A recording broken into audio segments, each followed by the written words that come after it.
count down here, and then I'll transition y'all over. Yeah, sounds good. So let's count down. 5, 4, 3, 2, 1. Kicking y'all to live. Good luck on your run. Thank you. Don't forget the Discord stream again.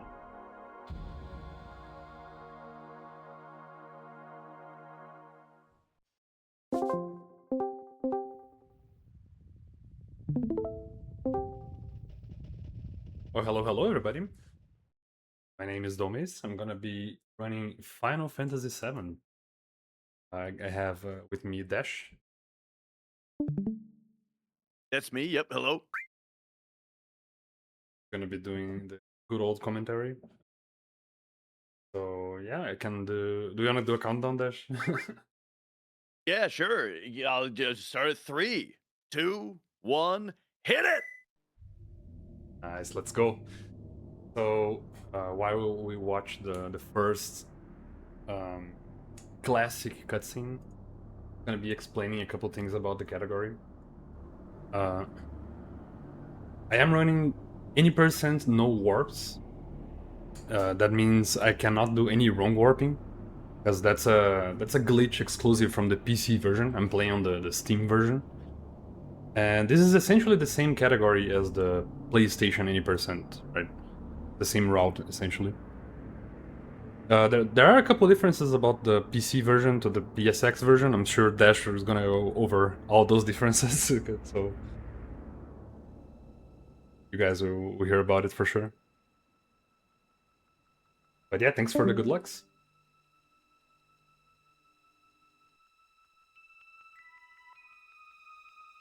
All right. So yeah, as Doumeis mentioned, the PC version does have some differences, and as far as routing goes, there's kind of a big difference that happens somewhere in the run. Because one big thing about the PC version, he mentioned that this is no warps. The PC version has some weird things that allow for wrong warping, and while we're not going to be wrong warping, we are going to use some PC exclusive quirks in order to make the big new skip a little bit easier. I don't know how new the new skip is anymore, but it is one that still I feel like people don't see super often. So is there anyone here who has not yet seen Disc 1 Skip, the new big skip? Because that will be featured in this run, so that's going to be huge. But other than that, there's a couple smaller things as well, like just one kind of weird example that we are going to see that makes the route change quite a bit from the PC or from the PlayStation version, as far as the step route is concerned, is the ability to close and reopen the game pretty quickly. There's going to be a couple parts where Doumeis will actually just like Alt F4 the game and reopen it after saving. And that kind of zeroes out some RNG values, and that'll be used. That could be done on PlayStation also, but PlayStation boots up so slowly that it's not worth it. But on the PC version, we can do that really quick. So yeah, it's much slower. Yeah. So that'll actually cause some pretty significant differences on the step route. But at first, it's going to look very similar to what we already see. First thing to do is just to kind of max out the different speeds, right? Battle speed affects how quickly characters gain ATB. Battle message affects like any time that text is displayed at the top of the screen during a battle. Like most significantly when characters are speaking in battle, but also just like any time that you throw a grenade or whatever, the speed of that message is affected by the battle speed, and then field message is how fast these text boxes type out. So speaking of how fast the text boxes type out, you'll also see Doumeis will reduce each character's name to as few characters as possible in order to make the text boxes type out in fewer frames. So that way every single text box can be cleared, just a little bit faster. Well, not every single text box, but you get the idea. Yeah, most of it. Here, we're going to be going for a battle skip. We'll see if he gets it first. Okay. So if you are able to open the menu on the same exact frame in which the game attempts to generate a random encounter, it'll actually make the game not generate the random encounter. and then you can go on from there.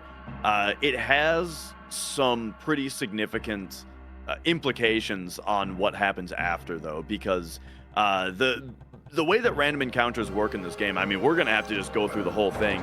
They use a system called Danger, where as you are running around through a hostile area, that is an area where random encounters are possible, the game increments a value called your danger, and every time that it does that, which is every 8 frames of movement, it increments your danger. It then checks your danger against and there's big air quotes here, random value.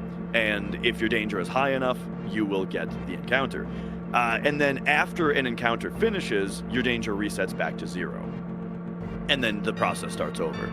So, the couple things to say about that. Firstly, speaking of the battle skips, is that when you do that menu open in order to skip an encounter, since the battle never actually occurs, your danger doesn't reset to 0. So then that greatly impacts when your following encounter would occur. And just the way that it makes things work out as far as whether you should or shouldn't skip an encounter, it actually sort of makes it so that you almost never should skip an encounter, because it almost always creates a situation where you don't gain anything out of it because your danger didn't reset, and you just wasted time skipping the encounter. And then also it screws up something we call formations if you are willy-nilly skipping encounters. So that's why you don't see that's why you don't see encounter skips all over the place, but it is important to talk about right away, because on this route they do attempt one right away. And sort of the nature of what makes a battle skippable or not, you might be asking well, he didn't skip the battle, so why am I talking about it so much? Or is that a problem? If a battle is skippable, it basically means that you can either skip it or not skip it, as far as the route was created. And so, yeah, that's basically it, where you can benefit from the battle skip and it doesn't, the non-danger reset doesn't screw you, or you can get the encounter and the danger reset doesn't screw you. And either way, the rest of the step route remains the same, and that's what makes a battle skippable, if that is true. But okay, enough about that. I didn't open the menu in time. I opened it likely too late, so that was my issue. Yeah, I should point out, it's frame perfect, and every frame of your movement, accounts toward on what exact frame that the battle is going to occur. So they're really, really difficult to hit in the first place. Mm-hmm. But all right, so we have Guard Scorpion now. Basically, how this fight works is he search scopes the character that he is about to attack. Another thing that happened was we did also put ATB mode onto active. And what active means is that the game will never freeze the character's ATB from advancing. So during one character's turn, every other character is gaining ATB at all times, basically. And that allows us to do a limit jam if we get lucky enough, but also it just makes the turn order a lot easier to manage. So basically, as you can see with our characters, Cloud's ATB just reset, and his ATB is already full again during the next character's turn, right? And that happens on everybody. So essentially what that means is if you have maximum battle speed and you have ATB active on, it basically makes it so that every character regains their ATB during the next character's turn, which means that the speed of our characters is no longer relevant, because it's just a round-robin turn order at this point. Because every character is just queued all the time, and so we just simply go one by one, each character gets to go. And this way, it's just a really easy way to kind of control the flow of battle when our characters are not fast enough to start doing exploits such as weight tricking, which we'll get into later. It does allow us to jam limits, though. So here, Barrett got an extra turn. And the reason for that is that limit breaks are prioritized in the turn queue. So after Barrett went, the turn queue was Guard Scorpion, then Barrett, then Cloud. And so as I've been describing, that means that during Barrett's first turn, Guard Scorpion would have queued his next turn already. And then Barrett finishes his turn, during Cloud's turn, Barrett queues up his next turn, Big Shot, which you would expect to go after Guard Scorpion, but limit breaks get prioritized.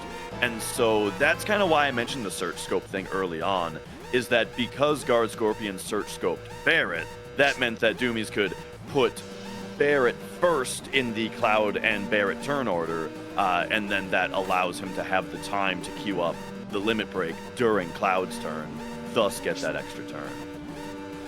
So here we're going to be doing a movement setup. So we got to talk a little bit more about preemptive apps is a thing, right? On this route? Oh, for sure, yes. Okay, just making sure. Yeah. So I mentioned earlier that like the game will compare your danger against a random value when it checks for an encounter. Another thing it does when it checks for an encounter, though, is it checks for whether the encounter that you would get, the hypothetical future encounter, should be preemptive.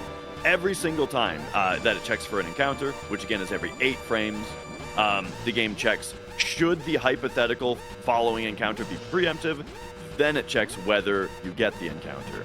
So we're going to exploit that a little bit. And the way that we're exploiting it is, you saw, after he got off the top of the ladder, he moved in place for a second in order to force an encounter. And we call that forcing an encounter when we stop in one specific spot and then just move until we get into an encounter. The reason for that is, well, I guess we have plenty of time to just talk about steps, because when I put big air quotes around the word random earlier, let's talk about that. So every 8 frames, the game increments your danger, and every 8 frames of movement, pardon me, the game increments your danger and then checks a random number on whether you should get an encounter. But actually, the number that it checks is it's the same list of numbers every single time. Anytime that you boot up the game and you hit new game, you get the same list of random numbers that the danger checks are put against. And so that means that if you move the same way, then you get into the encounters in the same places. And furthermore, then, that means that we know when we're going to get into the encounters, and then because of the way that formations work, we also know what the enemies in the encounters are going to be. But then that also lets us do little setups, such as we also know where those preemptive flags are that I mentioned, right? When the game checks for a preemptive, and then it checks for the encounter, we know, just due to prior research and reverse engineering and whatnot, where those preemptive flags are. So in order for a setup for a boss that's coming up later, the reason that he stopped and forced an encounter in a certain spot is because we know that as the danger increments and as we move, we know that an encounter occurs on a certain step ID. A step ID is what we call the different numbers that are on that list, right? As you go down that list of numbers, you have like a bookmark on that list, right? Where the game is keeping track of where you are on the list of numbers, so it can continue to check the next number, right? It has to remember where we were. We call that bookmark your step ID. So anyway, forcing that encounter in that specific spot is important because we know that that encounter happens on a specific step ID.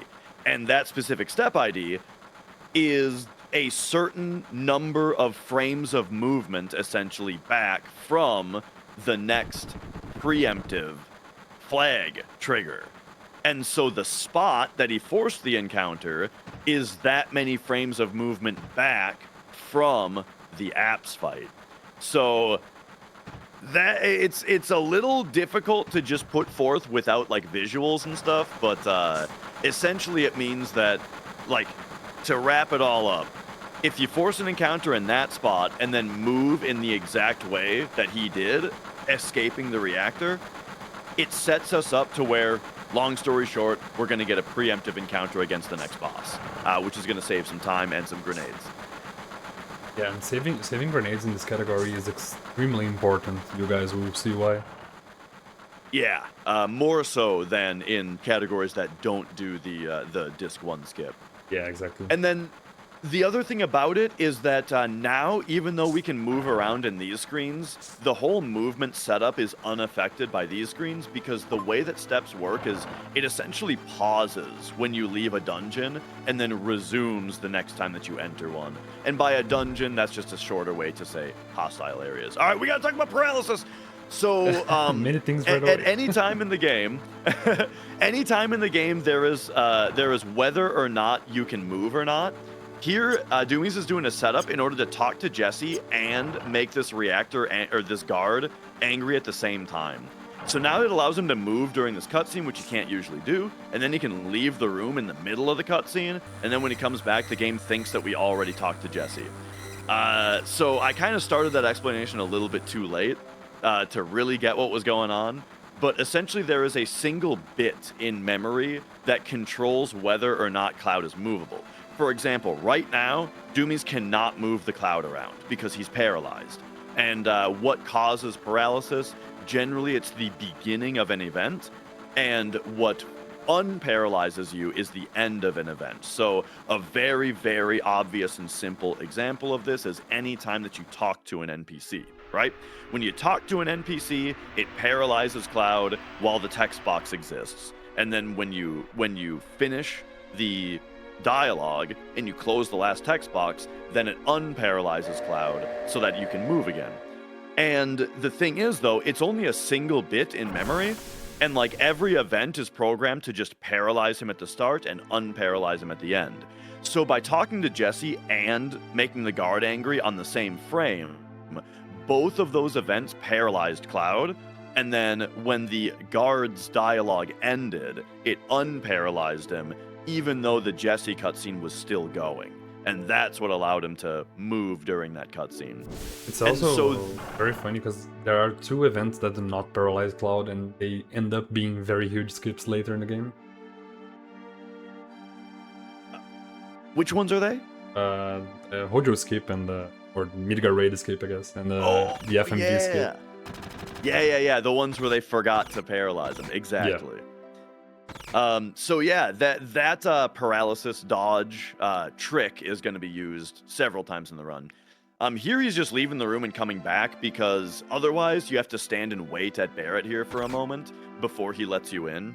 You have to wait until like that cutscene has progressed far enough. But if you just leave the room and come back, it loads it back into a state where you can just go in right away. So saves a little bit of time to do that, especially with the very fast PC load times. Here we've got another rename. And I do want to talk about menuing a little bit. The PC version, it's got this thing in it called the double input glitch, where if you menu too quickly, essentially, like long story short, if you menu too quickly, the game will put extra inputs into what you've done compared to how it works on PlayStation. And it's very, very, very annoying. And it kind of means that menuing needs to be done sort of extra slowly on PC. And also there might just be parts where the cursor kind of goes a little bit further than it's supposed to go. So I'm just throwing this out there for any time that the menus look a little wonky, it's probably that happening. But yeah, here we have another paralysis dodge right here. I tried to do it, but I failed. I didn't talk to Marlene, unfortunately. Yeah. That one is one that you don't see very often, and it doesn't save a lot of time. But it is neat. It's like 0.5 seconds. Well, are you able to skip the whole elevator rising animation? Yeah, you just fade out from the elevator. I mean, not the whole elevator. You skip the bottom screen one, but you still have to watch this screen, the elevator. Yeah. Not like a huge time save.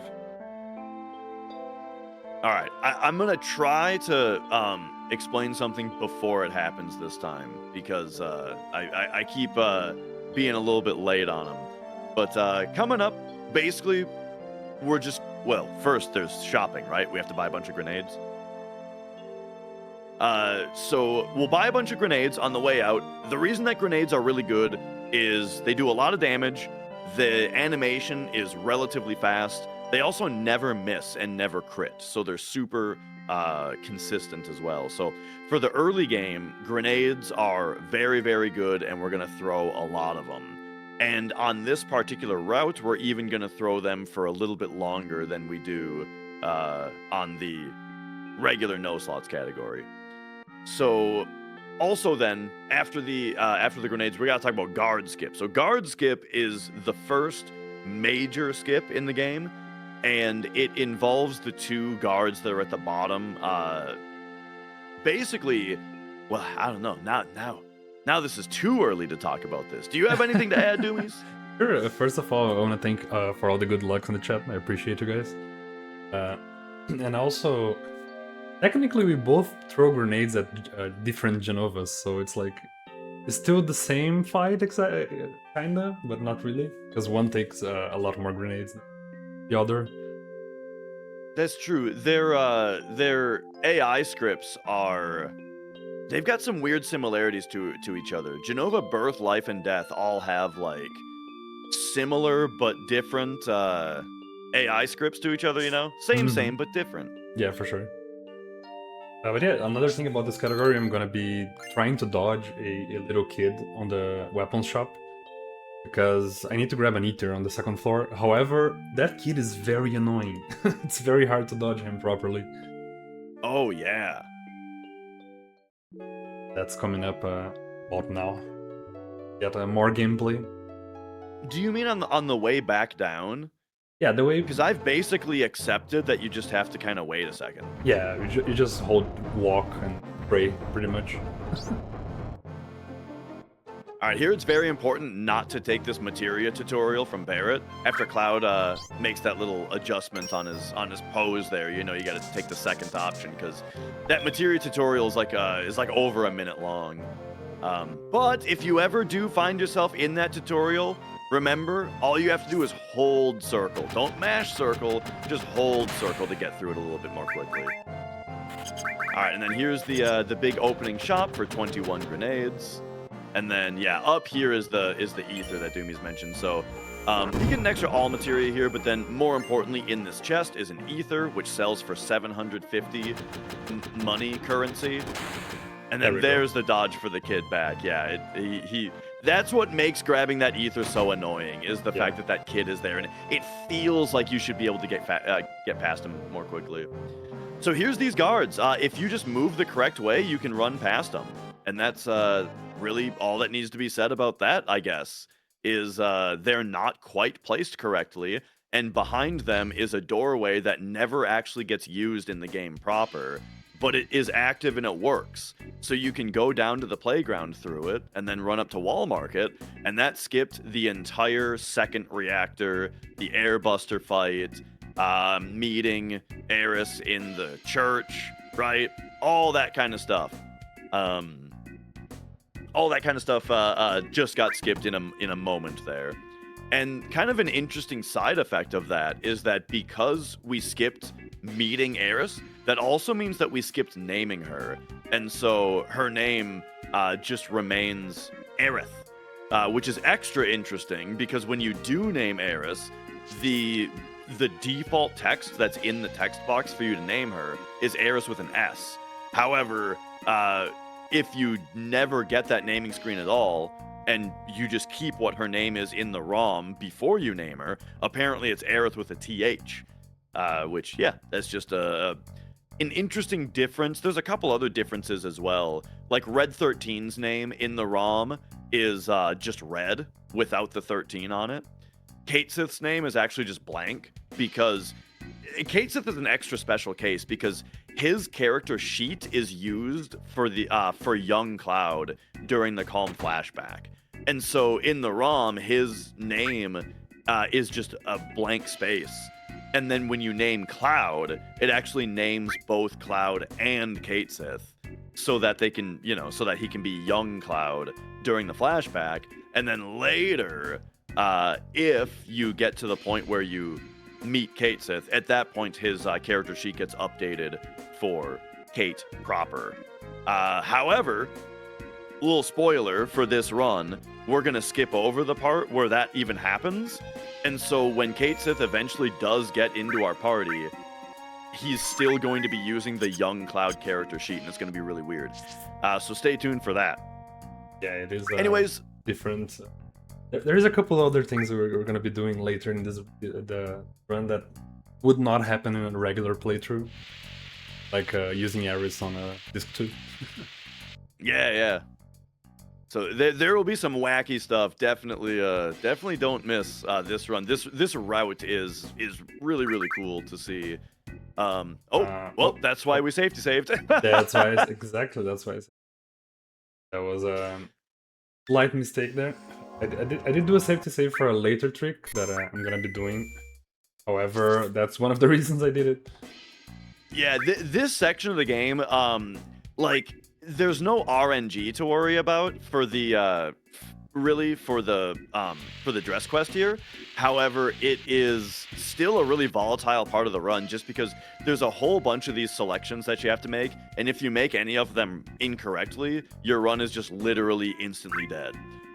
So yeah, very in a marathon setting, really good idea to make a safety save here.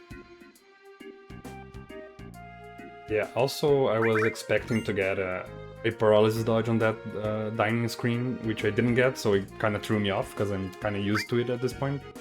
Oh, yeah. And we can't blame double input glitch for picking the third option either, because it doesn't exist on field selections. No, it was just my brain.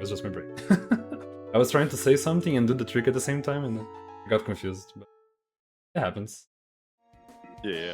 To speak slightly more on the double input, though, just in case any of you have ever played FF7 on PC and you feel like the menus have a mind of their own sometimes, we actually learned exactly why the glitch happens. The reason is any keys that are repeatable, right? Like, for example, when you're on the menu, if you hold down, it does one down input, then it waits a moment, and then it starts repeating the down input automatically, right? Just like holding down a key on your keyboard in Notepad. However, what we found is that if you press another key during that delay period, it'll instantly repeat the key that you're holding, even though it's in the middle of the delay period. And so when does that happen? Well, it happens every single time that you want to press like down and circle very quickly, right? If you want to get to a menu option that's directly underneath the one that you're currently on, you press down circle in rapid succession, right? And that's naturally going to mean that you're still holding down when you press circle, which satisfies this circumstance of pressing another key during the delay period of the down. And so when that happens, it registers a second down input. And so you end up going, instead of just down circle, you end up going down circle and ending up in the menu option below the one that you were aiming for. It's very annoying. Very annoying. You can use it to your advantage in a couple of scenarios. Like when every time I'm going to change from ATB wait to active, I'm actually going to use that on purpose. But other than that, it's just annoying. Yeah. And so specifically, what he means is you have to press right in order to move your ATB from active to recommended to wait. But instead, you can just press right X in rapid succession, right? Which is to go right and then to exit the menu. And when you press X to exit the menu, it'll register an extra right input and put you in. Or left if you're going back to active. So yeah, that's kind of a neat usage of it. There's some other really weird stuff about menus in the PC version versus PlayStation. Like, for example, when you open the regular menu, you can exit the regular menu at the same time that you open a submenu, like the config menu. And then when you exit the config menu, it goes straight back to the game, which is just bizarre, but you can use it to go just a little bit faster because it's one less menu that you have to exit out of. So yeah, the PC version is strange, but one thing that I've really enjoyed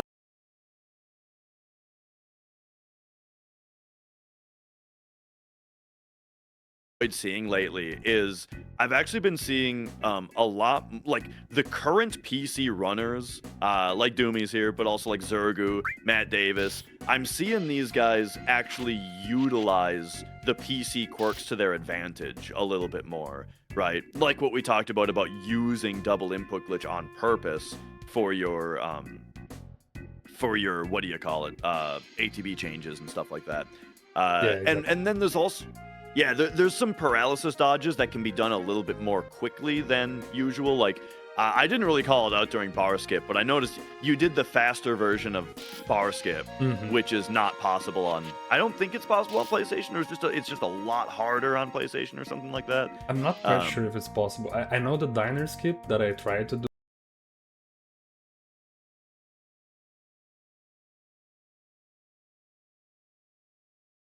Not possible on PlayStation to do bar skip that way. But yeah, so it's been cool to see, like,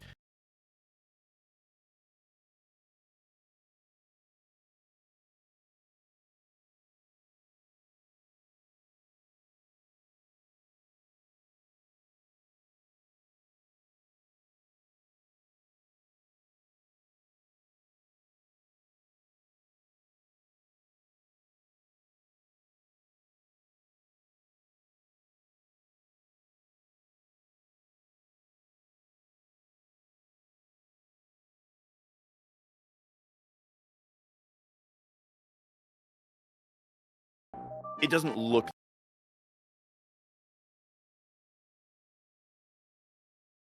the same.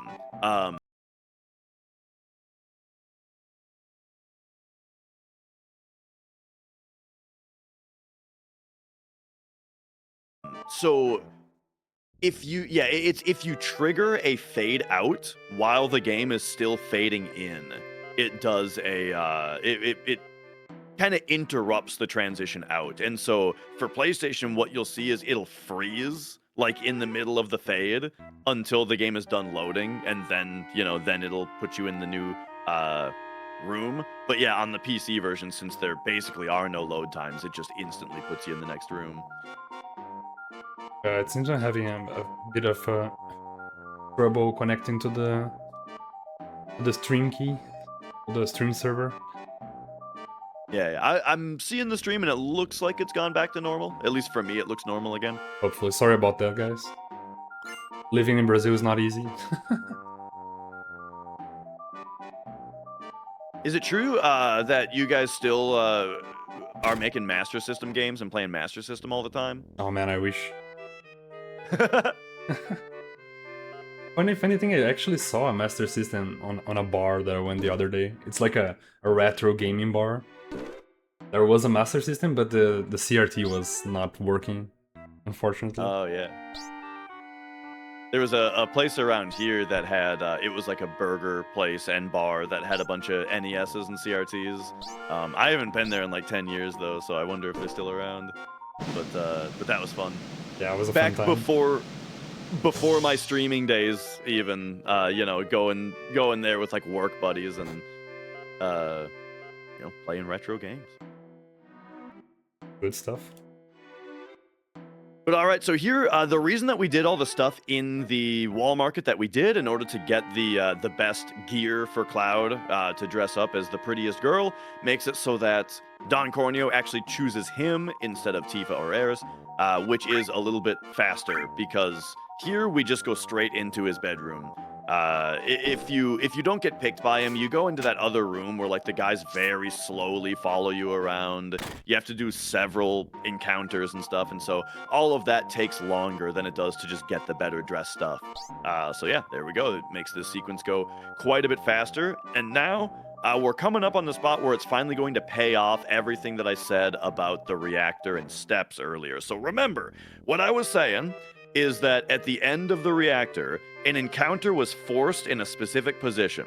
So that achieved two things. Firstly, the encounter existing tells us what step ID we're on. And then the position that we forced the encounter in was a specific offset back from the next preemptive step ID that we're able to utilize on the apps fight.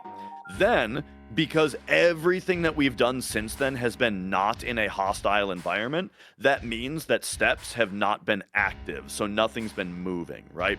Even though we're running around, the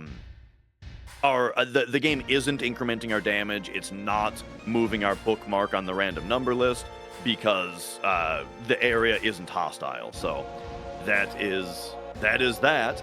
And so now when we drop into the sewers, that is going to be when we're finally in a hostile environment again. Steps are going to resume from the spot where they left off on the reactor. And so Doumeis is going to do a little movement, the rest of the movement setup in order to hit that preemptive.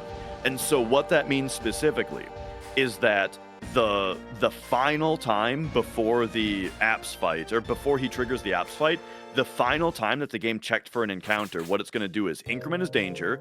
It's going to say, yes, this should be a preemptive encounter, and then he's not going to get an encounter. But the preemptive flag is still set.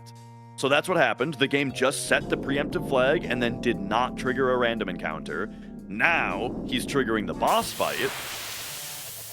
And just like that, voila, it is a preemptive boss fight. So not only, so the boss is looking the wrong way.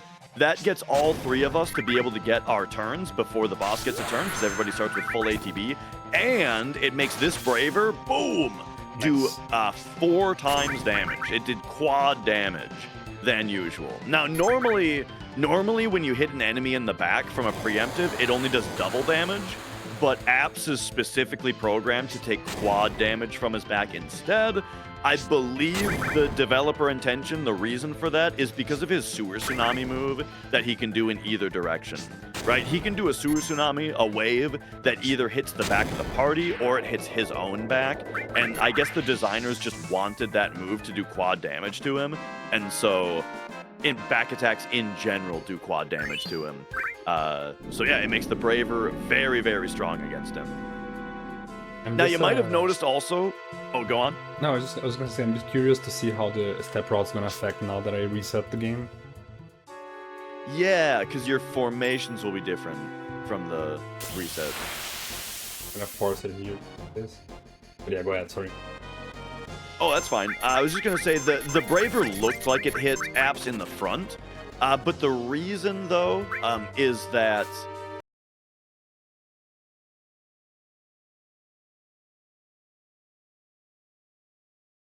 Or the reason that the Braver still did the extra damage is because hitting the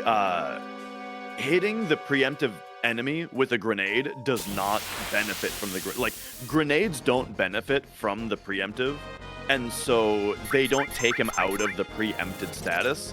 However, the fact that getting hit by the grenade has the animation engine visually make him flinch, then when he comes out of the flinch, the game doesn't check whether he's preempted and put him back into facing backwards. It just puts him facing forwards. So even though he's still eligible to be hit by an extra powerful preempt attack, he still he's... Hang on, that got away from myself a little bit there. He's facing forward. Even though he's still eligible for a bonus attack damage, he's facing forward at that point. So that's why that happens. Yeah, I'm just a bit scared about the encounter that I'm gonna get here, because I do need...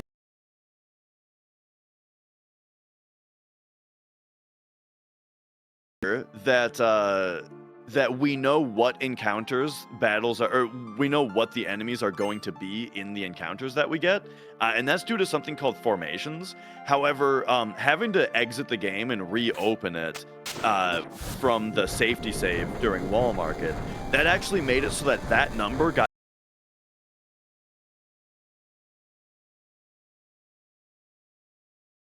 the game is hard reset, and so that means that now this encounter isn't going to necessarily be what we have scheduled it to be. That's not very good. And it's not. So yeah, usually this would be an encounter with 2 Dean Glows, in which we would want to steal a couple ethers, and those couple ethers is going to give us a ton of money to buy more grenades with. but we're not going to be able to buy those grenades this time. Right? It's just for the grenades, right? It is just for grenade, yeah. So the Yeah. Jenova Life fight is gonna be a bit slower than usual, but it's fine. It's Yeah. totally doable still, so no problem. Just unfortunate. Doesn't matter for the long run because we are gonna reset the game a bunch of times anyway. So, the Yeah, formations yeah. here are not a big deal. Yeah, for formations, there's a couple parts in the PC version where we just Alt F4 the game and then reload it, and that zeroes out RNG values. So that means that anytime where one of those occurs, then a problem like we have with the formations right now disappears because to zero again. Yeah, let me do this. I'm gonna change my I'm gonna swap my stream key real quick, my stream server. So give me just a second.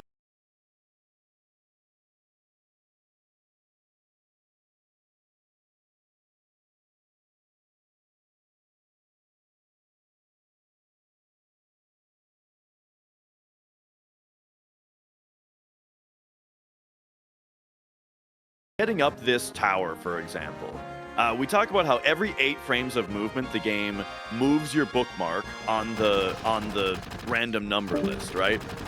And then it checks your danger against that random number.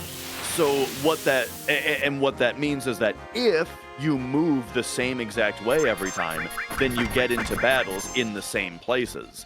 However, what that also means is that if your movement is a little sloppy, that means that you will spend more frames getting to the same position in space.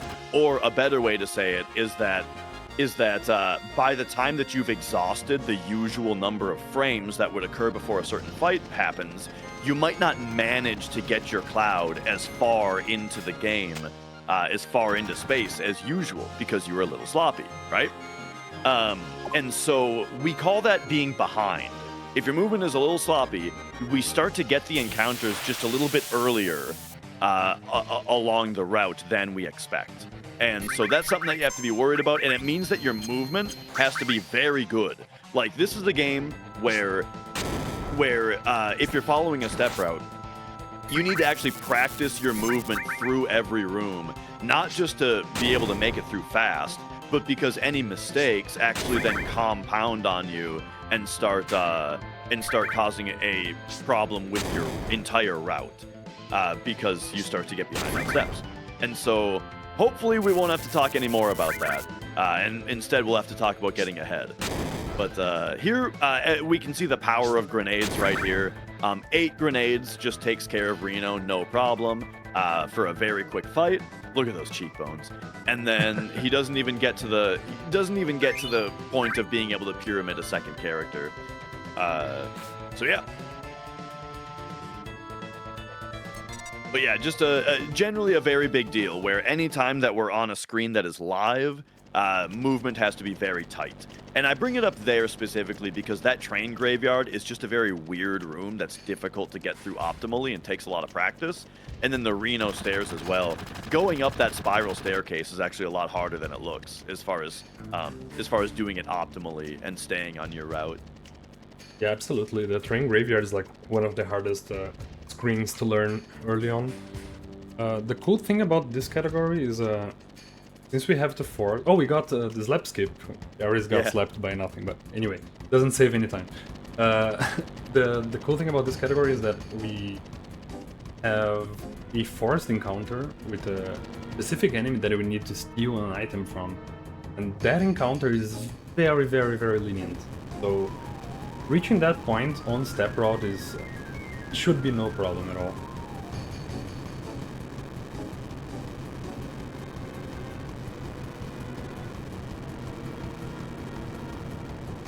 All right. And then after this cutscene, though, there is one more room that's pretty tricky, and then it needs to be traversed. Like the junkyard screen that we're going to is not only tricky, but we need to go through it. You need to learn it in both directions. Yeah, exactly. Gotta go through it a couple times. Even more if you're playing other categories that don't skip the second reactor. Yeah.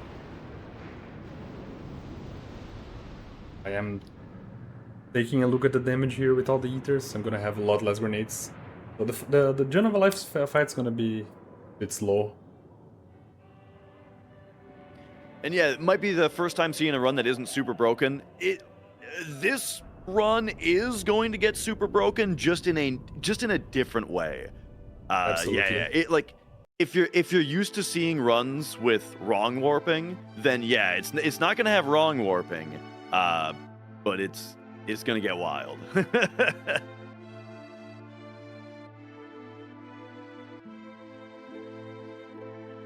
Yeah, we definitely do. Like, it's hard to say or hard to play FF7 without glitches. We don't even have a glitchless category, like an official one, because this game is a walking glitch pretty much. Like on PlayStation, some stats don't even work properly, so they are already glitched by default. Which I know it's not like what do we mean by glitch in speedruns, but it's just a funny remark. Yeah. Yeah, we do have a no major skips category that just avoids doing the 4 biggest skips. Well, 5 now, I guess. Because yeah, basically there's 4 skips in the game that save more than 10 minutes, and no other skip saves even 2 minutes. So there was kind of a very big gap right there that kind of pretty clearly defined, these are the 4 major skips that we should have a category where we don't do them. But yeah, getting into like what's a glitch and what's not is it gets very much into the weeds. And you know how much speedrunners already like to argue about things like what is a glitch and what's not. Imagine JRPG speedrunners.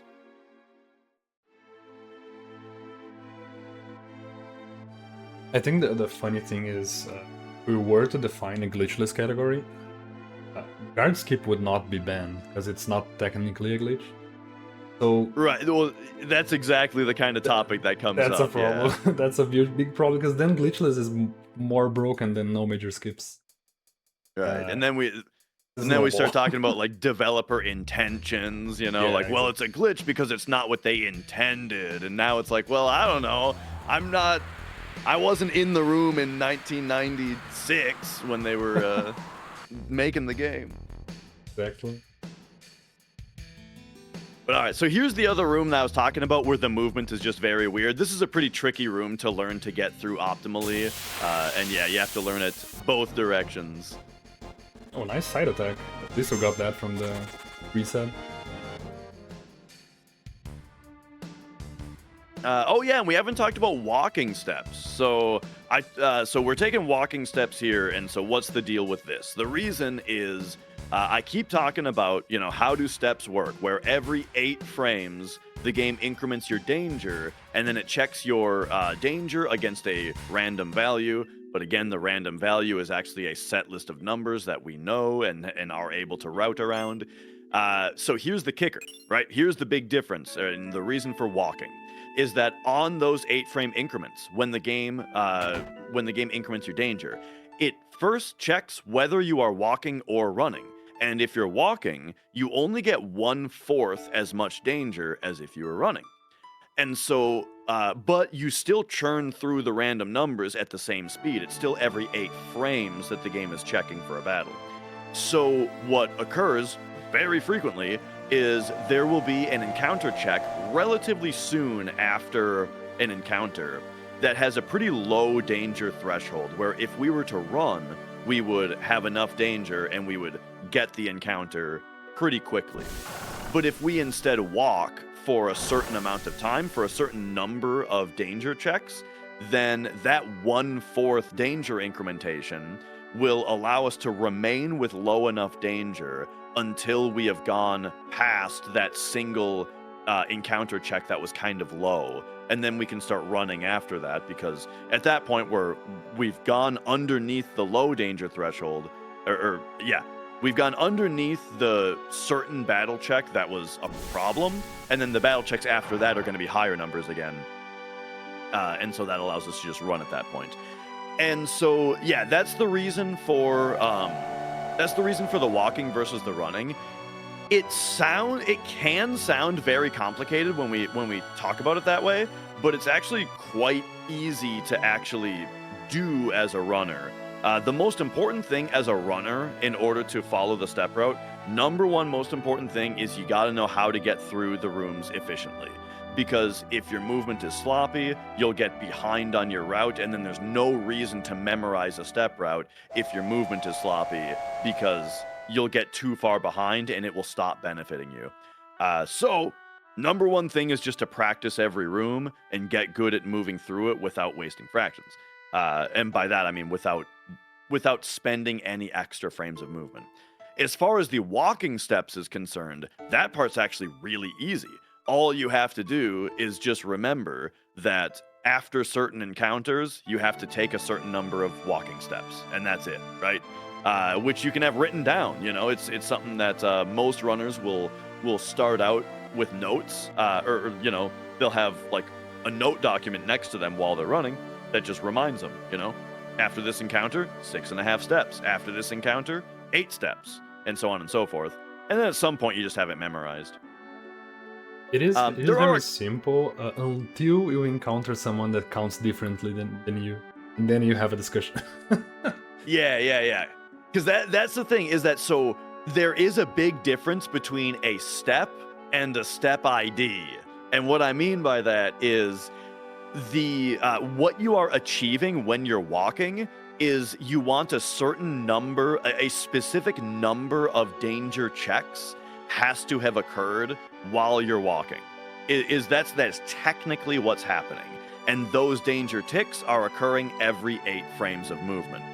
But when we're running, when you are the runner, you're not counting frames in your head. We need an easier visual indicator to tell us, right? And so we look at Cloud's walking animation, right?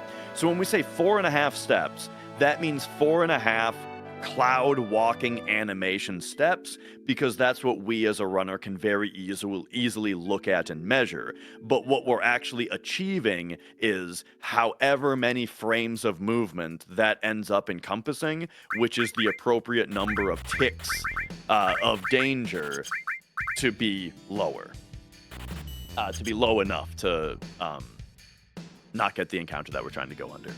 So yeah, so you'll see walking steps a bunch of times. That's the reason for that. And there were about 62 grenades, and that accounted for the lack of ethers, right? Yeah, I was gonna buy 81. Oh, yeah. So yeah, we had to buy 19 less, Yeah, or am I 19. dumb? Mhm. Yeah. The thing is, Largo had a good idea there on the chat. I could do like an extra comment on the life, but at the same time, it's like the fight is not dangerous. So, like it's a guarantee win. It's gonna take a little bit longer, so I don't think it's a problem to have less grenades. Not really a big deal. Yeah, I would say so for sure. But yeah, it have to be as far as changing how many grenades to buy. You don't just buy the maximum. You need to have 300 Jill remaining because you need to buy the batteries here. So that's why he made sure to buy the maximum number of grenades that he could while still having 300 left over, so that we could still buy the batteries here. Hey man, I'm not okay with that Jill remark. Okay, I'm not fine with that. No, I'm just kidding. But yeah, we need a specific amount of money because later we're gonna buy the Chocobo lure material, which is a 2,000 gil, if I'm not mistaken. Correct. And the funny thing about the Chocobo lure is that if you're short, you can't even sell stuff because you can't access the shop until after you've paid the 2,000. exactly, it's very punishing if you don't go there.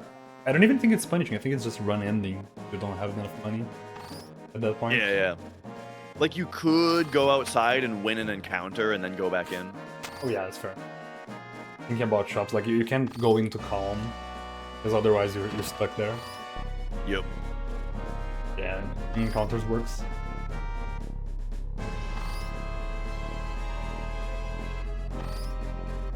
But if you guys are familiar with the nose lots runs that people do usually, it's very popular now.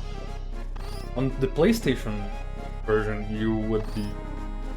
it would require much more precise movement here. They count the waterfall section on the Aris House, you have like a bunch of things you need to track in order to do the elevator manip. However, on the PC version, it's quite simpler to do it. Yeah, so we gotta talk about elevator manip. So there is another RNG system going on in this game, which we refer to with two values called list and stone. Those are just the names of the things that we're gonna talk about. It's actually the same RNG table that Steps uses. It just uses the same table in a different way.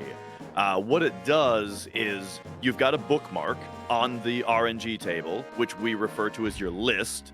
Your list is your bookmark position on that table. And then stone is another value that decides every time where the game wants a random number, instead of incrementing your list by 1, just moving you to the next position of the RNG table, instead it increments your list by stone. So if your stone is 33, for example, then every time that the game wants a random number, it moves your bookmark on the RNG table 33 positions and then gives you that new number. So what are we talking about with this? Is in the elevator, we're about to do the elevator, and here you're gonna see before he goes into Shinra HQ, Doumeis is gonna pop over here and save the game. So this achieves a couple things for us. Firstly, the Alt F4 and then reopen the game. This zeroes out our RNG values, meaning list is back to 0. So we are on the 0 position of the RNG table now. Stone is back to 1. However, that doesn't even matter. But that's the big thing. And then the other thing that achieves is formations also just got put back to 0. So the problem that we had earlier of getting into encounters that were not what were routed is no longer a problem. We're back on route because we've zeroed it out once again at a time this time where it's been routed to do so. Anyway, so we're about to go into the elevator, and how it works is every time that you hit the elevator button, it moves you a random number of floors upward. And specifically, we want to hit floors 29, 38, 47, and 59. Because 29, 38, and 47 do not produce random encounters. You might want to deafen me for this, Doumeis. Because I'm going to be yapping. No, it's fine. Don't worry. Okay. So how it works is every single frame that we're in the elevator here, it's counting up a number. And when we hit the button in order to send us up a random number of floors, what it does is it takes that counting number and it uses that to determine what our new stone value should be, which determines how many positions on the elevator, how many positions on the RNG table to jump forward. And then that determines how many floors we go up. So what he's going to do here, we got floor 15, which means he knows now what the elevator counter is at, because floor 15 means we were at a certain count. Now he's going to use a series of visual cues and timing. So he's going to walk up toward the button and open the menu. And then when he walked up to, when he hit the menu, what happened was he looked at the positioning in order to figure out whether he was ahead or behind.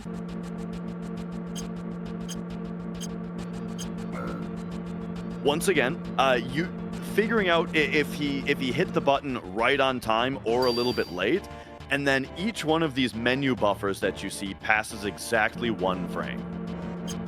So here he has to do a certain number of menu buffers.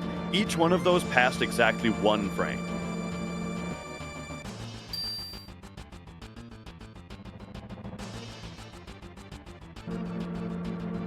Oh, unfortunately, I didn't get to the neutral one. The final one is tricky because if I open the menu on the neutral position, oh, I missed it. Oops.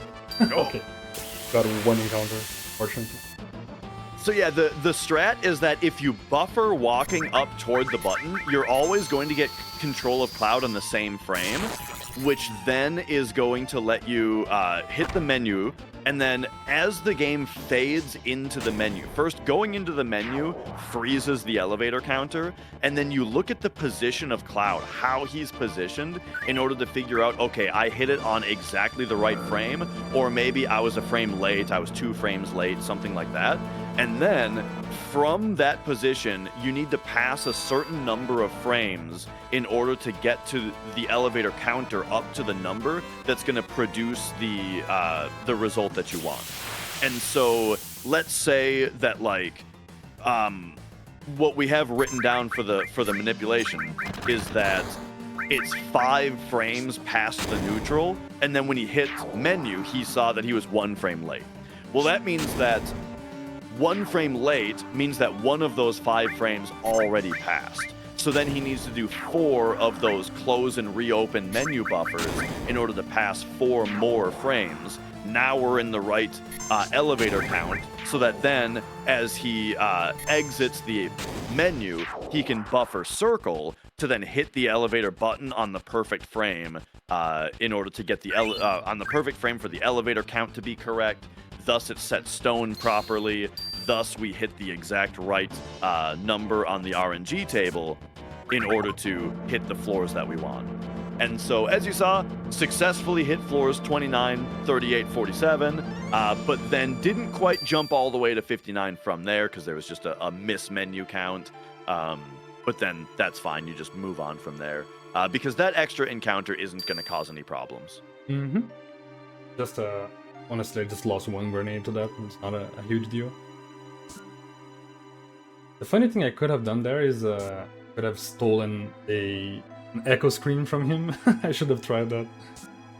I think a bolt and a regular attack gets rid of one of those hammer bros. Like, because you did the bolt from Cloud, and then I think a regular Barret attack finishes the fight from there. Oh, I wasn't aware of the regular attack strat. I thought I needed a grenade. I think the grenade is for the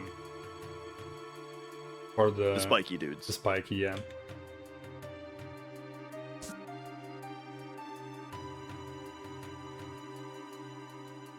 And then here, this part is exactly what it looks like. There's just these guys always move in the same pattern, so we've got it mapped out, right? Where that's the fastest and safest way to get through. Mm-hmm. And then here we're about to do the mayor password. So the password puzzle is a little funny because what your password is actually depends on your IGT. So here he's going to open his menu and look at his in-game time. And the seconds digit was on 15. And so if I'm not mistaken, that means that King is going to be the puzzle, the answer, right? For PC, it's King, yeah. So what you do there is it cycles between 4 possible answers, and it cycles through them in the same order. So what you can do is just take since 60 is divisible by 4, that means that we don't need to worry about the minutes or the hours digit. We only need to look at seconds. And so take your seconds digit, divide it by 4, and take the remainder, right? You're going to get either 0, 1, 2, or 3. And in order, the 0, 1, 2, 3 that you get is going to line up in order with the password either being best, bomb, Mako, or king. So his second digit was 15, divided by 4, that's remainder 3, so that gets you the last one, king. It is extremely important to hit that, because we do need elemental to run a lot. One of the most important materials.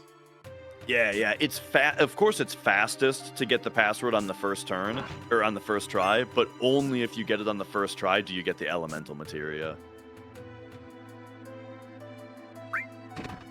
You were told there'd be no math in a JRPG speedrun? This game is all math, pretty much.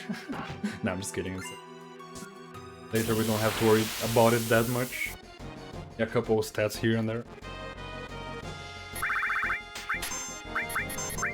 Also, since I had to open my menu, I put the ATB on active, so I would have an easier time escaping from that encounter. And the next one too. That encounter was still kind of slow. Yeah, that one can be very rough. Also, that's something I think we didn't talk about, but when you're escaping an encounter, if you're on ATB wait, while the enemy is attacking, the game will stop trying to escape your trying to allow you to escape. So it can take longer, and potentially be way longer if you're on ATB waits. Yeah, and it's been kind of revealed more precisely how that mechanic works. Where, actually, I think I need to formally apologize to Dino Bambino, who's been telling me for like years that you shouldn't do row changes on ATB wait. And I finally agree with him because now I understand how the mechanic works better. Where, if you have row changes queued, that's what then causes the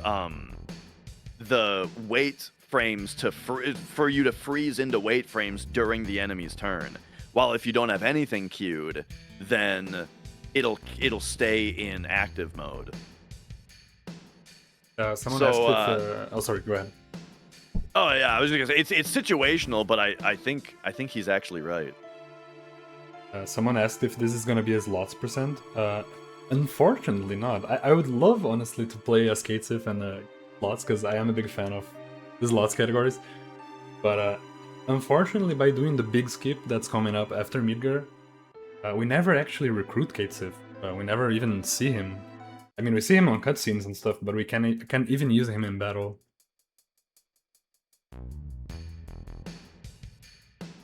And yeah, to talk about it a little bit more, So how it works in ATB recommended or on ATB wait is that there are two things that can happen that cause the game to count down a 1 second timer and then trigger wait frames. And those two things are either something existing in the turn queue, anything existing in the turn queue, or one of your characters striking full ATB. If either of those things happen, then the game counts 1 second and then puts you into wait. And that process starts over every turn. And also the 1 second is based on what your battle speed is set to. If your battle speed is set to minimum, it's like 5 or 7 seconds or something. But yeah, it's 1 second. However, what that means though, is that if your battle is against 3 enemies, then you should do row changes. Because if your battle is against 3 enemies, then one of them is always going to be in the queue behind the one that's currently going, right? So it'll be triggering wait regardless. But if you're against only 2 enemies or 1, then you don't want to do row changes, because you don't want to be triggering, or you don't want to be putting anything into the queue yourself, right? If that makes sense, I think that makes sense. Yeah, I think so. But yeah, we will be doing the disc 1 skip, the largest. Also, yeah, I think it is the largest skip in this game, if you don't count the warps. We will be doing it after Midgar.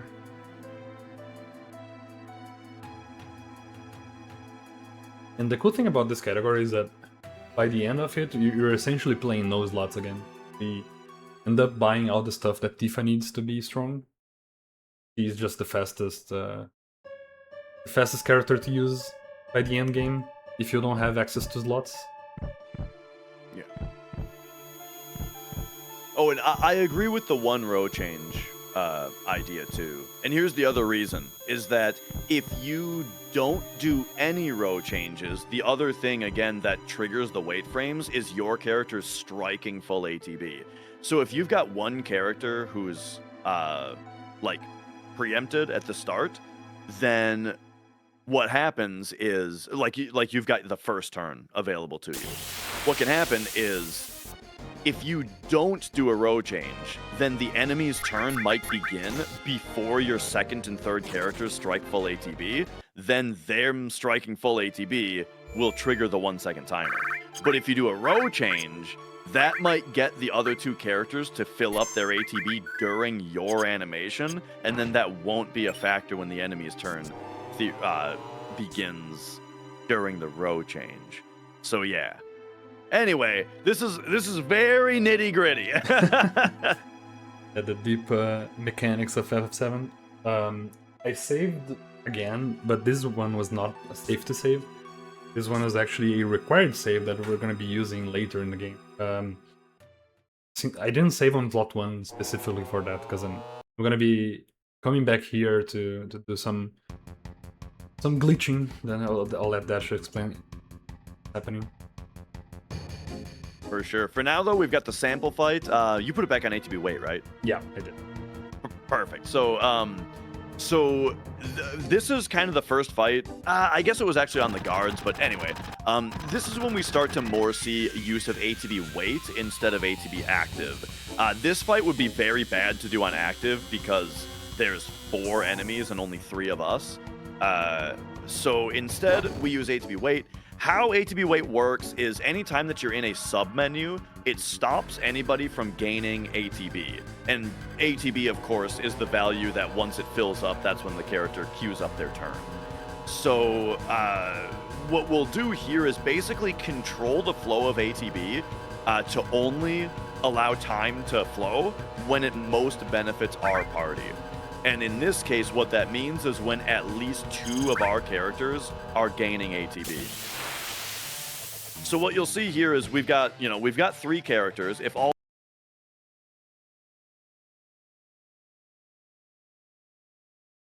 3 of our characters are gaining ATB, great. First guy, he'll send in the grenade. Second guy, send in the grenade, sure. Third guy here, he's waiting on targeting. So the hand is on sample because he's targeting, which is holding time still until both Cloud and Tifa have finished their turns, and that makes it so that during Red's fire animation, both Cloud and Tifa are gaining ATB, right? Otherwise, if he didn't do that, then only Cloud's turn would go off, then only Cloud would be gaining ATB, then Tifa's turn would go off, and so on and so forth. So here you just kind of see that combo happen. Whenever possible, time is being held if not at least 2 of our characters would be gaining ATB. That seemed like a really good fight. It was a really good fight. I messed up because I accidentally released Cloud Grenade, but I made it up with the limit. It ended up being really fast. Yeah, characters gaining their limit bar can be really helpful in a fight like that, or it is really helpful in a fight like that because it makes them gain their next ATB very, very quickly. Yeah, so exactly. with the way that we do that fight, it's very beneficial. With the way that we do a lot of future fights, though, they're sort of planned out not around the limits, and so you just kind of have to ignore the fast ATB if you get it. Like on Motorball, for example, it doesn't help you at all because you just do the fight the same way regardless. I need to put it back on ATB active now, but I'm gonna be doing that menu specifically later to try to set up a glitch. Other paralysis dodge. One that's very tricky. It doesn't save a lot, but since I have to open the menu anyway, might as well open there. The prison skip.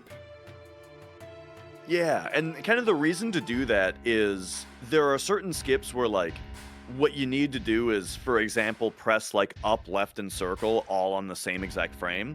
And so the most consistent way to press 3 buttons on the same frame is to open the menu, and then close the menu, and as the menu is closing, you hold those buttons down. Buffer all 3 of them, right? And then the game behaves as if you hit them all in the same frame once it comes back. So yeah, menus are used for setups like that pretty often. Yeah, good calls. I could probably do that. I am playing slightly different than most nose loss runs, because I am leaving everybody on front row. Because for Motorball, it's kind of a scary fight, because he actually back attacks you, so your row is changed from what it is. So I'm gonna be on the back row in that fight, which makes it a lot safer. So no crits can actually kill my characters.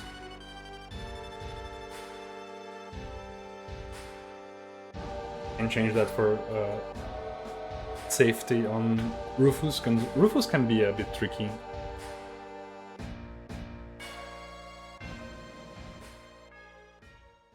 All right. right, and here we've got the short jail sequence. All you have to do here is talk to Eris, and then you're able to go to sleep.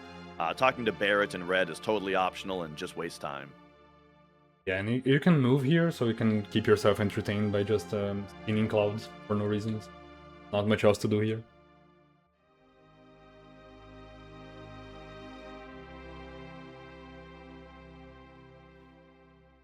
I am always a little superstitious that, like, if he's not facing left, then it's gonna take him longer to turn toward her on certain text boxes. But I'm not sure if the game actually waits for him to turn. Yeah, It depends on how they sure. scripted it. Like, sometimes it does, sometimes it doesn't. Yeah, sometimes it looks like on diagonal towards her, and I kind of wonder if I need to just keep looking that way to be faster. Sure. But I do have a little setup here. I'll just stand in the corner and then move towards the door.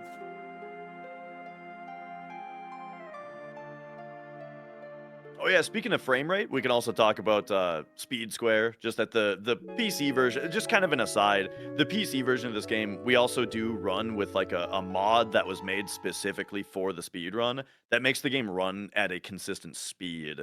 Because without it, everybody's hardware actually runs this game at a slightly different speed, and it's not just simply like better hardware equals faster speed. It's like more weird than that. So yeah, Mav in the community created a mod called Speed Square that just it makes everybody's PC run the game the same way. So it is a godsend for the speed run. Oh, for sure. He also created another mod that allows us to do like save states and change all sorts of values in the game. So he basically saved the PC speedrunning. No way. Yeah, the save states on PC are really cool. All right, here's the menu for that skip that we talked about. I need to. Okay, yeah, I needed to move one more fraction to the left, but I was in the right position. But that's fine. Such a minor skip. Like you only skip the little turnaround from Barrett's in his text box.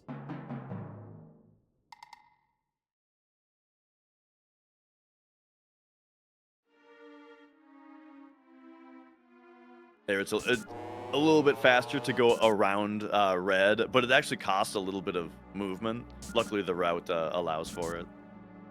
Yeah, I'm a little bit behind now on steps, but it's really not that big of a deal. You guys will see how insanely lenient the snow encounter actually is. Is the snow encounter the first one that you have to force? I guess it's not that far away. It's not actually. Good point. About it. Yeah, I think the one you force is the snow encounter, and then the step route remains the same. And then you have to force the Gigas encounter after, which is also very lenient. So then the step route ends up being the same afterwards. We catch up.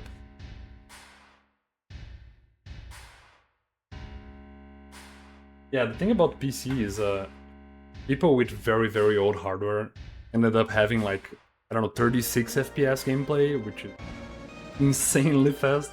I remember there was like a very old, I don't know, probably 12, 13 years at this point, record that had 36 FPS. The game is supposed to run at 30. It's wild, the difference.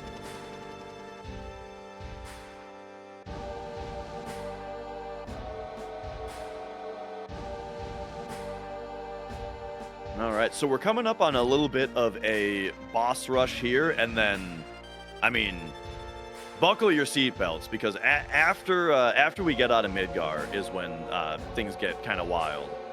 And not like usual, again, PC runs, a lot of the categories you'll see wrong warping. With this category, we're not going to be wrong warping, but we are going to be cloud surfing, and it'll be very fun. It's much cooler, honestly. The wrong warping is a cool concept in this version, but it does make the speedrun very trivial, because we finish Midgar and then we wrong warp to the debug room and finish the game. So it's like a 1.5 hour speedrun. And Midgar is not the most interesting part of this game, so it ends up being not the most fun speedrun in general. It's a good starting point. Playing the quote-unquote full game, it's more fun. Yeah, Midgar is very dense with a lot of tech. But yeah, it's funny being someone who, you know, runs PlayStation no slots. It's like it kind of feels like, as someone who does a lot of runs of the whole game, it sort of feels like the run starts when you leave Midgar. Yeah, pretty much. Midgar is like not the tutorial section, but yeah, it doesn't feel like the start of the run. Oh, that's perfect. I'm gonna have all the limits to save a couple grenades. Yeah, so this boss is just throw grenades at him. However, as you mentioned, the limit breaks are going to be able to replace a couple of the grenade throws, but really not a ton happening, especially not on the first phase here. Character turn order is a little bit important because of the way that the second phase spawns in. Mm-hmm. But we are doing just fine here. Yeah, you guys will see I will take a lot of damage here because I am on front row.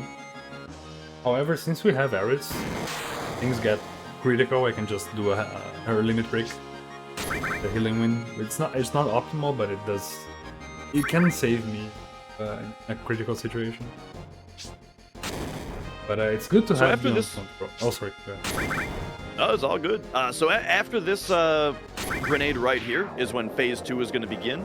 And here's what's kind of weird about phase 2 is that Red and Barrett already queued their turns before he spawned. So that's cool. He does get this sneak attack right here. That means he gets this turn that he has right now is independent of ATB in the turn queue. He just gets it when he comes in. Then Red and Barrett get their turns that they already had queued. Eris, however, was not fast enough to get a turn in. And so that's part of what makes it really good to have her be the character that got the killing throw on what's his face on phase 1, because then Red and Barrett are able to throw their 2 grenades, then they're able to jam those 2 limit breaks, because like we talked about earlier, limit breaks are prioritized in the turn queue. So so yeah, they were able to go grenade, grenade, limit, limit, all before he got his second turn, which is really nice. I was a bit scared of Red dying here, but it didn't happen, so good. We do need Red to have as much EXP as possible early on.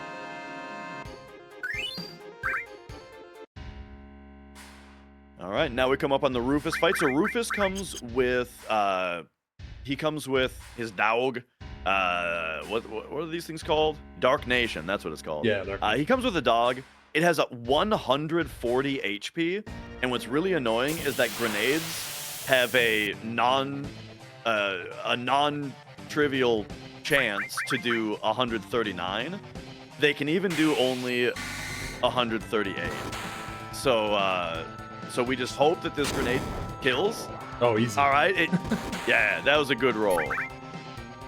And then just 4 grenades on Rufus takes care of him. Yeah, I could do this fight on front row and use a limit break. However, if I miss the Q on the dog and Rufus starts criting me, which happens quite frequently, there is a non-trivial chance to die here.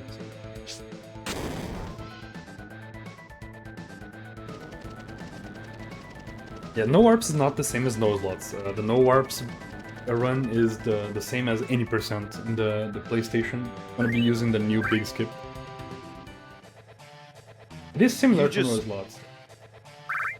Did you intend to reject the drops there? Your Protect Vest and Guard Source? Did I do that? Yeah. Oh. Not really. Wait, did I actually? Yeah. Oh well. Thankfully, I'll do something. I do have a safety save here, ready. How did I even do that?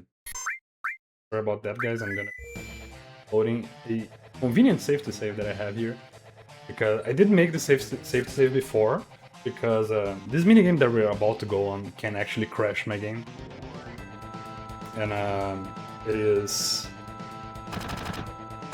it happens very randomly. Sometimes when I input something before the game loads. Yeah, it can happen pretty easily, the rejection, if because I think after those rewards you're probably intending to run up and right, and so if you buffer up too early, it will wrap the reward screen cursor down to exit without taking all items. So yeah, that's how that can happen pretty easily. Oh, I actually didn't even realize I did that. Thanks for calling it out, because that would have been a real problem later in this run. So I'm glad I had the save to save ready, just in the same section, just after the Rufus fight. Yeah, now we're gonna have more grenades than the other one too, so that's plus. Not ideal, but kind of necessary. Because since we're about to skip essentially 2.5 hours of gameplay, our resources are very, very scarce. We don't have a lot of money to spare.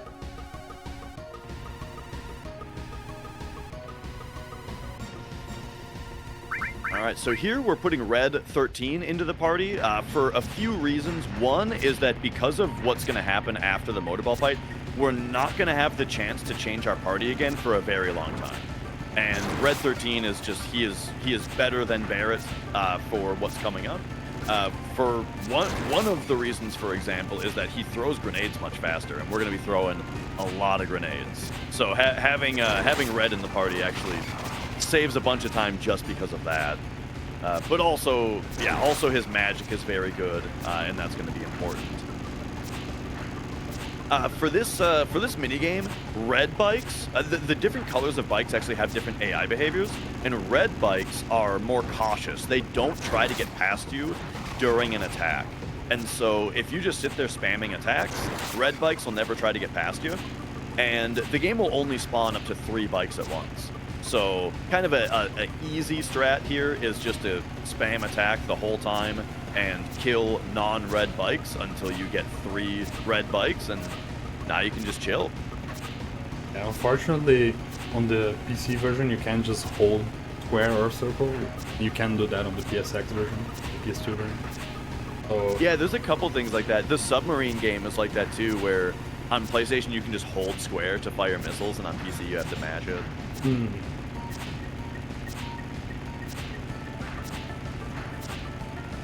Coming up, we have the motorball fight, which is very, it's like it's not complicated, but it's we have to do a very specific turn order and damage rolls. Yeah.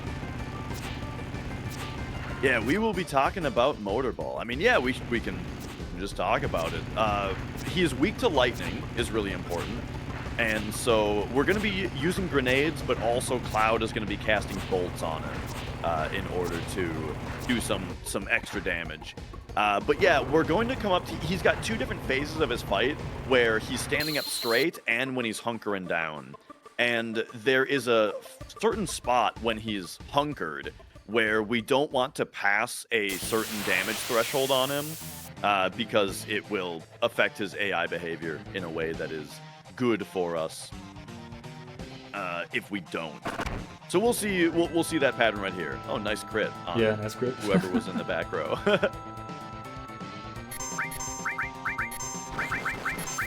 Yeah, so this is kind of a counting boss where here comes our bolt, and so we have to count the damage a little bit. 196 is actually really low. It is pretty low, yeah. That's because I don't have the... Like, I don't have 4 green materials, I only have 2. Yeah. And so here's the second bolt. Queuing, third bolt is queued up now.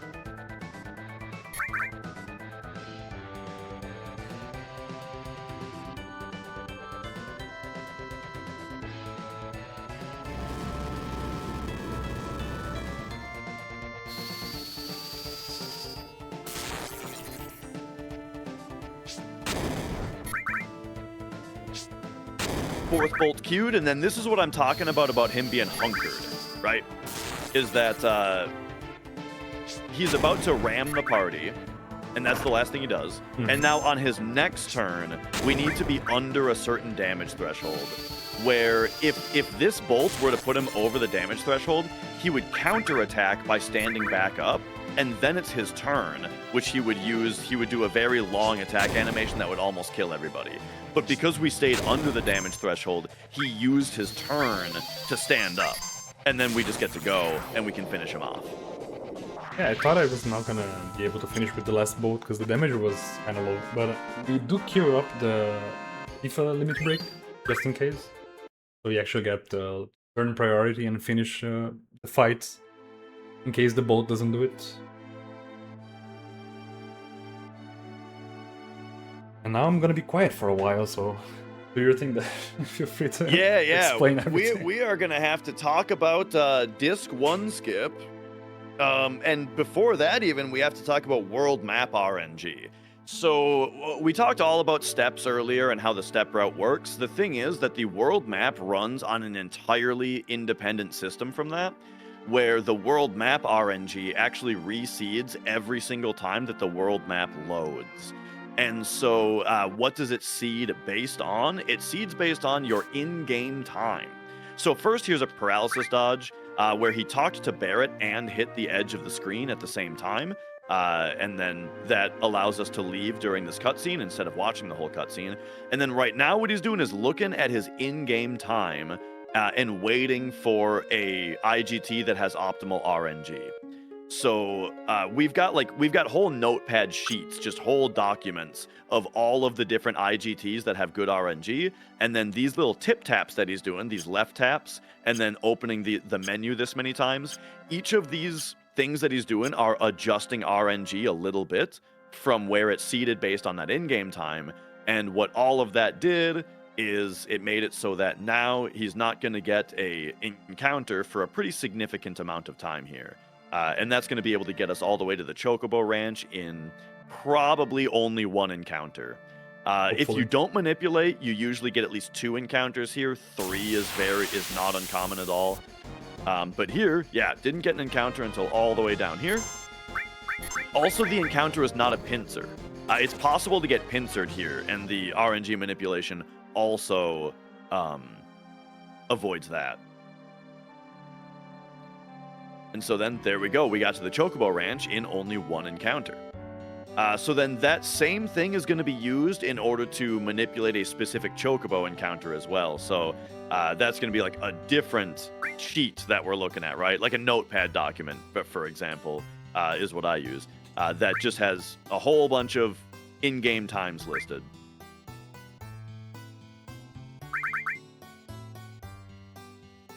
So here we have to buy the Chocobo Lure materia, which is what we were talking about earlier, where you have to have 2,000 Jill in order to be able to afford it.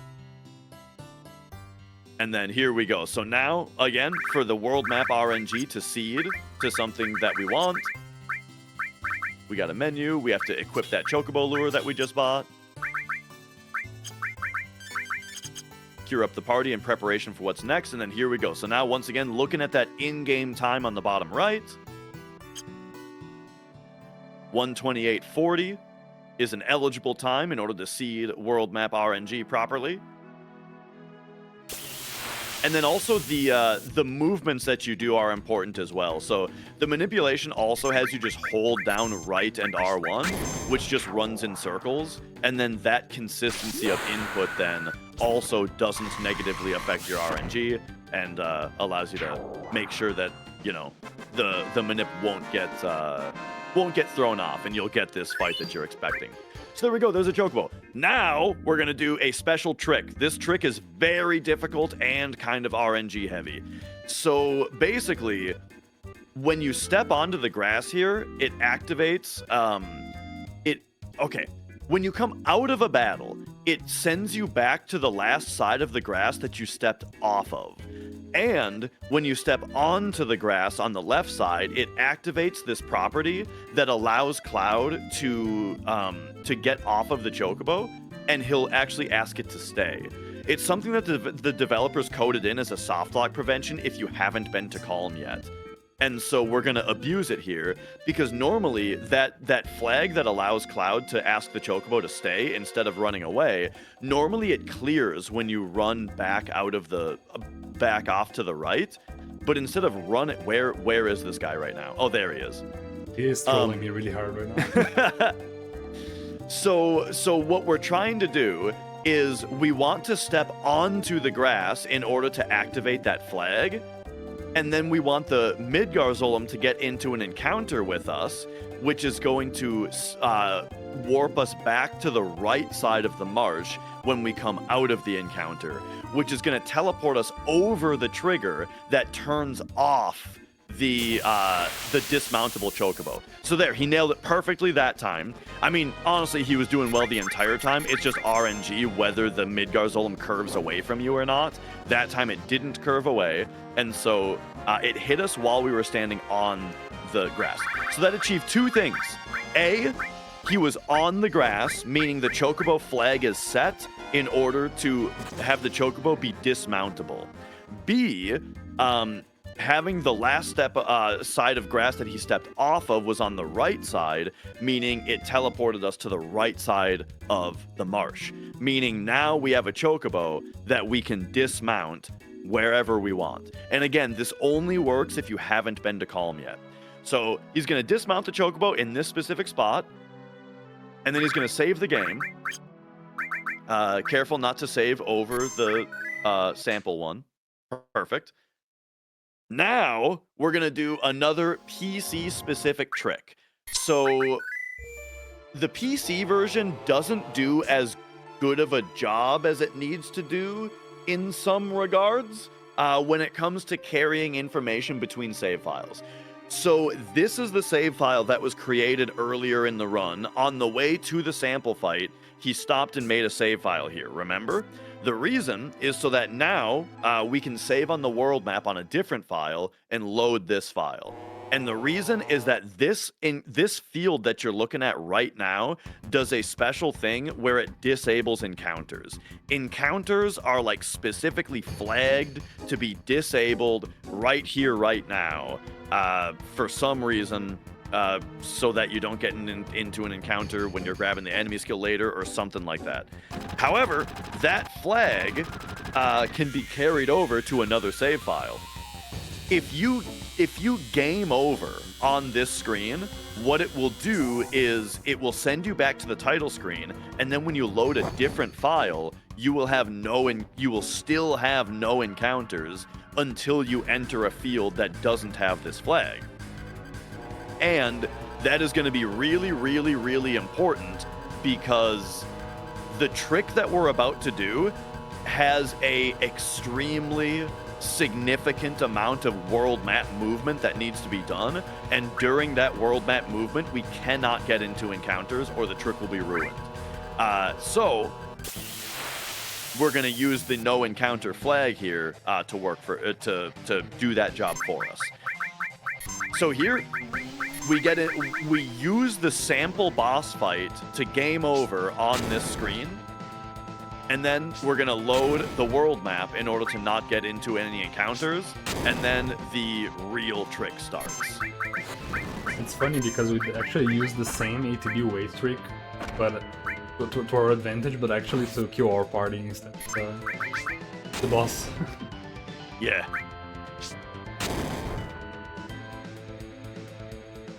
Oh, I'll tell you why later, Zergo, don't worry. I had some issues with my video. Oh, fun fact about this marathon is that I actually PB'd yesterday using marathon threats, but yeah, I'll do the trick here. Yeah, so, okay, so now we have loaded this file and we still have the no encounters flag from that sample room. Now what's going on is we saved standing on the ground. So he loaded his file and he stood on the ground, and then he mounted the Chocobo. Now something very peculiar happens with Chocobos in this game, and with hit detection. So basically what's going on here is the world map is made of triangles. Some of those triangles are scripted to allow you to stand on them, and some of them aren't. And each triangle has 3 vertices, right? And the 3 vertices define the area of the triangle, and then the game can run its collision detection to determine whether or not Cloud is standing on that triangle, right? Now, here's the thing, though, is that the developers coded in a shortcut. First of all, it only checks the triangles of the current chunk that you're standing in. The world map is made of a grid of chunks, which load in and out as necessary, because the entire world map can't all be loaded at once. Some crazy stuff is happening here right now. You'll understand it in a minute. So the thing about those chunks is that first of all, the game only checks the triangles of the chunk that you're in to determine, to look for Cloud's hit detection. But then furthermore, it also only checks first, before it checks all the triangles of the chunk, first it checks the last 6 triangles that Cloud has been standing on. Now here's the deal though, is those 6 triangles that Cloud has been standing on do not update while you're on a chocobo. And they don't point to a chunk specifically, they point to a spot of RAM. So what that means is, let's just talk about what Doumeis is doing right now. He's gonna go bump into a certain triangle. So a bunch of the trick is already done so far, but what's happening right now is there's a chunk off in the distance that he wants to be able to get into. And so what he's going to do is approach it right now and then bump into it. So right there, he just bumped into a certain triangle that was on that chunk that's up there. Now that triangle is loaded into Cloud's 6 triangles. And so now what he's going to do is get back on the chocobo. And now this particular pattern of chocobo movement, including swinging the camera, what this is doing is it's unloading and reloading chunks into a different order. So that next time that he reaches that chunk, the game is going to look at Cloud's last 6 triangles. It's going to see the one that he just bumped into and loaded in, except now when it sees that triangle, it doesn't see the data of that chunk. Instead, it sees the data of a different chunk that is now in that spot in RAM. And what it's going to see when it looks at that triangle is it's going to see 3 vertices that are all in the exact same place. And because they are all in the exact same place, that means that the triangle has, or at least from a bird's eye view. And what that means is that the triangle essentially has an area of 0. When a triangle has an area of 0, that then activates another bug in the game's coding, which is that they just never bothered to account for because they didn't think that it would ever matter, which is that if the game runs its collision detection against a triangle that has 0 area, it always returns true, or it always returns, yes, Cloud is able to be standing there. So what all of this movement and getting on and off the chocobo is achieving is one chunk at a time. What we're doing is we are storing one triangle into Cloud's 6 triangle stores, and then we are corrupting that triangle with chocobo movement into a form that the game always allows him to stand on, and we are making a pathway of chunks that now all contain a triangle that we can always stand in, which creates it builds a bridge and creates a pathway where we can cloud surf all the way to City of the Ancients. There we And go. that's disc 1 skip. Whew. Yeah, that's a lot of info. Thanks for the explanation, Dash. It is a lot of stuff happening at the same time. Yeah.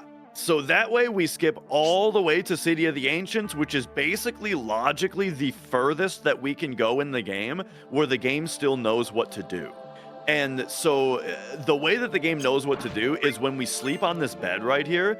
Sleeping on this bed right here, it updates a value that we call your game moment, which is basically the game keeping track of where you are in the plot.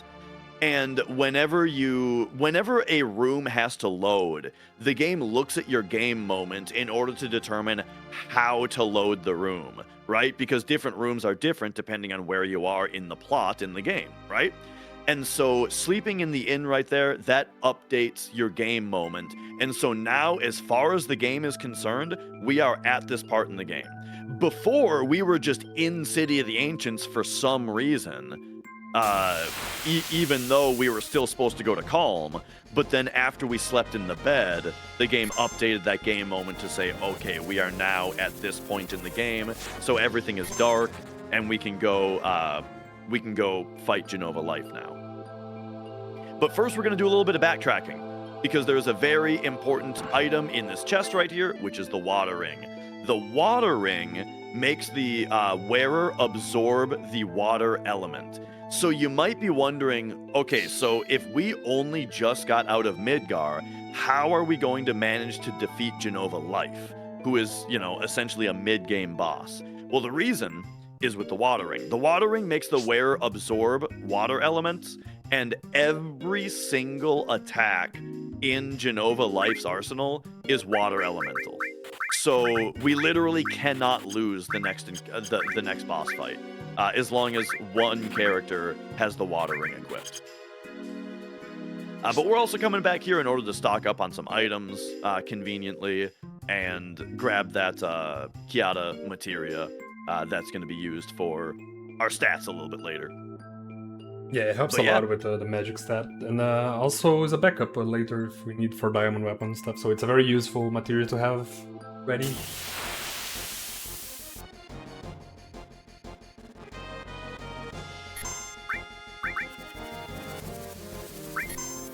Alright, so yeah, now a lot of the rest of the run is going to be just dealing with being an extremely low level, also not having any stuff, On a run that doesn't do Disc 1 skip, by now you would have Tifa and the Power Soul, or you'd have the Power Soul online, You'd have the Power Soul weapon, you would have Death Sentence in order to power it up, and you would have,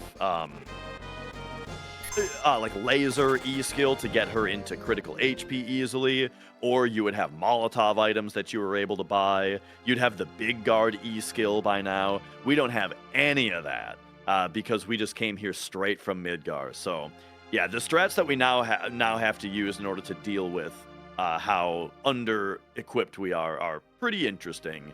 But for Jenova Life, it's a little bit of a slow period because it's really just tanking her damage with the water ring. But we'll see how that plays out in a minute here. Yeah, we only have grenades. That's it. And the comet I'm gonna be grabbing here. Yeah, this comet you can grab from the bottom shelf. It's pretty easy to do that. Try that on your own game. It's very easy to do. Oh, here's the menu that's on a threshold, by the way. So when he exits out of this menu,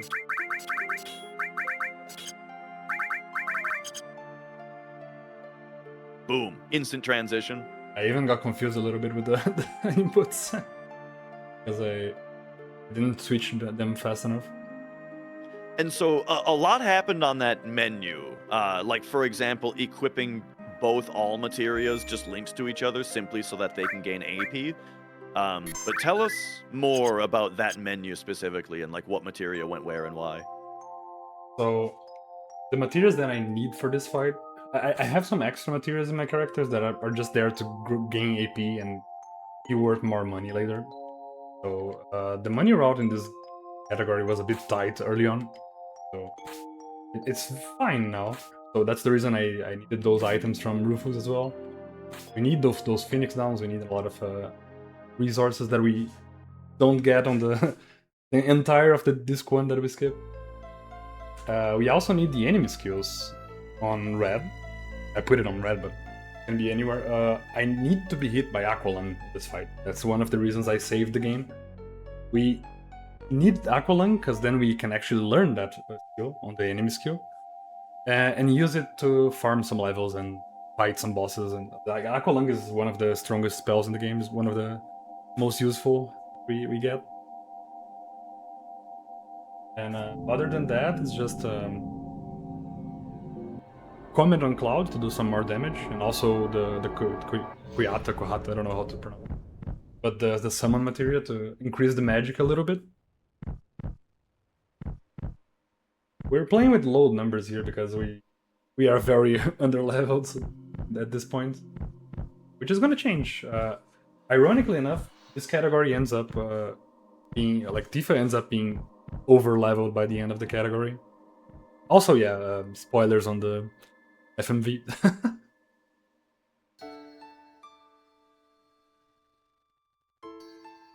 She never dodges, I swear.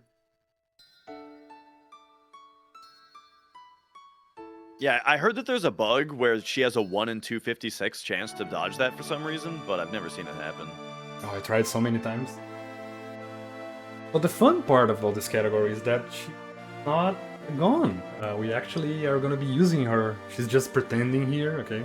She's just like doing a little bit of theater. If you guys played the Rebirth, you can see she's very good at singing and theater, so just playing. Don't worry.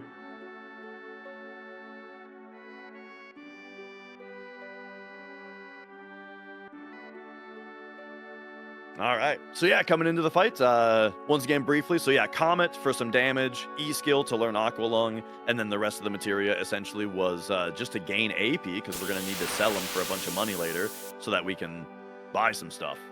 But for now, she's got a 25% chance to just open the fight with Aqua Lung, which is nice. It's nice.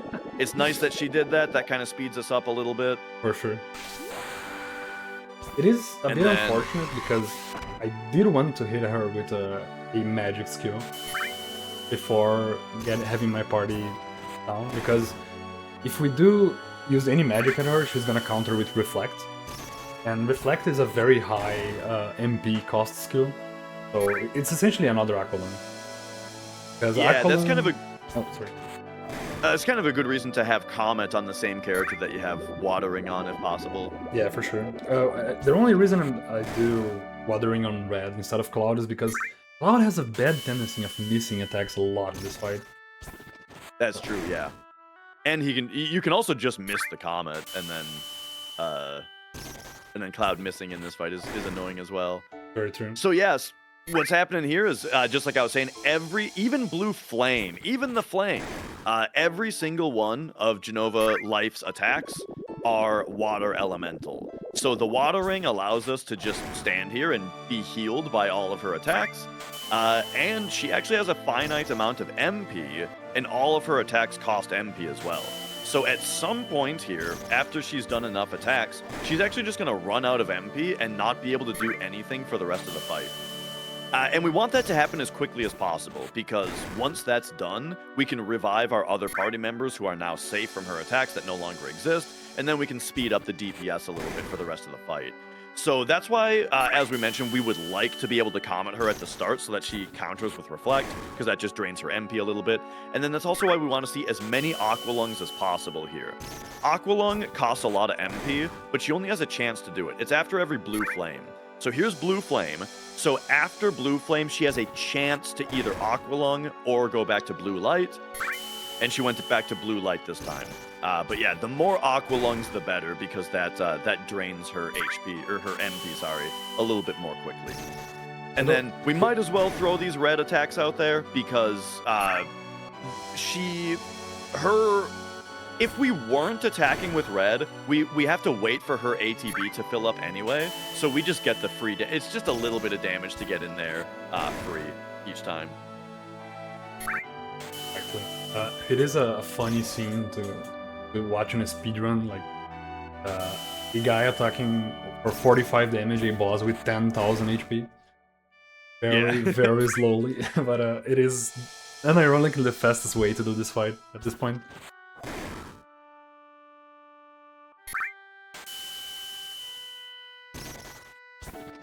And this is the reason I wanted... Oh. Explain later. Yep, there we go. So she is now out of MP, so now instead of her turn going off, it's just going to say she used up her skill power. So at this point, we get to get the lazy bones up. And then now is when now is where you'll see kind of the reason for why we bought so many grenades earlier. Nice. Nice. Comet didn't miss. I'm gonna be doing also Elixir here to do a second comet. There's Just speeds up the fight a little bit. Unless, Yeah, and you know, he misses. As far as why enemy skills cost MP, I can only imagine, like, because many attacks in this game don't bother with MP. I imagine the reason that they would make them is so that if you're using like MP damaging attacks, they would actually be effective. What's kind of annoying about that though is that like I feel like the most prevalent MP damage attack at this point in the game is Mind Blow, but Mind Blow is gravity elemental, so like all the bosses are immune to it anyway. Another reason we need a lot of grenades here is that if we didn't have any grenades, attacking with Tifa is actually not worth the time spent, because Red and Cloud, they intercalate their turns in perfect sync, pretty much. As Cloud is finishing his attack, Red is already queuing his. So if we would add Tifa in the middle of the fight, like her damage is not worth the time. But the grenades are, for sure.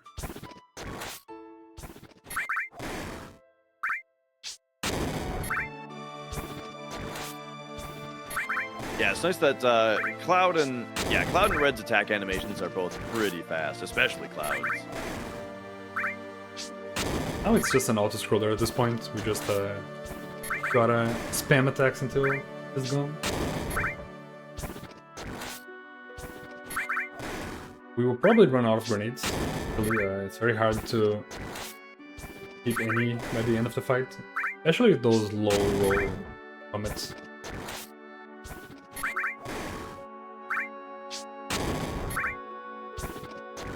It's also fun to note that we're gonna get a lot of EXP here. I think we get like 5 levels each, if I'm not mistaken. Yeah, it's 4 or 5. It might be different per character also. I think all 3 characters gain 4, if I remember right.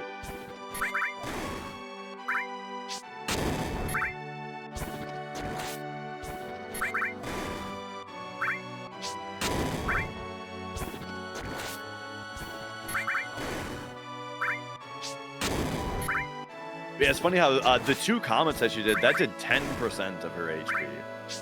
Yeah, that's true. It is. It speeds up a lot, because if we wanted to do 10% only with Red and Cloud attacks, it would take 2 turns. And so there is another route for this category where you steal a hard edge in Midgar, and then that has Cloud doing quite a bit more damage in this fight. About double, maybe a little bit less than double. Or a little bit more, actually. Yeah, a little bit more than double damage from Cloud specifically. But yeah, this route deemed that unnecessary, because it does come at a bit of a cost, where it's like, firstly you have to steal the hard edge, which is a difficult steal, and by difficult I mean it can screw you. It can take more time to steal the hard edge than the hard edge saves, if you're unlucky, and so. Yeah, it also changes the step route in a way and stuff, and so right now what we're using is the step route that Zergu made, yeah? And so, yeah. And so, yeah, this particular variation of the route, it was Zergu's routing to say, nah, we're doing it without the hard edge. Yeah, we would have, instead of the hard edge, we usually steal the 2 eaters. So this run already has a lot of stealing. There are a couple steals that we are still gonna do later in this run. And they are... one of them has a very low chance to actually steal the item, so it's a very annoying... like, the more steals you add, the more time variance and RNG you add to the run, so... It's only like if it's actually required to finish the run.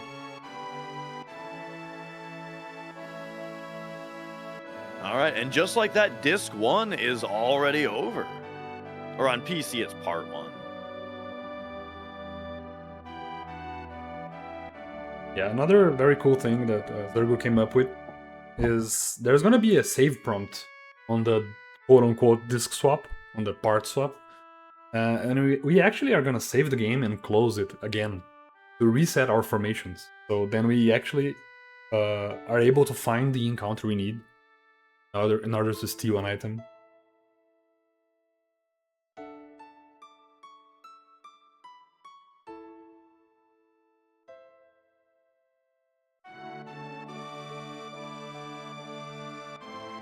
This cutscene, we're just waking Aerith up.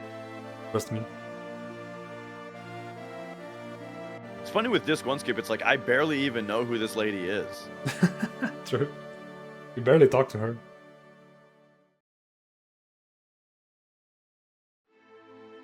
It is funny also to finish the first disc of the game in less than 2 hours.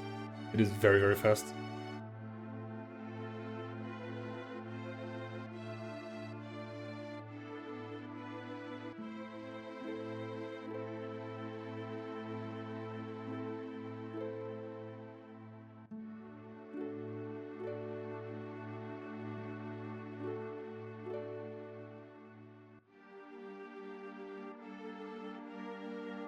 Now after the save, I'm gonna do a little menu to adjust some material around.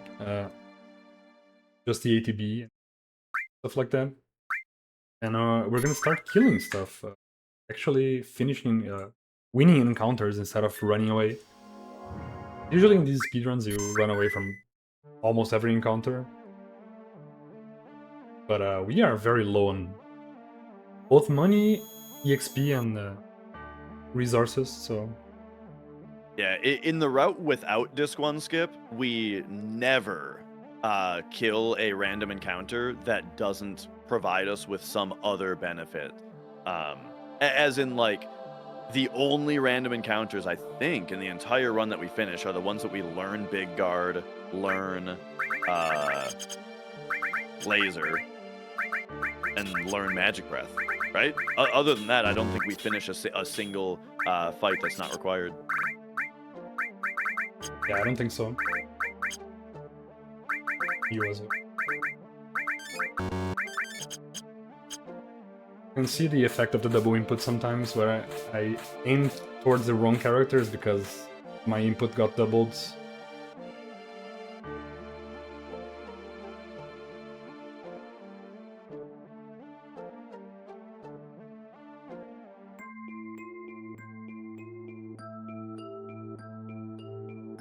All right, and so yeah, here we're getting toward Gaia's Cliff here. We're not there yet, but yeah, start of Disc 2. I always kind of refer to this as the hardest part of the run, or of the game in general. I think that this dungeon that we're coming up on is pretty tough. Yeah, here we get the Bolt Armlet. Bolt Armlet is very good. It allows us to absorb Lightning Elemental, and then there's a Mega Elixir in that chest, which is very convenient. But yeah, so here's what we were talking about. So here's an example of an encounter where we're actually going to stop and kill these enemies because there's 4 enemies. We can one-shot 4 enemies using Aqua Lung. This is why it was so important for us to learn Aqua Lung, is because now, yeah, we can use it to one-shot those dudes, and that's just for how under-leveled we are. It's a very good amount of experience and money for us for the part coming up. Exactly.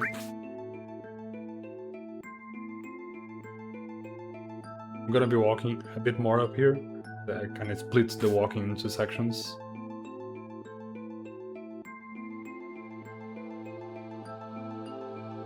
Now I'm gonna be doing your menu pack. Oh yeah. So this is actually the final world map traversal of the game, in which we don't have the high wind. So we use a world map manipulation here as well.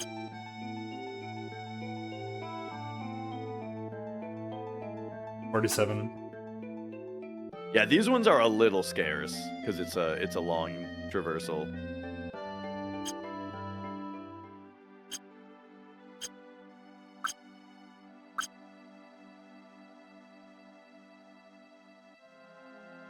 And there we go. So once again, leaving on that specific IGT and then opening the menu a specific number of times affects RNG in a way that just allows us to get a large amount of traversal here before an encounter happens. And once again, just like the Midgar world map manipulation, it also avoids pincers. So here you got to be a little bit careful with your movement. You can stop moving just and then turn around, just as long as left was the last button that you pressed, and then you can start moving right as long as right is the first button that you pressed. You know what I mean? Yeah, I just got the habit of keeping going. Like I keep going into the encounter because usually it's very close to the corner. I wasn't expecting this one to be so far away. Yeah. Usually just go into the encounter and then. Yeah, that way you're very, very likely to only get into that one encounter for the entire traversal here. It is a very good encounter to farm, so very beneficial.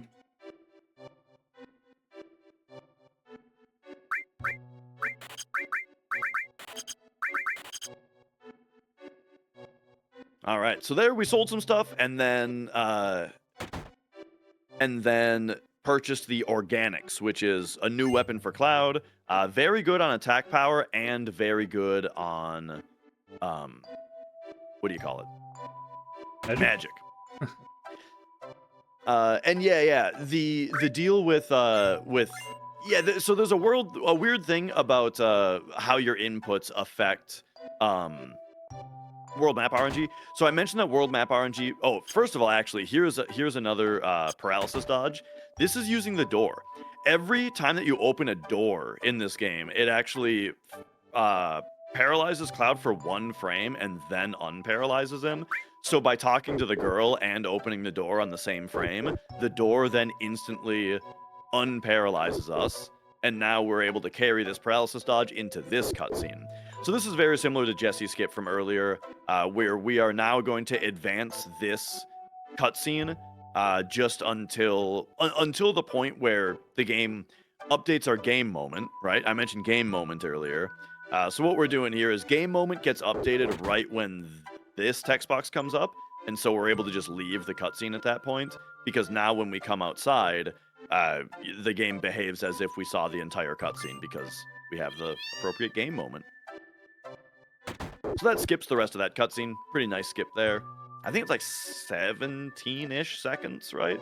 Yeah, I think it's around that. I heard 15, but something like that. Yeah.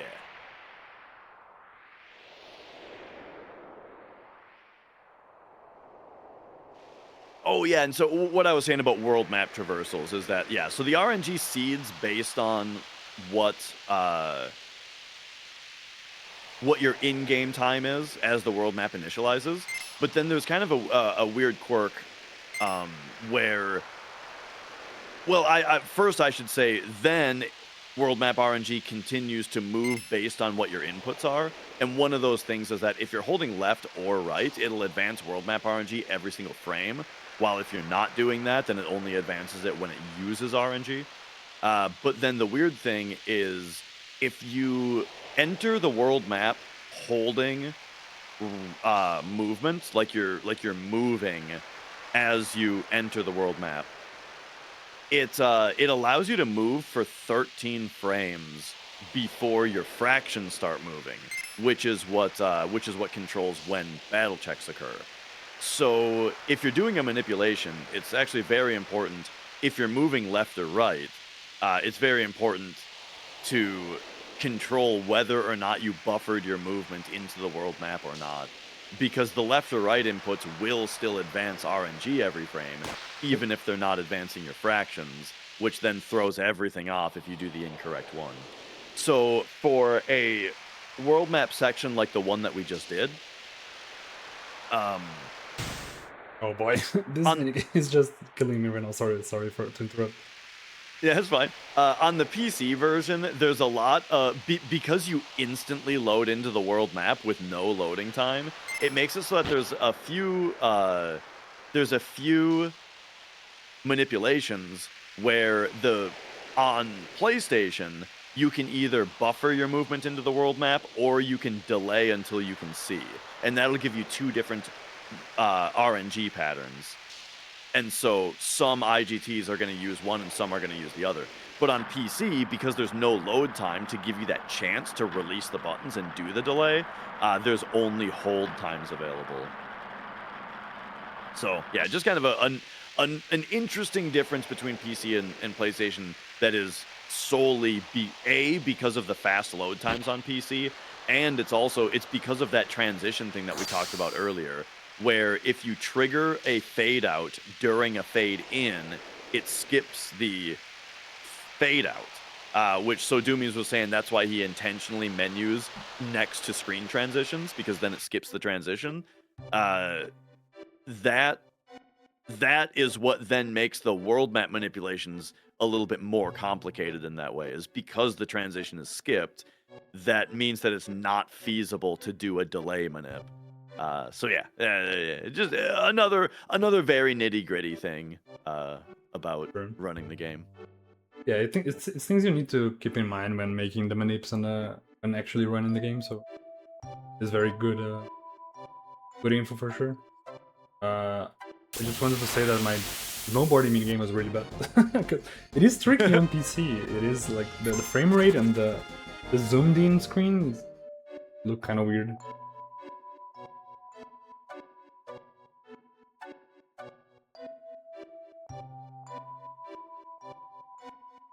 All right, so here we are in the snow fields. The route that you take during the snowboarding actually affects where you spawn on the snow field.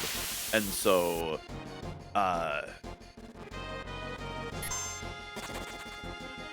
so it's important for the step route to spawn in the right spot. And then we got the added cut materia there.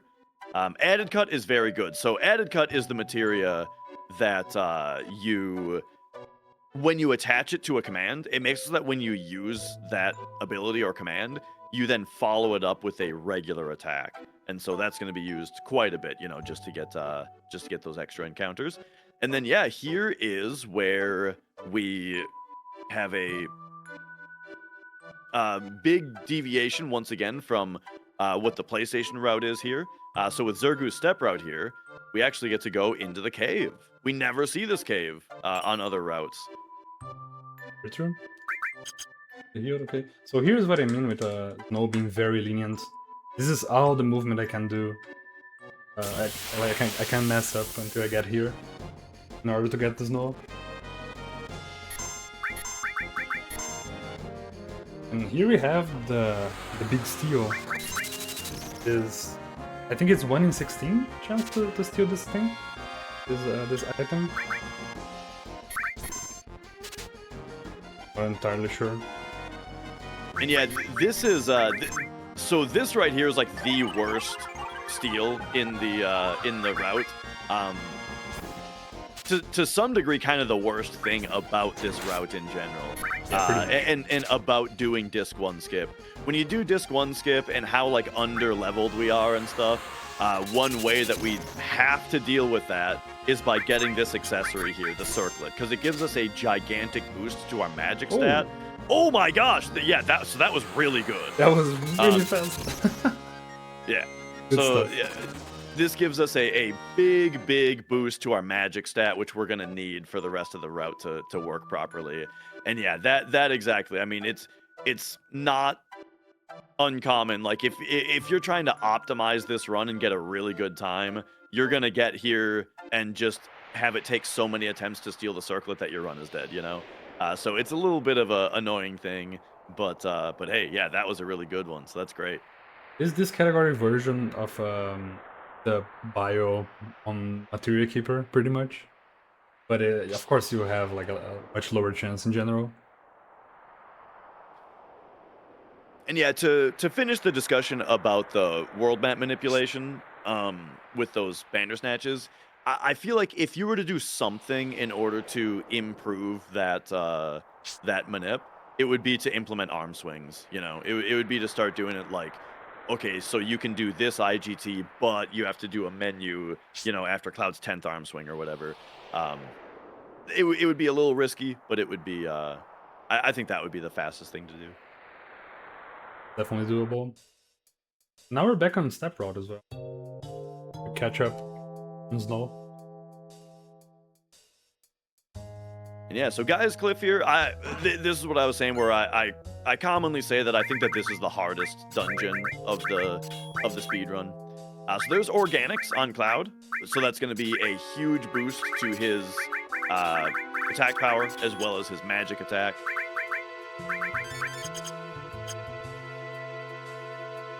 And then, yeah, this dungeon, it's just, steps are a little tricky because of the navigation, but then also, just a lot, it's pretty dense with strats as well.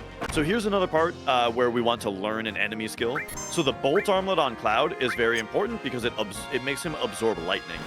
And we want to learn Magic Breath here. Magic Breath is a fire, ice, and lightning elemental attack. So because we absorb lightning, that means that Cloud absorbs the entire attack. So we have now learned Magic Breath. And it's just it's a super, super powerful attack that costs 75 MP. So it's pretty expensive. It's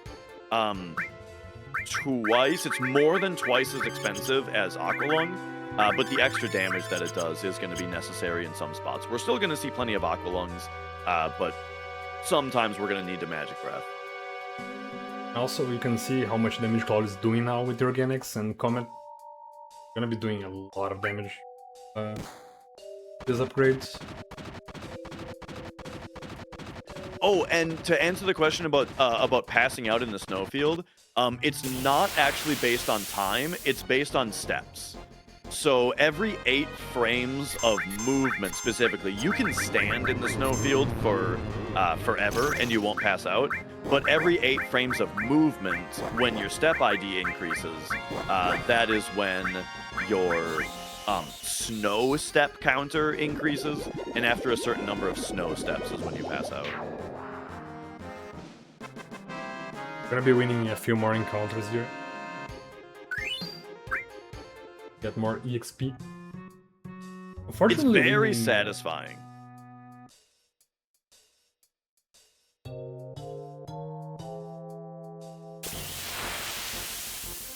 It's one thing that I like about 100% runs a lot as well, is getting to actually win encounters every once in a while. True. It's cool.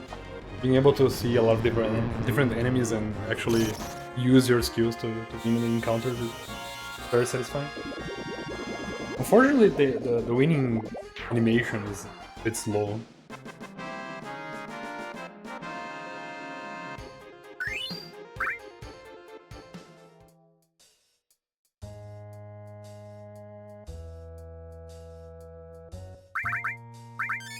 A little bit of healing here, please.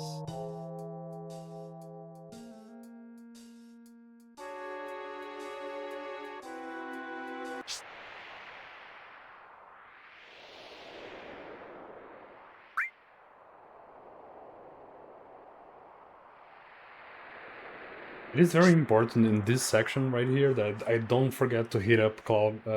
You can press square here to heat up your body temperature.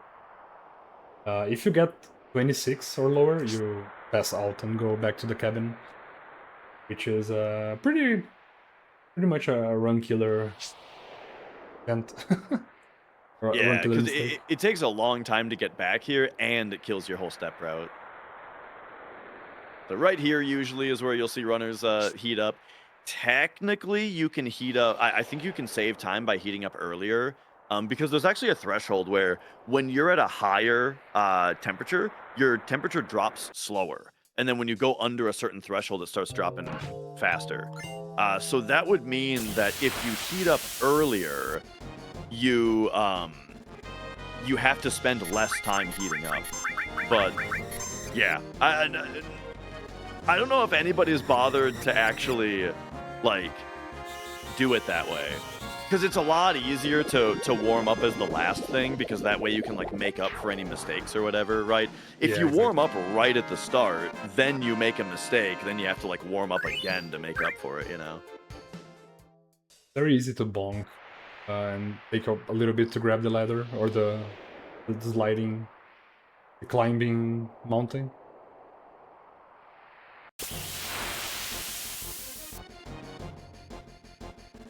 Getting some not great ATBs, oh, that is faster than expected. Here I'm gonna walk and then force an encounter.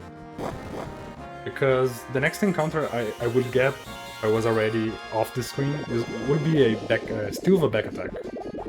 And if Stilva decided to do Magic Breath, it's just really bad for my resources. Gonna cost 2 extra Phoenix down for no reason.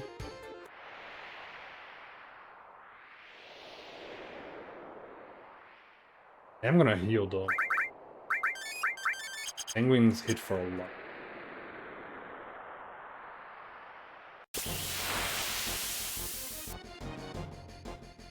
And then the nice thing about forcing an encounter at the edge of the screen here like this is that this also allows you to do the screen transition skip, where now it looks like he just loaded back into this cave. Exactly. But that's because he buffered his movement out of the fight into the screen transition, which then just instantly loaded in. Alright, so here we gotta fight these icicles. Each icicle comes with 4 bats, and the bats are pretty nice experience and AP. And so what we'll be seeing here is Aqualung takes out all of the bats. Yeah, ideally, then, you want Cloud to be the first one, like a good ATB on Cloud, because he can actually get silenced. He's gonna clear the icicles in only 2 Aqualungs. So if he does get silenced, then we need to do it with red, and a bit more messy. Yeah, and this is an example of, like, this requires that circlet to be on him, so that he can have enough magic power to do only 2 Aqualungs. But yeah, that's what's really annoying, is that there's 4 bats, they're really fast, and they all they all have a chance to do a move that silences. And yeah, 255 steps would kind of make sense. If it was counting up by 1 every step on a 1 byte value, it would make sense that after 255 steps, then it rolls over at 256, and that rollover back to 0 could be what triggers you to pass out. I think that would make perfect sense. I did it with red this time, because he got the first ATB. I wanted him to do it as fast as possible to have a lower chance of Cloud getting silenced. I can just finish with a regular fire. Yeah, because these icicles, they are weak to fire. They're also weak to gravity, though, which is kind of a funny thing. Gravity. It makes sense. So, yeah. So a skill like Demi 2, which does, it does 50% of the enemy's HP in damage, that'll just one-shot an icicle, because it'll double the 50% to 100% and just instant kill him.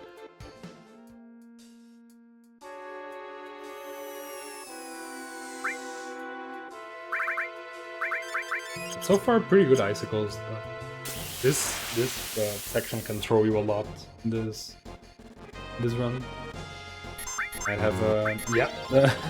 I spoke too loud or too early. This Cloud got immediately silenced. Which is not bad, honestly, because I was gonna need his mana anyway for... As he died here. Oh my gosh, they all ultrasounded him. Every single one. They wanted Cloud silenced, like, at ASAP.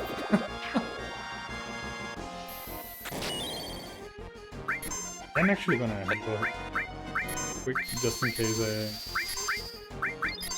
get countered. Yeah, each time that you hit this icicle, it has a, I think 50-50, but it's a random chance whether it counterattacks. Mm-hmm. There we go. It was worth it. And now we have mana on Cloud, which is good, because I'm gonna do one more encounter with Cloud. A preemptive.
So yeah, you have to kill the 3.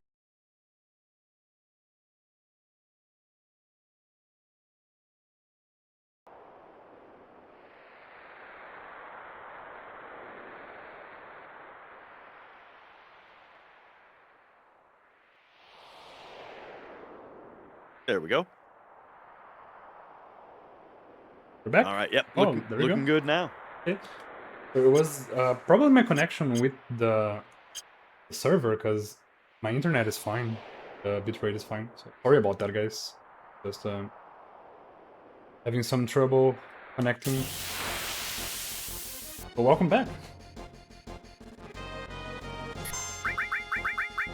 I stopped in the menu real quick so you guys could catch up. Nothing really interesting happened. Apologies for the delay. Preemptive there, super convenient for getting Aqualung. Oh, absolutely. That's one thing about having to win encounters. If you get a bad starting ATB, which is random, the enemies are gonna attack. Every attack is gonna waste you a lot of time. And potentially like force you to heal later, so the less attacks you get, the faster the farming is gonna be, and the less you're gonna have to heal, so it does add up a lot of time over the course of this whole section. Yeah, like when you run away from an encounter, the escape can be triggered on any turn, no matter what the enemy queue is. So you just get away as soon as possible. But yeah, when you have to actually kill, that means that you need to reach your character in the queue, which can waste a lot more time. All right, we're coming up on the Skizto fight, or Twin Head. This dude is a really interesting boss. So he's got 2 heads. One of them does all ice attacks. One of them does all fire attacks. However, they also have a hit counter on them that counterattacks after you've hit them enough times. So the ice head counterattacks every time he gets hit 6 times, and the fire head counterattacks every 5 hits. And the counterattacks are earth elemental. Then, when you kill each head, it counterattacks with a powerful lightning move. So, in order to get through the fight, you need to be wary of a lot of different elements and set your party up accordingly. And once again, we're still under-leveled, we're still under-equipped, and so we're doing Aqualung strat, right? Yep, we're doing Aqualung, but I'm doing a slightly slower ending so that Cloud actually lives and gets the XP. Yeah. So Cloud has the organics once again, which gives him a nice magic attack boost, and he's got the circlet. He's wearing the circlet, yeah. And that so his magic power is like mega boosted right now, on top of putting a bunch of materia on him. So you saw Doumeis equipped a whole bunch of materia on him. That is because green and red materia both increase the character's magic stats for each one that is equipped, or like each one has its own kind of stat effects, right? Yeah. So each of those also good for powering him up. And he's also got the fire armlet on, which makes him absorb fire attacks. So as long as the fire attacks keep hitting him here, like we don't care about Tifa dying, we don't care about Red dying. And so now each of the fire attacks that hits Cloud is going to heal him. So that's going to keep Cloud alive even through the earth attacks that are going to hit. So since each of these Aqualungs are hitting, each of these Aqualungs are hitting both heads, that means that it's triggering both counters. So that means that the 5th and the 6th. And Sleepy Jake, were you accounting for the fact that step ID increments by 2 every time? So you'd have to take 512 step ID, or like step ID will go up by 512 by the time that you've done 256 steps. But yeah, so because we're hitting both heads with every hit, that means both the 5th and the 6th Aqualung is going to cause an earth counter, as well as the 10th and the 12th. So we know that we've hit him. Go on. The cycle is a bit weird here. I'm gonna wait for the ice head to attack. Okay, we're fine now. Is this because The ice head got an attack that I was not expecting, but the cycle was kind of weird. But it seems to be fine now. Yeah, so we know that we had just hit them with the 5th because the first counter happened. Now we know we're hitting them with the 6th because the second counter is happening. And then, as you can see, the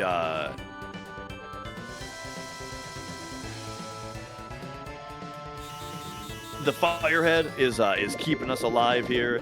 And then the amount of damage that we're doing with each of these Aqua Lungs is enough to where I think we're going to hit them with 10, right? And then switch to Tifa, or is it 11? No, it is 10, but that was a very weird... I hope the Firehead attacks here. Kinda seems like he went off script, okay. Oh yeah, this is the double attack. This is weird. He's a little bit off script, like I'm not counting properly his turns, but things are fine. Just one more Aqua Lung and that should be fine.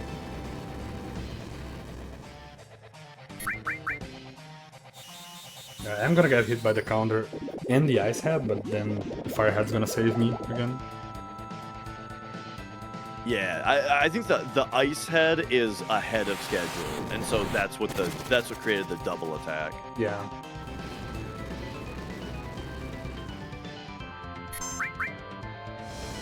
Okay, this is a very weird cycle, but I am gonna be killing the Ice Head with Braver here, which is not the usual strat.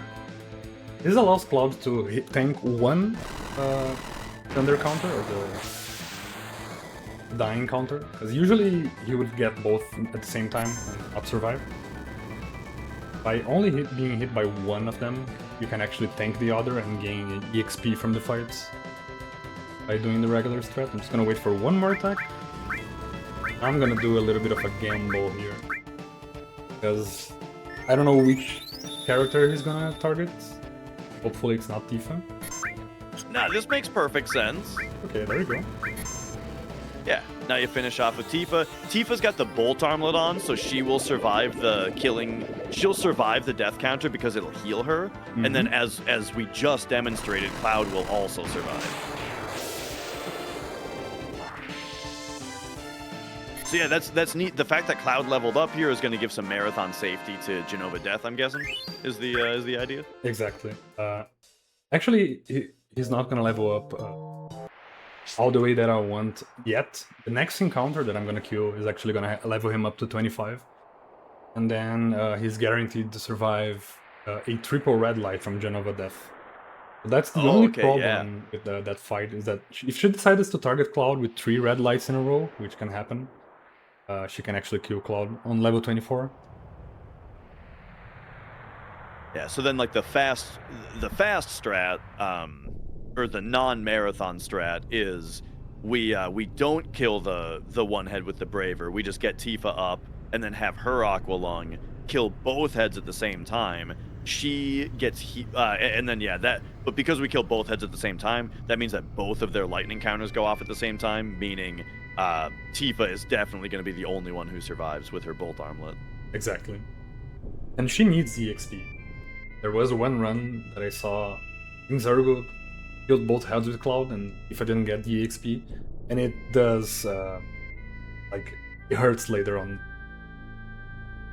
So she's definitely the one to have both armlets. And that's funny because in the no slots run, where we don't do disc 1 skip, Tifa is usually the only character who dies on the Skizto fight. It's fine. Yeah, that's true. Ooh, that was parallel. You want Cloud's limit to not die here, right? Oh, it's fine. Oh, okay. Oh, okay. I'm gonna do a little safety strat here. Instead of healing, I'm gonna go all the way to the save point, because we need another encounter on that screen. We need to encounter the Big Shoes, the Gigas enemy. He's a popular Final Fantasy VII enemy. We need to steal the Gigas armlet from him. However, there is a chance he's gonna just use Quake 3 and wipe my party. Oops, didn't mean to go back here. Yeah, I've done that so many times. If you buffer up and right, he jumps back. So annoying. That we're gonna save the game here, because every single screen after that one that Gigas appears on is not hostile up until this point. So we can't just run all this way without ruining the step routes. Let's see if you get the funny thing here where you run. Oh, Oh, yep, you ran past the transition. Now you have to run left. I did the same thing yesterday. That particular gateway is really weird. I think it's only on PC that you can do that. I'm gonna do this to have a better chance of outspeeding him with red.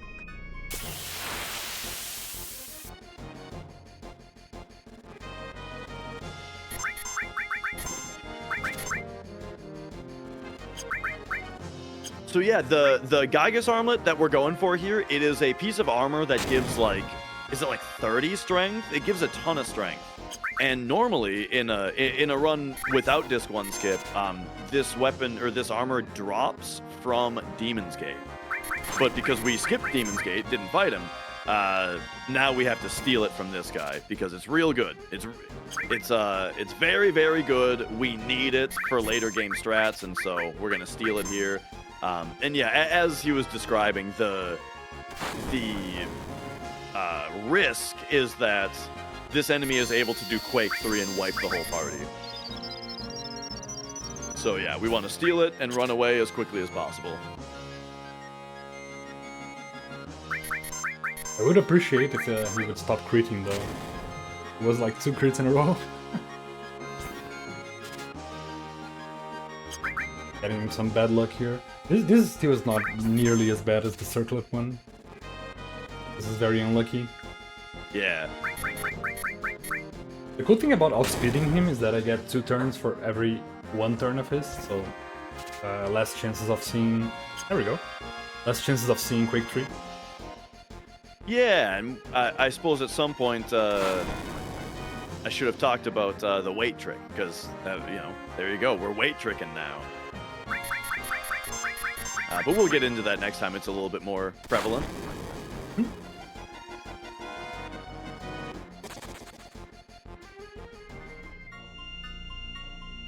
Do a little menu after the next battle.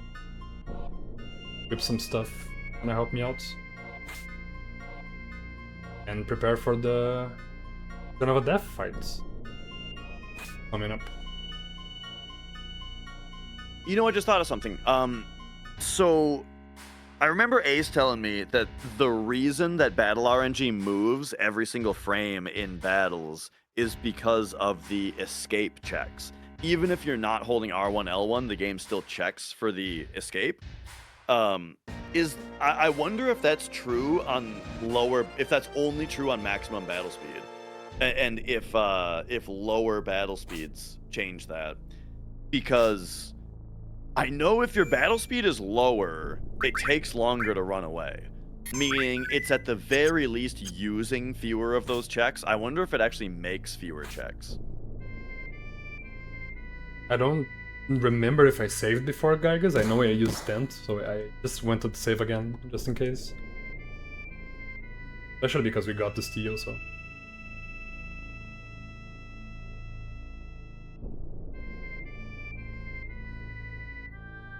I got stuck on the little corner there because I didn't release up properly. Yeah, there you have cloud movement before the camera goes down to him, but it's a little tricky to keep him moving. If it's actually really low. Or up quickly. This is the last fight I'm gonna actually queue. Oh, I forgot to do battle speed back to normal. That's a good reminder for JDEF.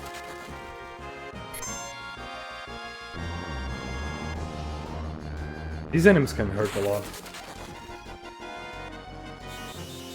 They just yell big 3D curse words at you. Like that guy from Lollipop Chainsaw. Just emotional damage.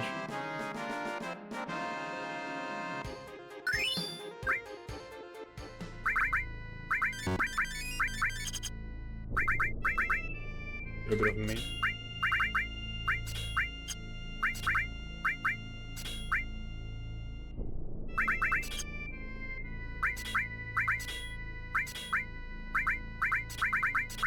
Got a bunch of materia to gain AP. important to have fire on the elemental, and then... Oh, never mind. Got confused with the Kaiser Knuckle. A bunch of green materia on Tifa as well. So that she actually heals more.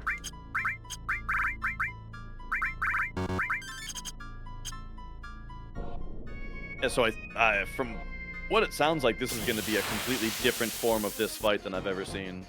A little bit. I did a little mistake here. I did not walk instantly, so I should have done the 7 steps instantly to avoid this battle. But that's really not a big deal. I'm just gonna get 1 extra encounter. The way I'm gonna do this fight, usually people can do 2 types of fights. You can either do physical fight or the comet fight. The comet fight is a bit faster, but it's also more... I don't want to say dangerous, but it's a bit sketchier. You can get silence turn 1 on Cloud, which makes it very much like slower and more annoying to do. You also need a lot of mana recovery items. You need to use elixirs and ethers and stuff to do the proper strat. With the battle speed.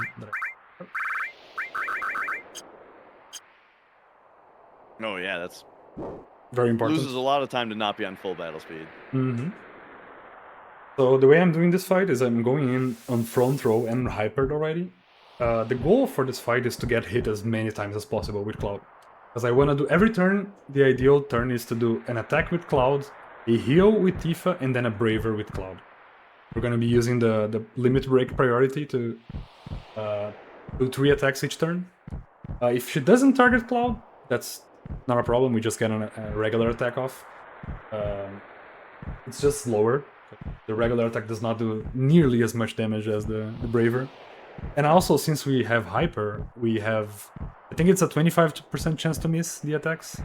Or 30%? 30%. Yeah, so relying on regular attacks is not a good idea. We are pretty much relying on Bravers to clear this fight as fast as possible.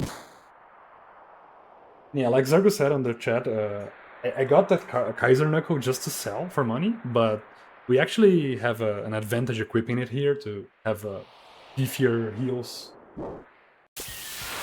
Cloud still gets hit by a lot of damage.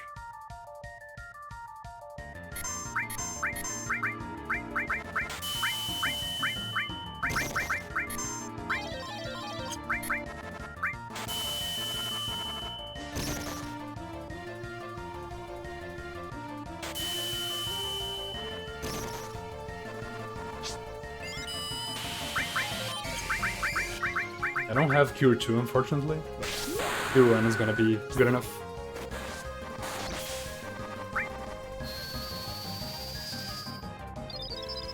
We need Red to die as fast as possible here, so she has a higher chance of targeting Cloud.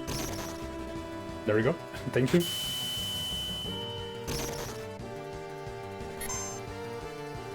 And then, are we supposed to be on HB weight? Yeah, it does make the fight a bit less scary, because Okay. inputting fast on the 15 FPS menus is rough. Especially if I need to heal and then lose a turn.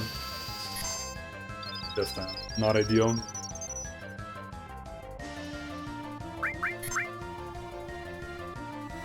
Well, the silence won't affect Tifa because she has the ribbon. Just gives us an extra turn.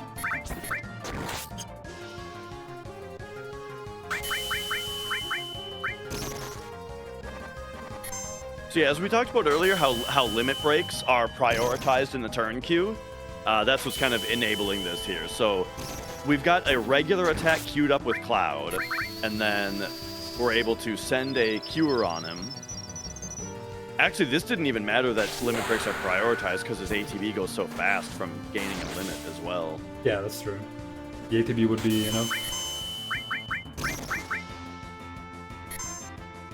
These turns are ideal, except she's doing way too many red lights. Ideally, she only does 1. But that's essentially the turn I want every time. To do an attack with Cloud, heal him, Tifa, and then finish with a Braver. You can see Braver is doing a lot of damage.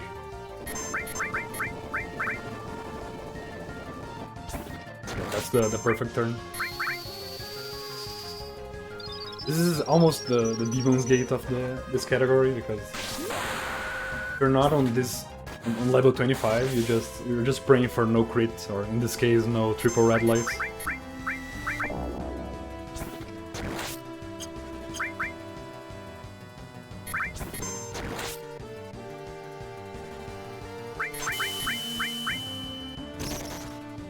There we go, another attack on Cloud, that's good.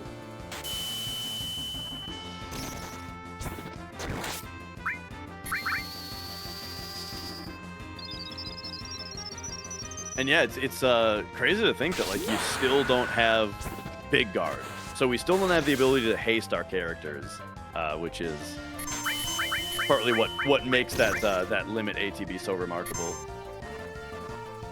Big guard would actually be super ideal here, because then we would never die to any attacks because of the protect and the other thing. Would Cloud still get a limit in only one hit though? Oh, that's a good point. Maybe we would do Comet Strat then.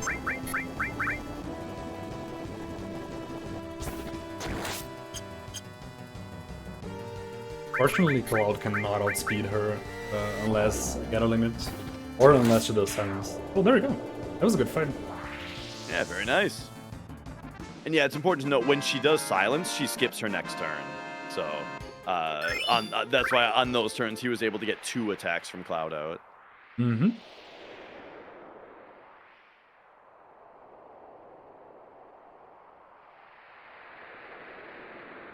All right, and then here's where we have a pretty long break. There's a pretty good amount of downtime before we kind of get back into the gameplay here. Jenova Death is sort of the last boss of that act of the run.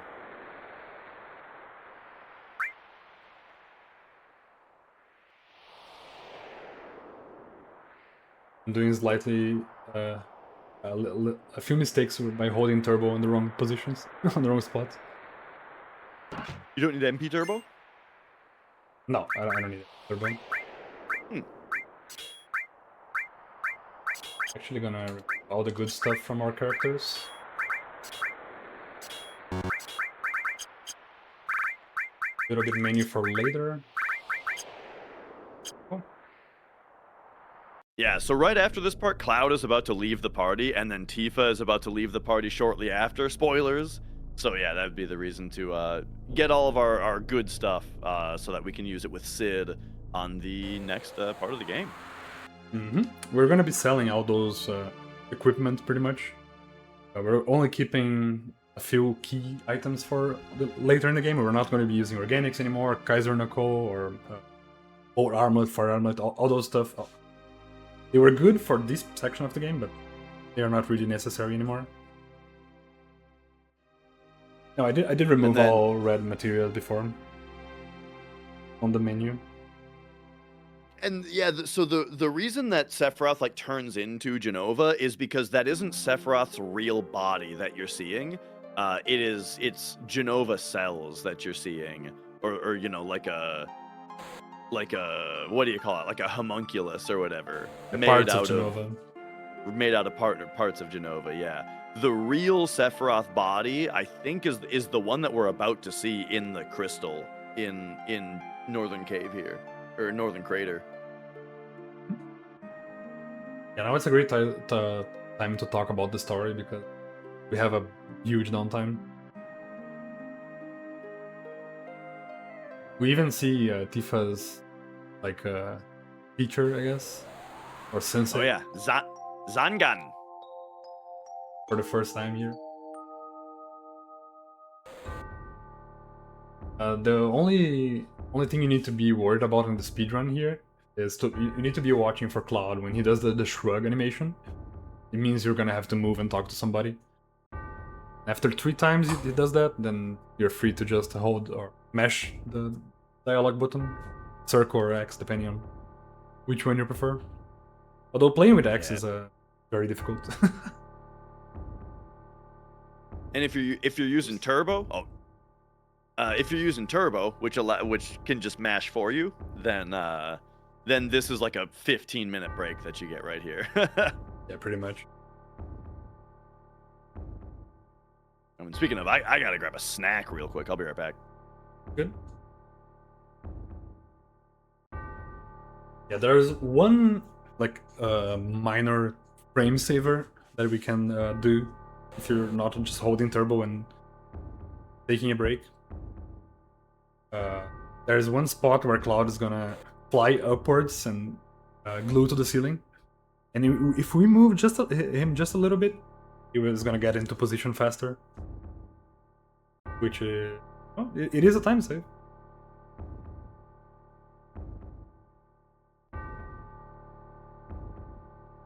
Yeah, so that's a funny thing about this category. Usually you have Sid here,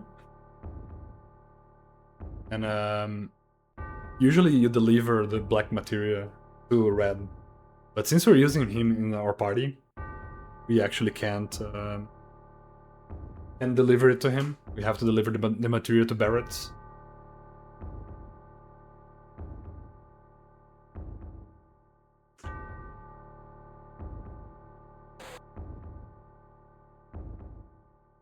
So the problems we face by doing the disc 1 skip is that, first off, Sid is level 1.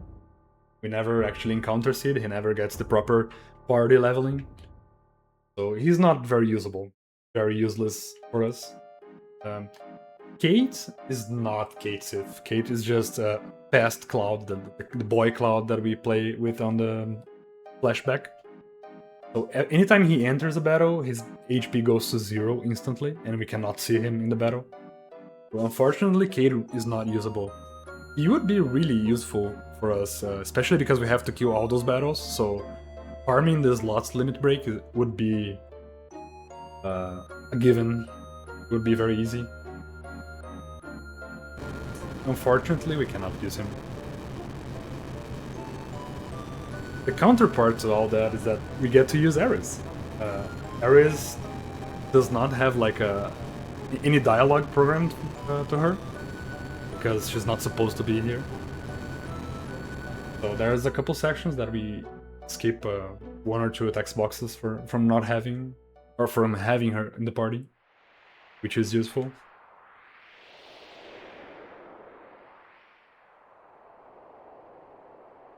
Alright, I'm back, but temporarily snacking. Welcome back.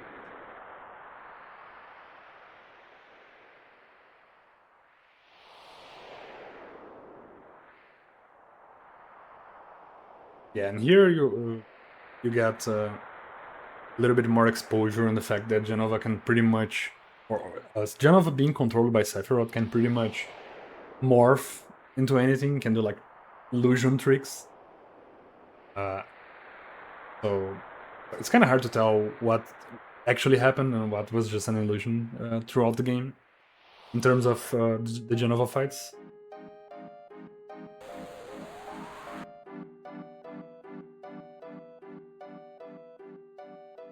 Story in this game, it can get very confusing, but I think the baseline of the plot and the lore is very, very solid. Just the details can spark a lot of discussion. It's very, how can I say, like each person interprets the lore in a different way, or the plot in a different way. So I think that's was what they were aiming for. A lot of the Square games have like vague endings, right? That allow the players to just think about it on their own. So that's pretty cool. Yeah, I think the post-credit sequence of this game has that a lot as well. Yeah, exactly. At the end of the game, this game is fantastic in my opinion. Even if it's a bit vague. Open to interpretation, thank you. Yeah. You guys can tell that English is not my first language, so sometimes I have a bit of trouble finding the right words.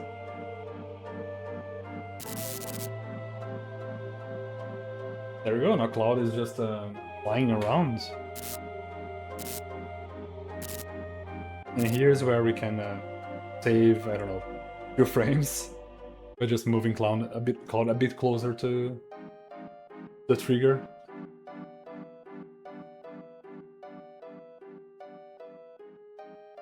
One thing I love about this game, especially about this game in relation to the other PS1 titles, is the backgrounds images or the pre-rendered backgrounds. I think they look fantastic in this game. They did a really good job.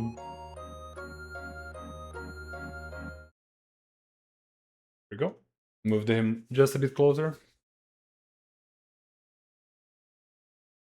Did a little pin there to adjust into position. Now I'm gonna grab his neck myself, so be right back.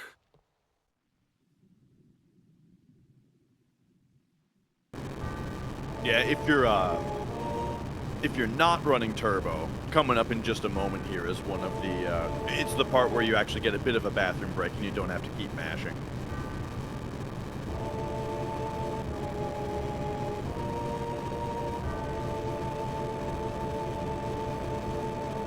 Because people ask pretty often, you know, like, what do you do if you have to go to the bathroom, right, during a long run and that kind of thing. And the answer, one of the answers is that right here, this text box that just says, like, C. Coming up. Oh, it already passed. Oh, because I think his name is A in this and not C. So when I saw the A, I was like, oh, it's not that one, because I'm used to it being C. But anyway, yeah, that last text box that happened, you know, right when you clear that one, you can run off and you know, do what you need to do for a minute.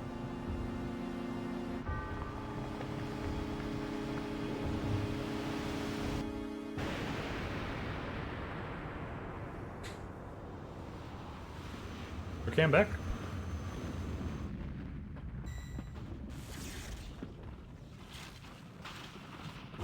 I think it is very important in these games to take your cutscene breaks and go to the bathroom and everything. Stretch your legs a little bit. Stay healthy during the run. So. Always a good idea. Yeah, sometimes I skip one and then I big time regret it because then the second one is, you know, a nightmare. Yeah, for sure. Have to wait all the way to the next break. And then, like, by then you've stored enough, you know, pee to where then you can't even get it all out fast enough. This game has a lot of like a minute-long cutscenes that is not quite long enough to go to the bathroom, grab a snack, and refuel your water and everything. You have to choose which action to do at a time, so good to use all of them. The cool thing about this game, especially, or this category, especially if you're doing the turbo, or if you're using turbo, is that you actually have a lot of breaks back to back. Because you have this whole section, and then you have the whole live stream section, and with the giant cutscene. Then you're almost at the disc 3 break, so like the Tifa dialogue. A lot of breaks back to back. We skip a lot of things.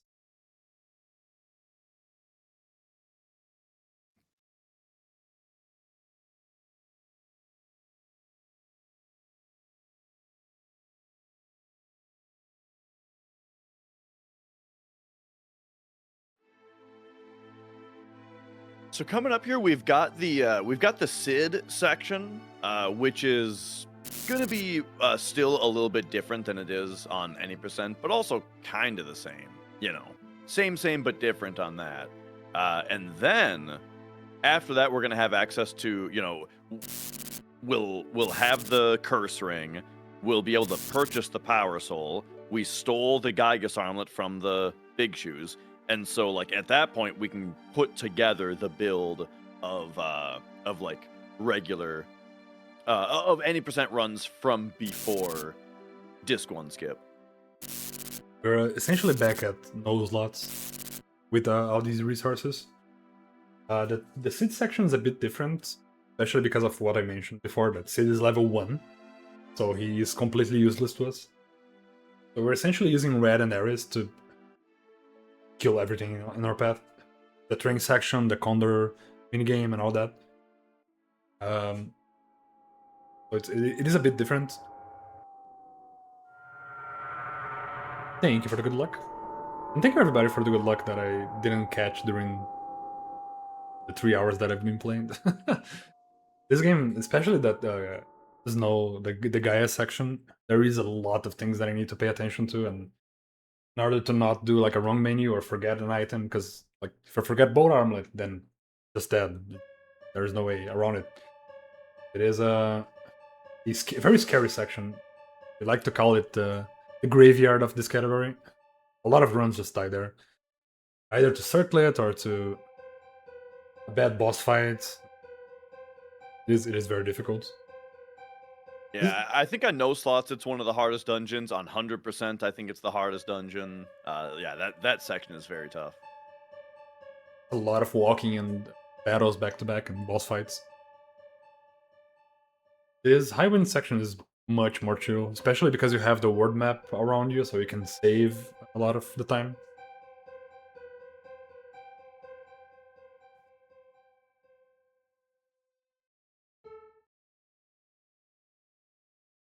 This part right here always freaks me out a little bit, because the white screen takes a lot to clear, and I always think my game froze or something, or crashed. Oh, yeah.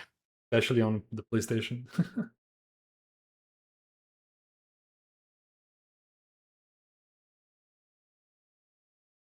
I also saw one time, I think it was Caleb running the game, where Barrett walked over and hit the button to unlock the shutters, but the FMV just didn't play. Like, you walked over there and hit the thing, and then just nothing happened, ever. Oh boy. Okay, we're safe from that at least. I know a classic one is when Heidegger orders to shoot the cannon, and if you have anything corrupted there, like just doesn't play and the game never proceeds. Very annoying. There I stayed a little bit away from Barrett on purpose, because if I am very close to him, sometimes it takes a while for him to trigger the dialogue. Just a little tiny setup that I do to guarantee it. And speaking of Barrett, I'm gonna be moving with him for a bit. And there are a couple of screens here that the movement is actually matters a bit. I can save a lot of time by avoiding the guard and Tifa. Yeah, like right here you kind of see it pretty clearly, just running ahead of them, but this one's a little tight. Whoop, going right on the stairs right there. You have a pretty small window to do that, and if you don't, yeah, getting stuck behind Tifa all the way down the stairs loses you quite a bit of time, so that's a big one. Mm-hmm. Yeah, it's interesting the way that, like, you play as Cloud, and then there's a section where you play as Tifa, there's a section you play as Sid. But then also, yeah, there's this part where you play as Barrett, there's the part where you run Eris around in the Shinra HQ. I think that's it, though. I think it's just those 5. I wish we could play as Kate Sith. It would be really funny. Yeah. He and Red, it just seems like their running animation would be a little weird to funny to control. Oh, for sure. Imagine having to walk steps as Red. Would be kind of weird. Yeah. And then Vincent and Yuffie are optional, so it makes sense not to control them, really.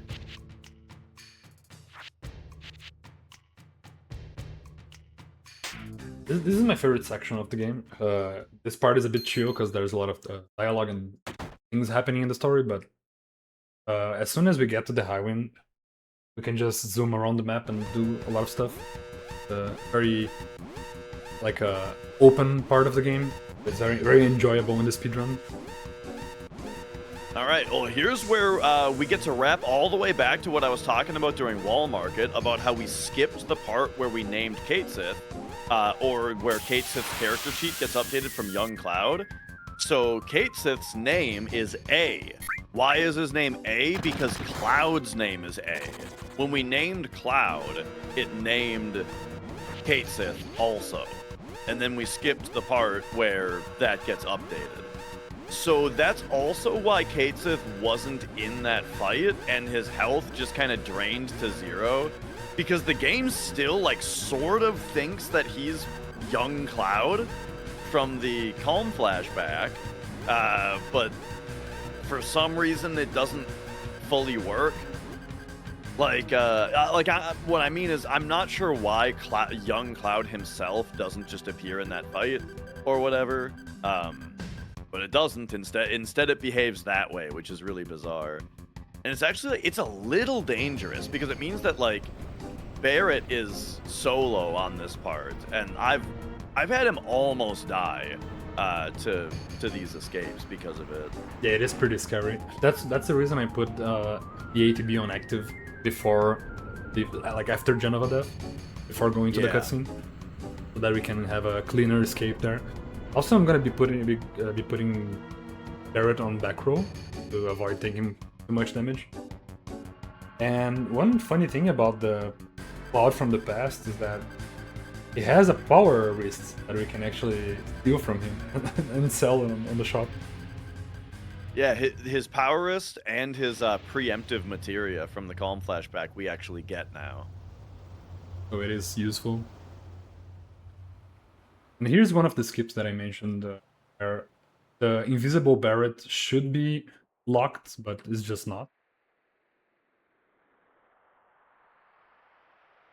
We would have to watch like a whole extra FMV. But instead I can just move down and exit this screen right here by adding down left here. There we go. Yep. We just walk out in the middle of the cutscenes, and now we don't have to watch the rest of them. Yeah, that saves quite a bit of time. It does make you have to run through this screen right here, which is live on steps. So the step route does have to account for doing it, but I mean, you just do that. You just route. I mean, everyone just routes the step route to account for it. But yeah, pretty interesting thing there. Like more than a minute time save, I think. And yeah, that skip works on all versions.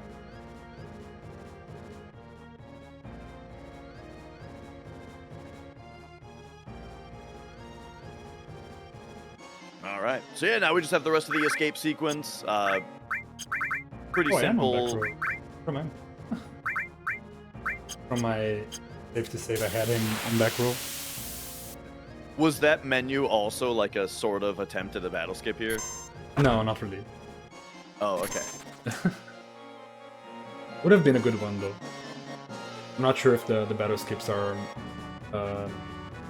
doable here in this world. I never tried.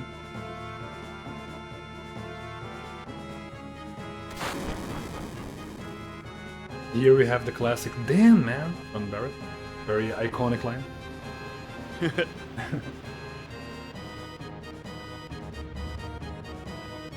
It is a shame we don't watch the other FMV because it is pretty cool.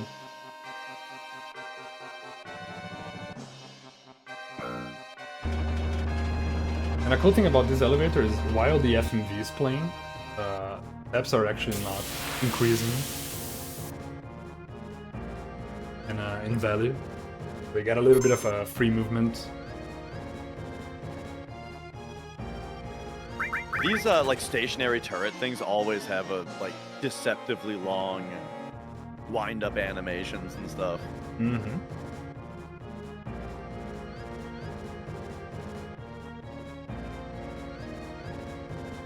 Off formations again.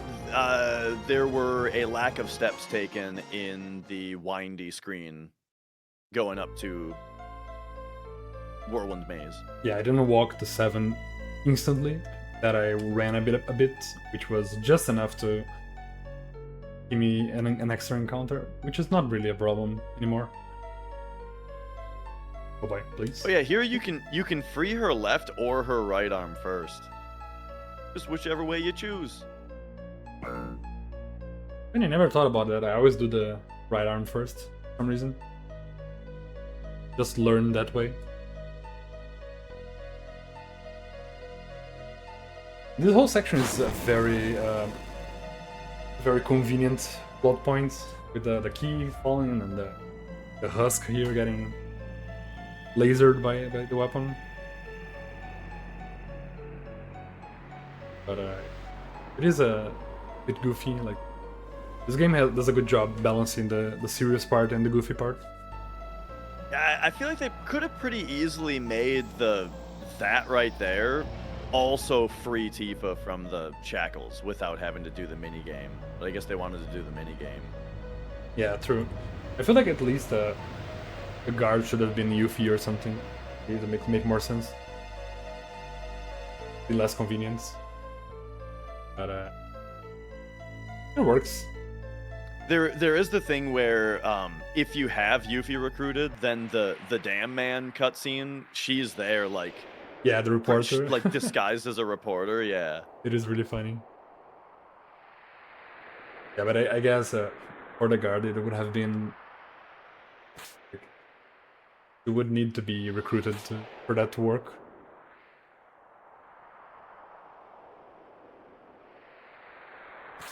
Well, now we have a different kind of battle that usually we lose on purpose because it's not really faster, it's just more consistent.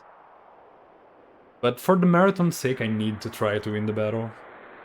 Just on the contract. Yeah.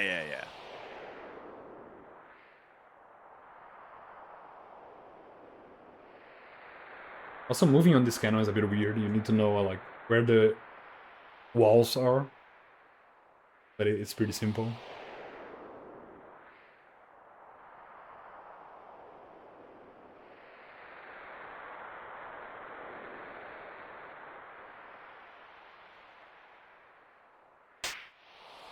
So let's see if I get this. Okay. Yeah. Oh, come on. Didn't look like she even went for the second slap. All right. Oh my gosh. No, I think I'm gonna lose this. She's not even trying. Oh man, that was a very bad attempt. That's the reason we usually lose the fight. Is like it takes a random amount of time for the inputs to be registered. It's just very weird. I don't know. Oh yeah, were you you using turbo? I was for the first one, but then I changed. Okay. Because the turbo doesn't work properly. Yeah.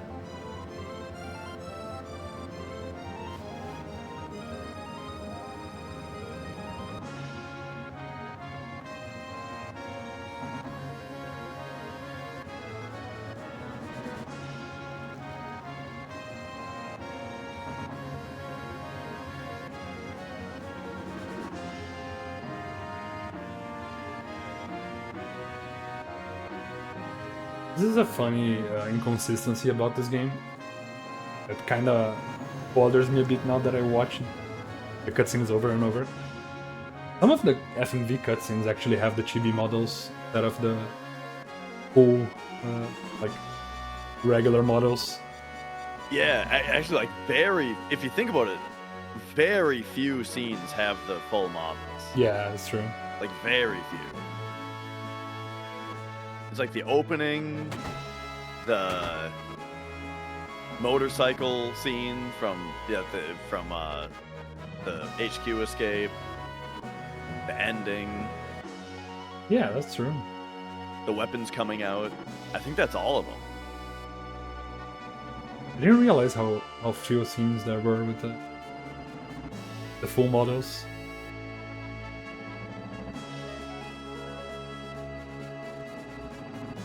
This part is also... Bear throw a rope when they have a perfectly functioning rope ladder. They might not have a rope ladder yet, you know? I imagine that Tifa came up and she was like, bro, we need to get like a ladder on this thing. That was awful to climb. That's a good point.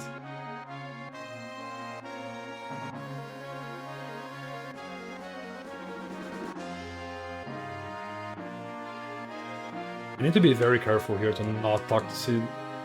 Otherwise I would have a very long extra cutscene.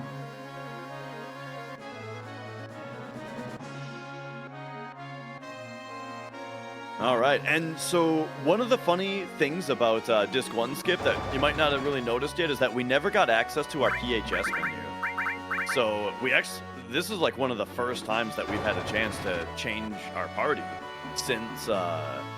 Am I crazy, or is the bike minigame the last time we changed our party members manually? Yeah, it might have been actually. I think so. That's the reason we put red on Ultra Ball as well. Yep. So safe to save here.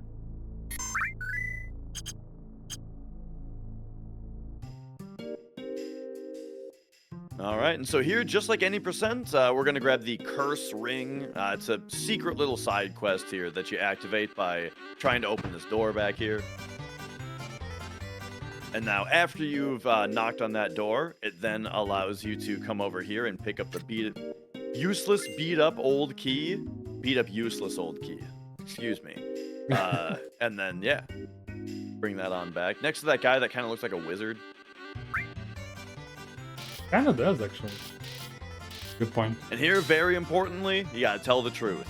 So very careful text box in here. Tell them the truth, and this gets us the Curse Ring. So the Curse Ring is an accessory that gives a ton to each stat. I can never remember what the exact stats are on this thing, but they are extremely good. But it comes at the quote-unquote cost of putting the character into death sentence automatically. That has it equipped. However, that's totally fine because, you know, it's a speed run. None of the battles last long enough for our characters to die anyway.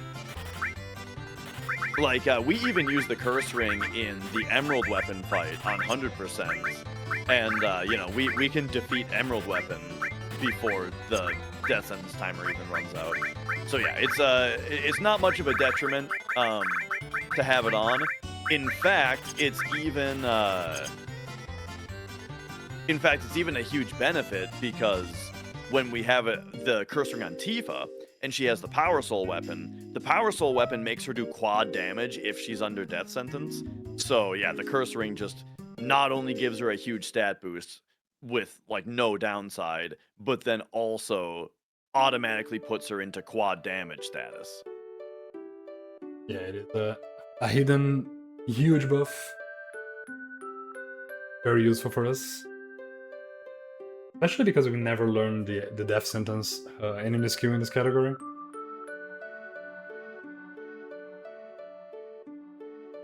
But yeah, generally the way that we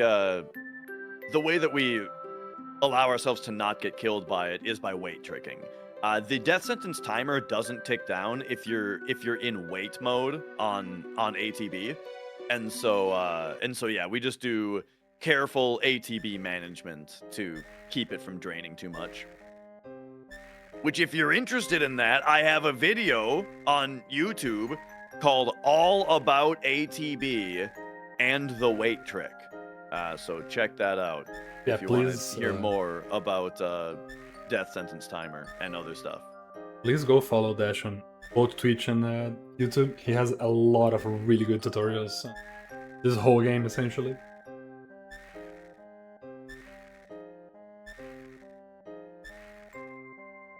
Now we have the very sad part with one of my favorite musics in the game, favorite songs in the game.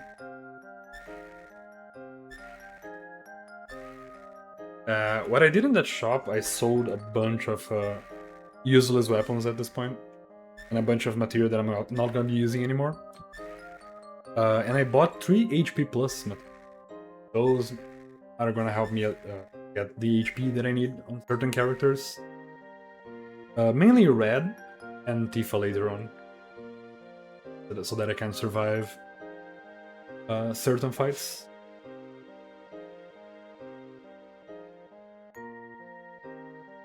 I had to be very careful to not sell. I almost sold the Gigas armlet by accident. That's why I safety saved.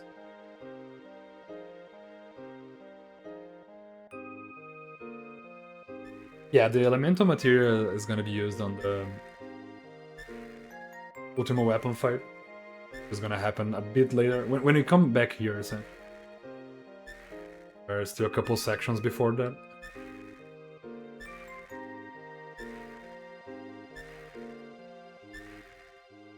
But it was already pretty useful for us. Otherwise, we could not survive Skizto, I don't think, in head without Elemental. Or even Jenova Life as well.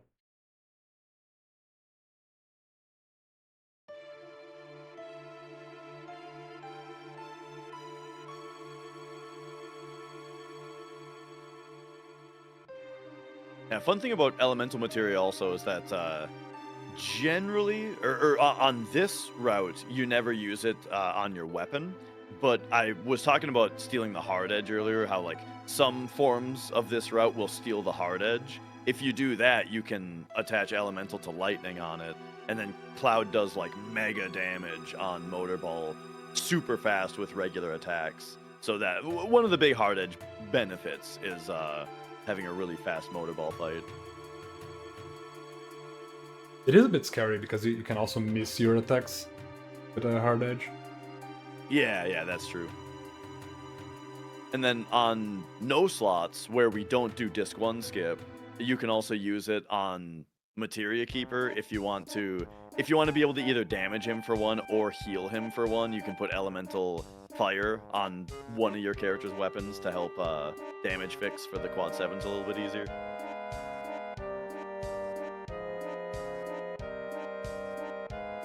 Here we have the boat song.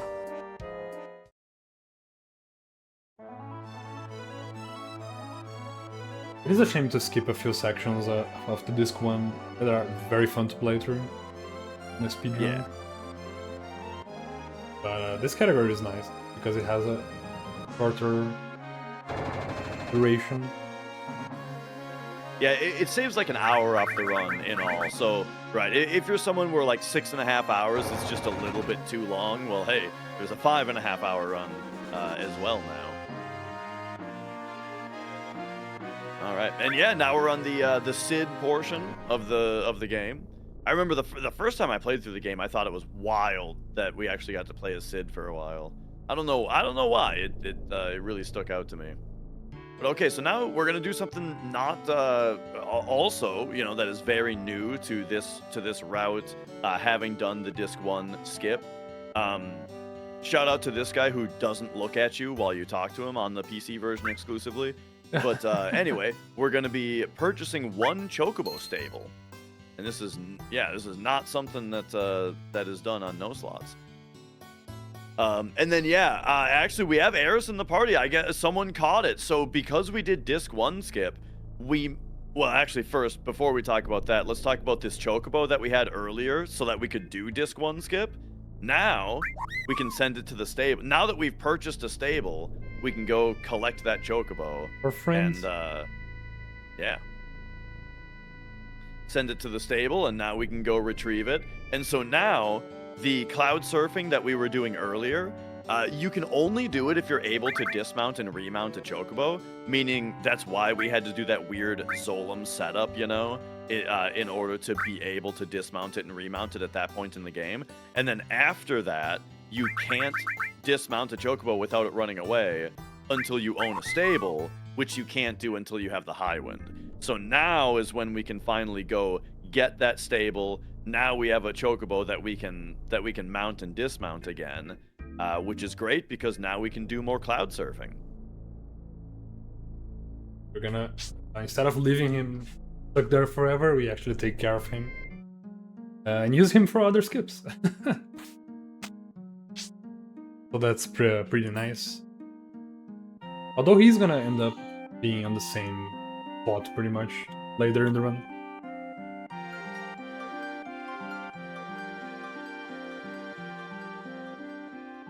So as Sid, we have to do a couple huge materia quests. We got to do Fort Condor, and we got to do the trains. So Fort Condor's happening first. The thing about the Fort Condor game is you have to have at least 4,000 Jill in order to start the game. But beyond that, we want to have pretty minimal, or at least some kind of multiple of 1,000 with not much more. So there he purchased, I believe, Death Blow, Manipulate, and Destruct. Is that correct? Yes. Yeah. Because normally Manipulate would have come equipped on Kate Sith, but we skipped that part, so we didn't have it.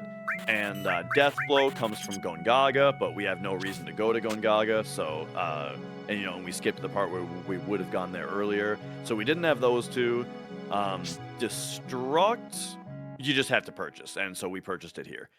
And then, so then the rest of that shopping kind of sets us up for the rest of the run, and also, like I was saying earlier, it fixed us to a certain amount of money, which is the minimum amount of money that we need to start this game without too much extra money that is going to make it take longer for us to lose this game as quickly as possible.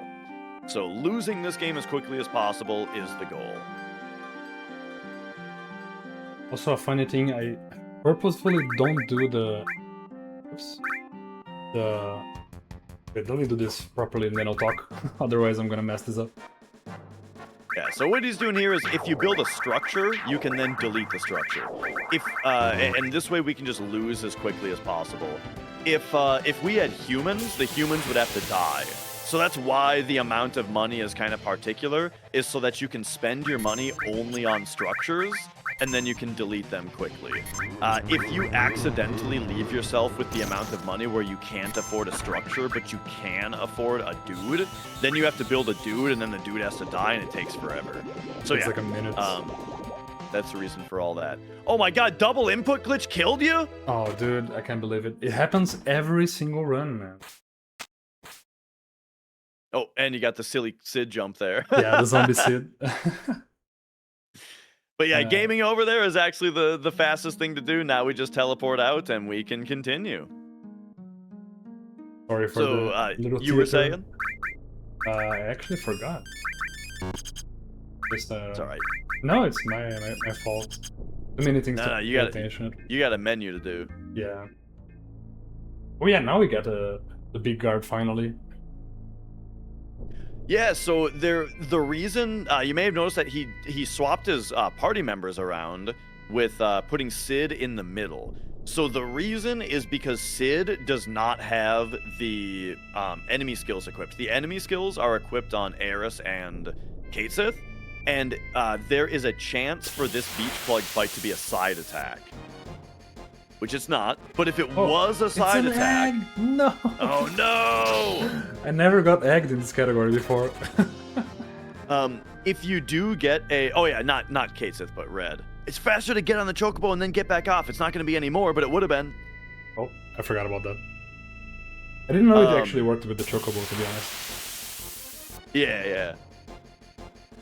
Oh, here it is. It's the side attack. So notice that Sid is the character who's isolated from the other two. So that means that when we learn Big Guard here, we can only hit 2 of our characters with it. So we needed to put Sid into the middle because, like, obviously, like, if Sid is not in the middle, then our 2 characters holding the E skills would have been split up on the 2 different sides. And so then we would have had to have cast Big Guard 2 times. But it's faster to just swap Sid into the middle real quick, and then if you get this fight, then you still only have to cast Big Guard 1 time. So that's a funny little detail. We're gonna do a tent to have enough MP for the train section. I'm gonna do a little setup here.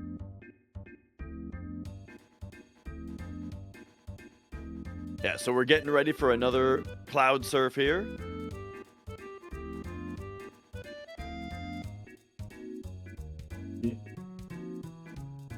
Not sure. But here again. I need to get into a very specific... There we go. That's the position I want. Little safe to save because the train section can be very tough.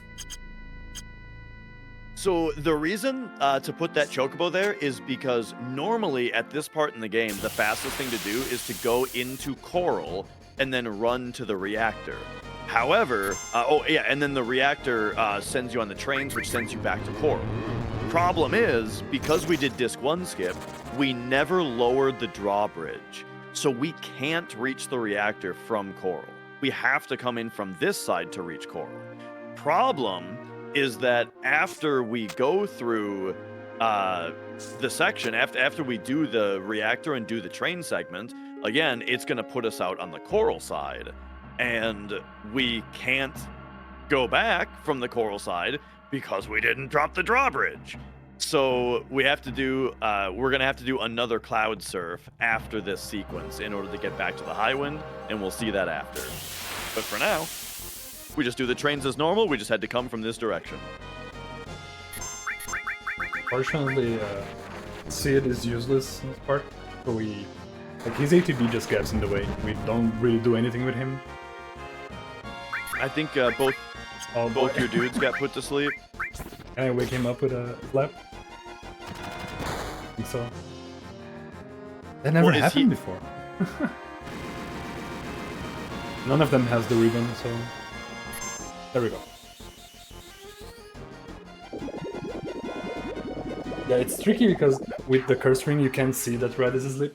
His model is like blinking a little bit, but it's very minimal. I had that with the Hojo fight the other day. If I was put to sleep, I couldn't tell.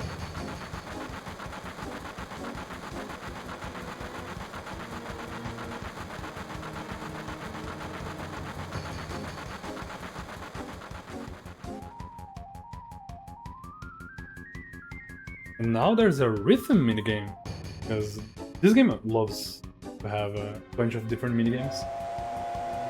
And this one is fun. It is somewhat difficult to get the correct rhythm, because if you press too early, you're just not gonna... like, you can't buffer the press. You're just not gonna do anything. Let's see how fast I can do this.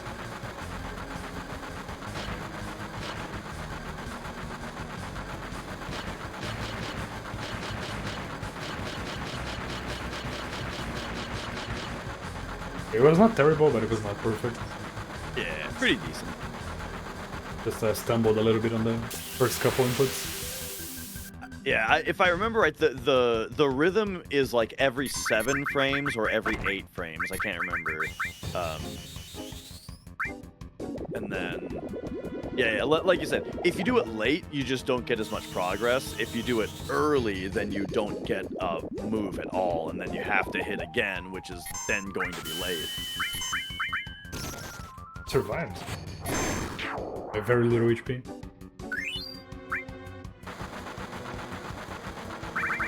So yeah, because, one thing that I never mentioned earlier that's kind of another side effect of like the skips and the not naming characters is that, so each character joins the party at a certain level, right? And that level is like a product of your party's average level. If your party's average level is 99 when you get Sid, then he joins your party at either level 99 or maybe it's like 98 or something. But it's some form of your average party level. And the thing is, though, his character sheet starts him out on level 1, but when the screen comes up to name the character, that is when the game fires the logic to say, what level should he be? And then it gives him experience. It gives him all of the levels to get up to the level that he's supposed to be at, and levels him up all those times at that moment. So, same thing happened with Eris, with her name being Aerith with the TH. She also joined the party at level 1, which I didn't mention before, even though she normally doesn't. And then same thing happened with Sid here. Sid started the sequence at level 1 because we never named him. So he got to level up 4 times from the beach plug fight, but then he died after that. He's not going to get any more levels here. This guy's weak to water, by the way, so Aqua Lung is the best thing against him. He doesn't like red though. Oh, I knew it was gonna crit. Oh, the crit! I knew it. I had a feeling. Yeah, this dude's dangerous. He does a lot of damage. Crit chances, not negligible. This is too risky to keep pressing and just hoping he hits Ares here. I'm just gonna finish the fight. Red is gonna lose a little bit of XP, but I don't think it matters that much.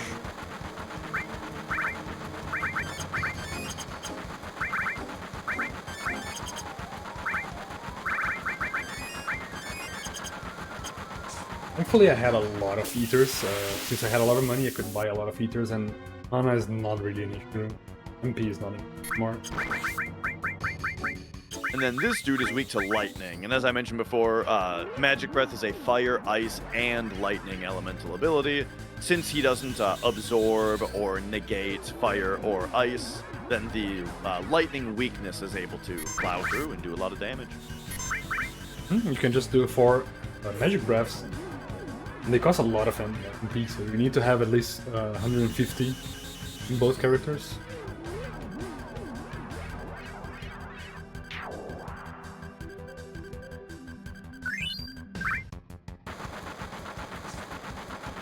Oh, the final fight is just a dude.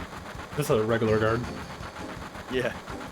Oh, and notice, by the way, Eris is not in this cutscene. Normally, both of your characters come out there and in like these cutscenes. But because Eris isn't supposed to be able to get to this part in the game, they didn't attach her model to these fields. And so when the game tries to show her model, it just doesn't work. Luckily, it doesn't softlock the game. Instead, she just simply doesn't exist. Yeah, if I were to bring her to the Medio section earlier with the cloud and the wheelchair and everything, it would softlock the game, pretty sure. Yeah. Yeah, because there are parts that try to run a script on like a certain character slot instead of a certain named character. Like, there's a lot of parts where the different characters have different dialogue. So the game will just call for like Red do this or Kate do this. And I think this is how it works, where Eris is fine to have in your party on those parts because it just doesn't do a script for them. You know, there's no Eris script, and so it just doesn't run one. However, when the game says, like, run script 3 on character 3, well, if character 3 is Eris, and she doesn't, well, then she doesn't have a script 3 because her model doesn't exist on the field because they made the game assuming she wouldn't be there. And I think that's what causes soft locks is when when it calls for a script on her and she doesn't exist. Makes sense. So here's another cloud surf. So the chocobo setup that he did earlier to put the chocobo in a specific spot, what that did was it guaranteed that Sid will stand on a certain triangle. And then once again, now we do a chocobo movement. This is just loading and deloading chunks into a different order in RAM. So that now that triangle that he touched before getting on the chocobo has now been corrupted once again into something where the game always thinks that he's standing on it. Thus, it doesn't care that there's a mountain here because he's standing on that triangle, right? And there we go. We're able to use that trick to get back to the high wind, even though the drawbridge was never lowered because of disc 1 skip from earlier. It is a very small section that we run through the mountain, but if we do get an encounter, it is a soft lock. Very unfortunate. I'm gonna grab an extra elixir here real quick, just for... It is a bit slow because the dog and the guy have something to say about it. Not that bad.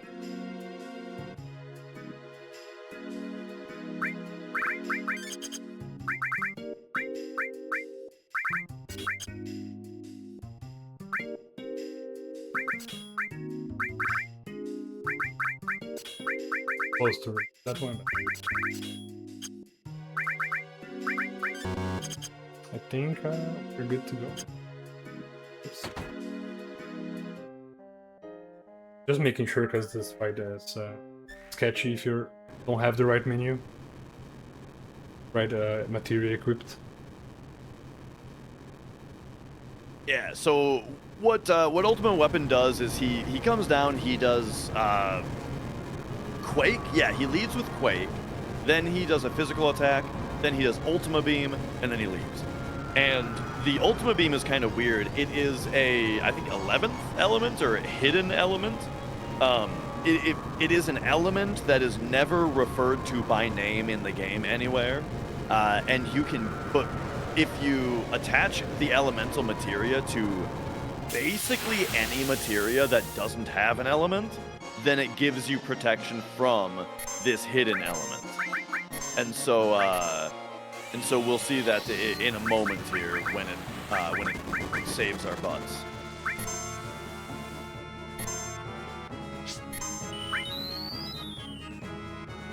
So first, the Quake does a bunch of damage.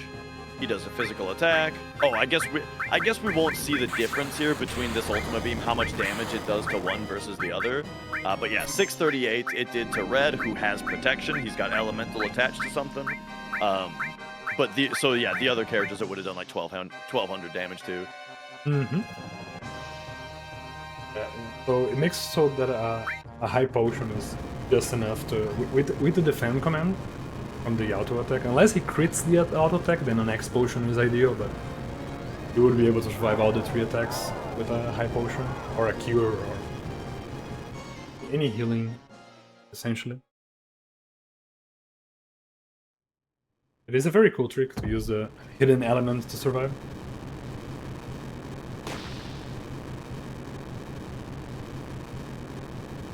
I think I remember somebody saying that in the original Japanese release of the game, the 1.0 version, that Carry Armor's Lapis Laser is also hidden element, but then they changed it to just non-elemental for this release. Man, that would have been amazing for this run.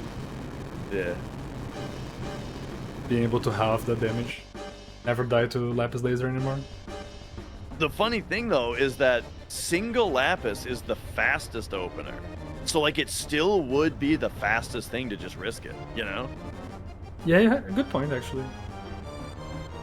Good point. I guess you could put it on Cloud, and that way you could like, if you get double Lapis, you could recover. Someone instead of it survives. being instant game over. Yeah. Then you can, with cover, you can rest the other members and have a decent fight.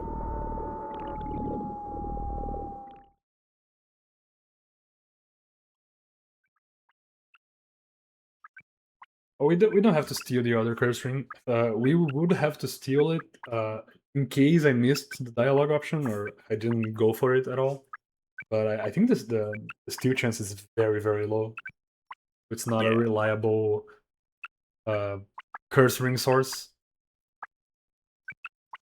Yeah, and we only need one curse ring because one of our characters is going to be dealing all of our damage. Tifa is going to be carrying us pretty much from this point onwards. Tifa is just the main damage dealer. Cloud and Red are going to be doing like a little bit with Aqualung and a Magic Breath here and there, but just like a support damage at this point. But we do have another big break. Long cutscene part with a lot of plot points being revealed and everything. Very tricky. Yeah, we're at live stream already. It still kind of trips me up, this route and how quick it gets to this stuff. It's so fast. Yeah, I'm gonna try to do that server for sure. Thank you for the reminder. And I appreciate everyone coming in and enjoying the run. I hope you guys are enjoying the glitchiness that this category is. The awesome commentary that we're getting. So. Yeah, as far as Cloud's messed up memories and stuff goes, I mean, it's explained within this game. You know, I mean, we've got this part, which is really important, and then kind of the part that kind of wraps it up a little bit is if you go back to Shinra Mansion after this, and you go down into that library, you get a hidden cutscene that wraps it up a little bit more. That cutscene should not be hidden, I think. It's so important to the story. Just I like hidden stuff. Oh yeah, it is cool to find for sure. But I feel like it's integral to the story. Yeah. I mean, I'm of the opinion that it should be required for the 100% run at least. But it's not. I mean, I guess I shouldn't say that, though, because by almost the same exact logic, like, calm skip then wouldn't be allowed in 100%, and I do like doing calm skip, so... Yeah, that's a dangerous thing to say. Well, hey, the thing in the Shinra Mansion is a side quest, and we have to do all the side quests, you know? Calm flashback, that's a main quest thing. We don't care about that. You don't need to do main quest for 100%. Yeah. It is funny how calm skip is actually applicable to 100%. It is an interesting detail. Reminds me of there's another series that I like to speedrun, which is Donkey Kong Country. And the Donkey Kong Country 1 speedrun, the 101%, which is a completion speedrun, you actually don't have to fight a boss, just a wrong warp to the next world. So you don't even have to fight all the bosses to reach 100%.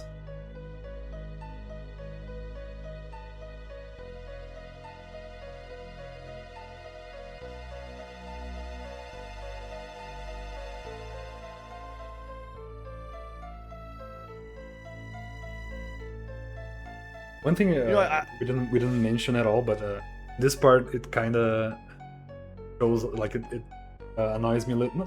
Annoys is not the right word. It's more apparent is how weird the polished like PC models look in comparison to the background moving and everything. Yeah, that's always been my problem. That's always been kind of my main problem with the look of the PC version. Like, I think that the battle module looks really good, and like the mini games look really good and stuff, and the world map looks really good. But these fields where you have the pixely backgrounds with the high res 3D models, I'm not a big fan of. Not to mention the mouths. Yeah, I knew that was gonna come up at some point. Oh, you know what's funny also? Okay, so each character has their own XYZ coordinates, you know, and like you can mess with that in RamWatch and stuff, like moving the characters around. There isn't necessarily a player XYZ. Like the Cloud XYZ that you can move with your player normally doesn't work here because it's actually Tifa XYZ that you're moving around, which is a different part of the it's in a different place in RAM. So if you're curious, what does Cloud XYZ refer to on this area of the game? It's actually the big floating one that's up close, the big half invisible floating one that's up by the camera.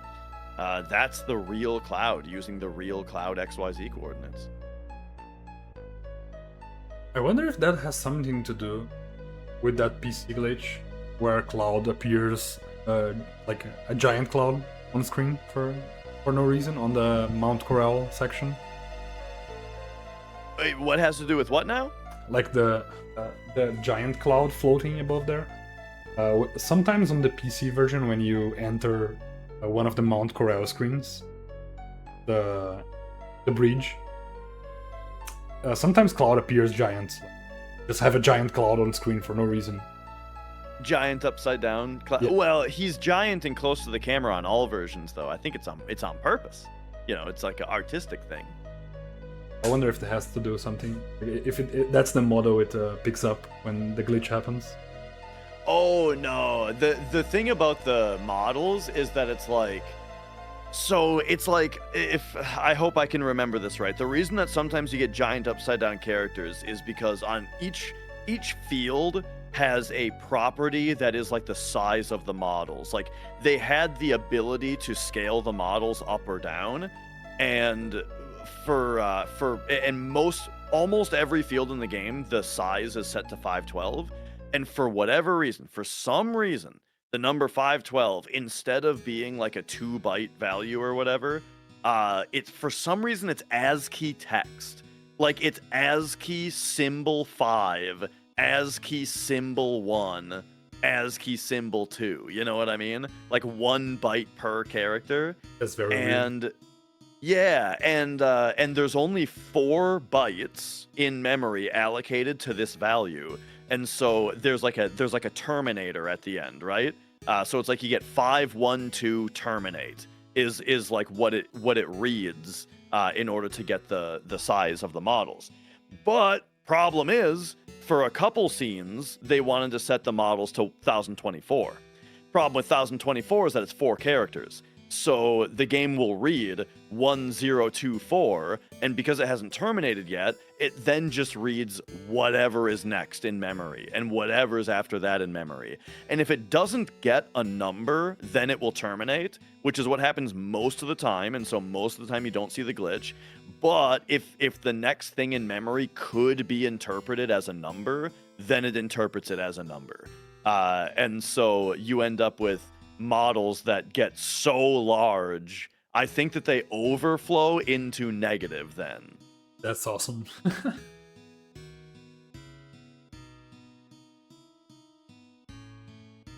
good thing it's on a particularly easy screen because you just hold right, so it doesn't really throw you off.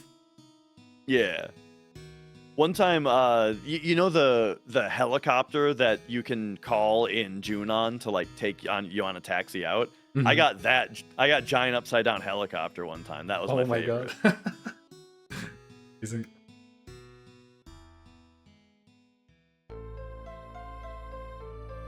We're almost done with the cutscene already. It was pretty fast actually. I mean, we still have the whole cutscene break without meshing.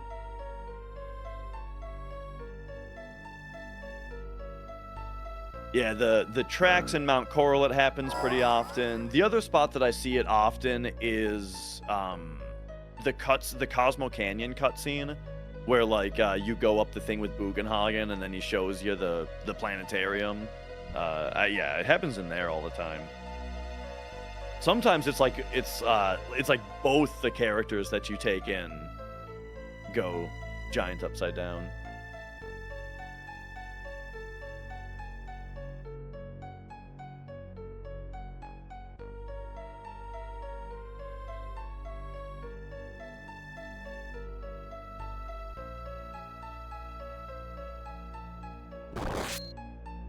By the way, With, there's oh sorry, go ahead.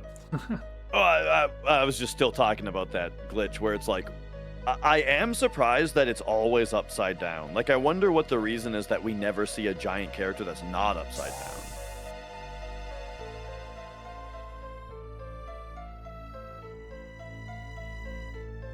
Good point, actually. I wonder if there's a number that we could it wouldn't overflow and just have like a really big character for a bit. Would be funny.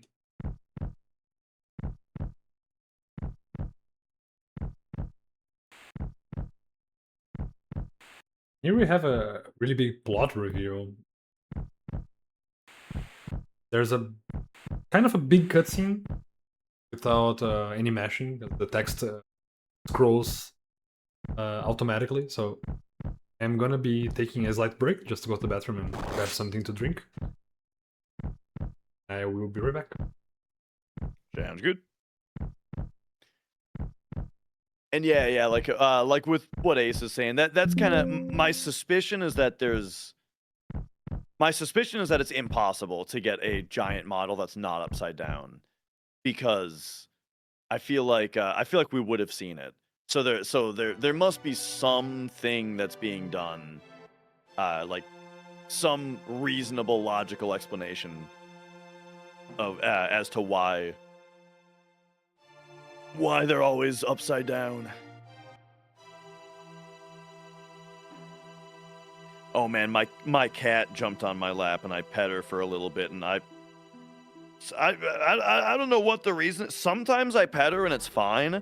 Sometimes it's like today where I pet her for 15 seconds and I am now the cat hairiest person on the entire planet. Like I am wearing a quilt of her fur. Just immediately.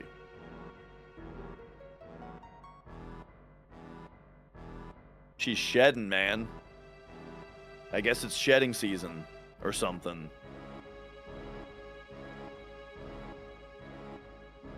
I'll give her a nice brushing later. It's funny how much they love the brush, you know? Like, it's not something that I ever knew. Like, when you're not a cat owner, you don't think about brushing them, you know? Like brushing a cat is not an activity that you do with a cat when you don't own it. You know what I mean? Like, you generally, you pet the cat, you maybe play with the cat, you try to get the cat's attention, but it keeps ignoring you. These are the activities you do with someone else's cat, right? So I never knew that then, when I got my cat, and like you brush them, dude, they love it. It's like their favorite thing. Like, you could just never stop brushing them and they will never stop enjoying it.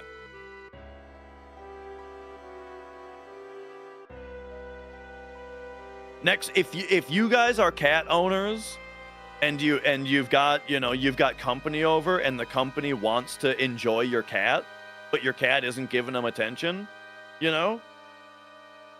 think of the brush. Like consider letting them brush the cat. Do I have a short hair or a long hair? I got both. I got a short hair girl and a long hair boy.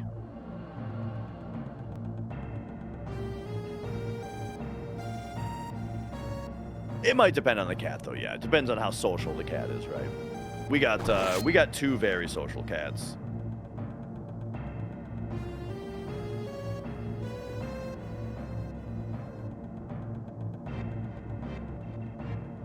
You got the cat hair glove, but it doesn't do nothing. I don't think I've seen that before. Like a glove for petting the cat, and it takes all the hair.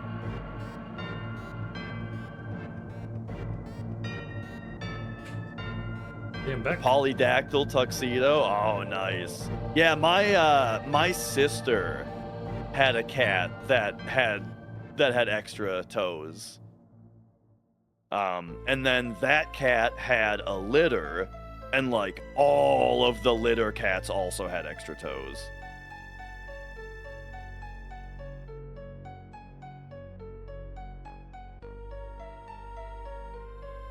We're finally going back to the gameplay section.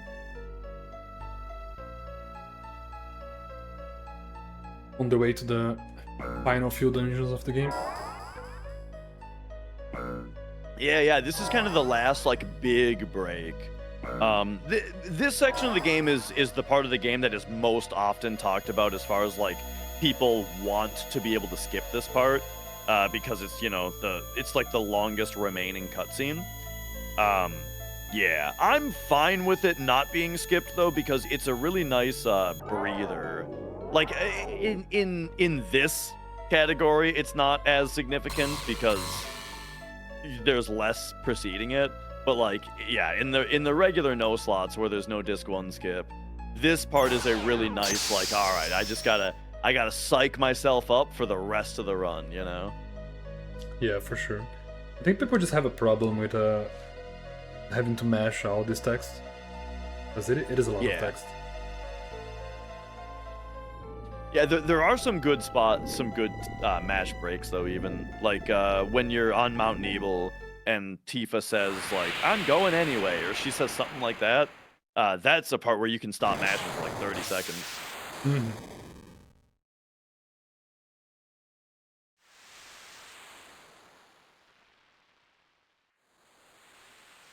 But there are also some tricky ones where there's no text on screen, but you actually have to press circle to proceed, like on the other crater.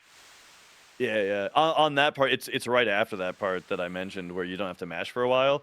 It then loads you into that scene where it's like a white background and Cloud is passed out, Cloud and Tifa are both passed out and the people are like finding them. That screen, yeah. If you're not mashing, just nothing happens. Yeah.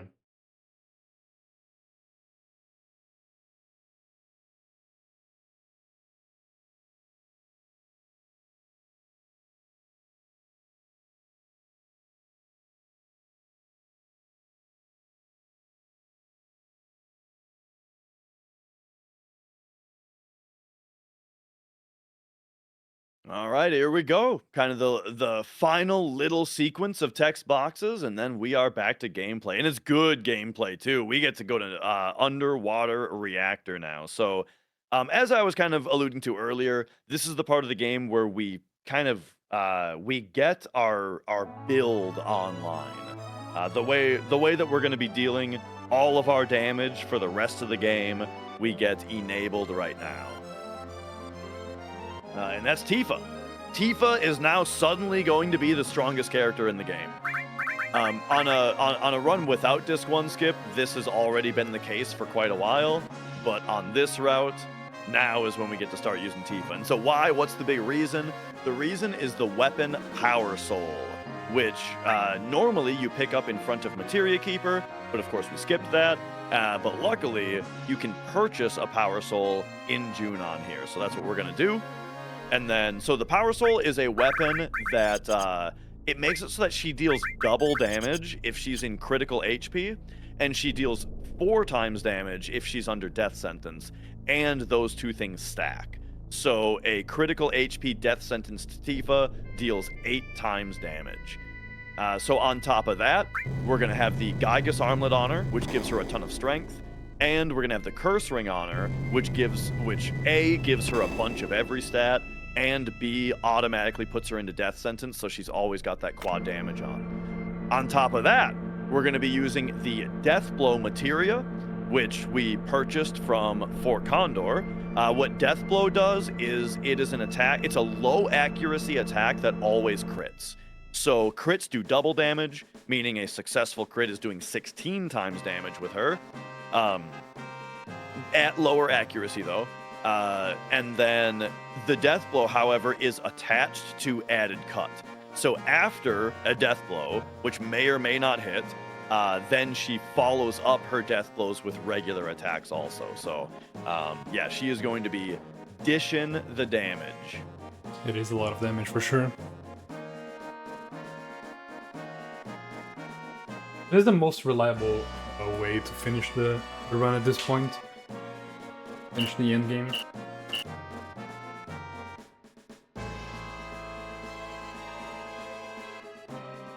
Just need a couple extra one more.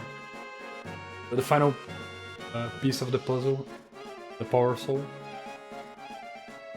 Yeah, so this shop all the way up here, this is where we're able to buy that Power Soul.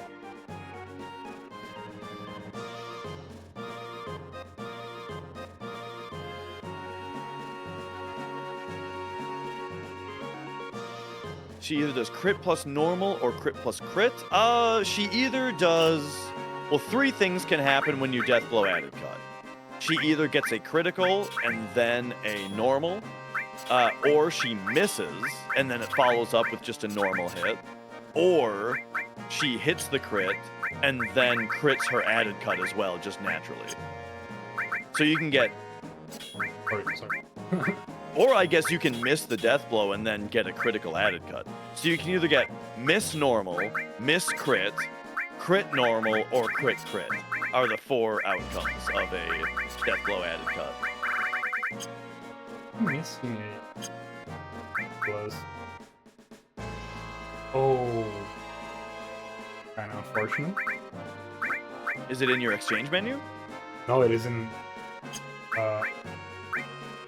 Maybe, yeah. Oh, it is on Aerith. Like I can still get it. Okay, I thought I lost Aerith for a second, so I can still do it on the. Does it have to be on world map, or can I do it on save points? Just go to your exchange menu right now. Oh, anywhere. Jeez. Forgot I couldn't do it anywhere in the game. Okay. No problem then. Fine.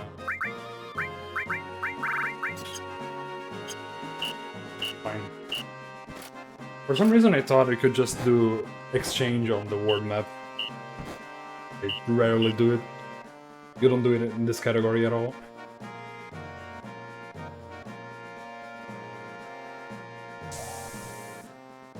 Forgot to remove from Aerith before Ultima Weapon.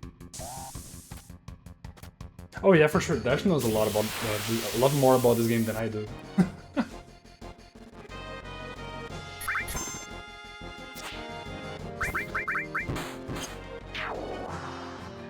Alright, so here, Death Blow added cut is nice on these guys if Tifa's going first.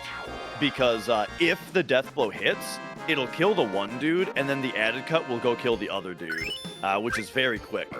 If the Death Blow misses, well then she still kills one of them with added cut, and then you can just wait trick a second added cut. Or wait trick a second regular attack, I mean to say.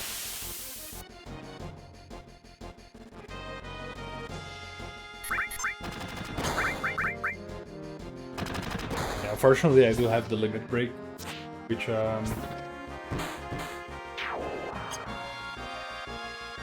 Yeah, so in your menu, what you could do is just set her limit back to level 1, and then it'll clear her limit. Yeah, I'll definitely do that. However, I kind of like having the limit just in case for diamond weapon if I end up not getting a limit from for Cloud. Oh yeah. Not a bad thing to have it here.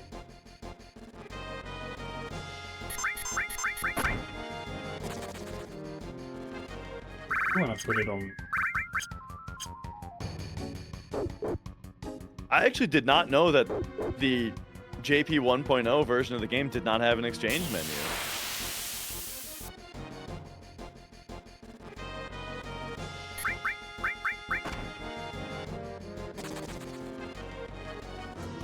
I am so covered in cat hair, it's insane. A great thing. To a certain extent.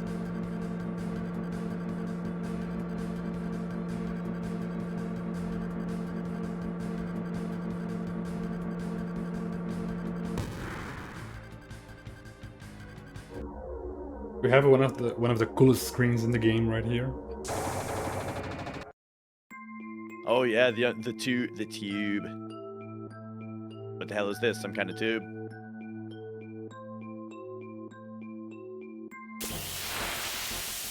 Buying batteries one at a time in JP Original. You know what's interesting about that, Zergu?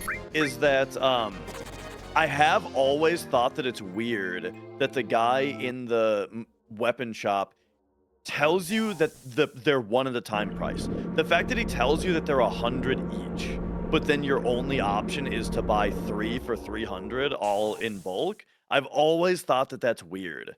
And that would make way more sense if in the original game you did just buy them one at a time. Probably because you're required to proceed, so people kept getting confused about it. Yeah.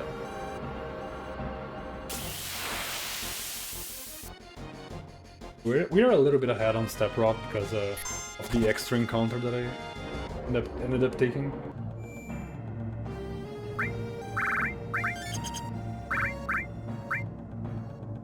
Here's the carry here's a armor. very important. Safe to save. Yeah, very important safety save here because the boss that we're coming up on has a approximately 1 in 12 chance to just game over you with nothing that you can do. It's a little bit less than that because 1 in 12 is the chance that he decides to do the killing attack, but then you also have to factor in though that he might not have the chance to do both of those before you can manage it, you know? Oh yeah, you're on ATB active right now. Oh, that's true. Good point. I was supposed to put it on wait on the save point and I forgot.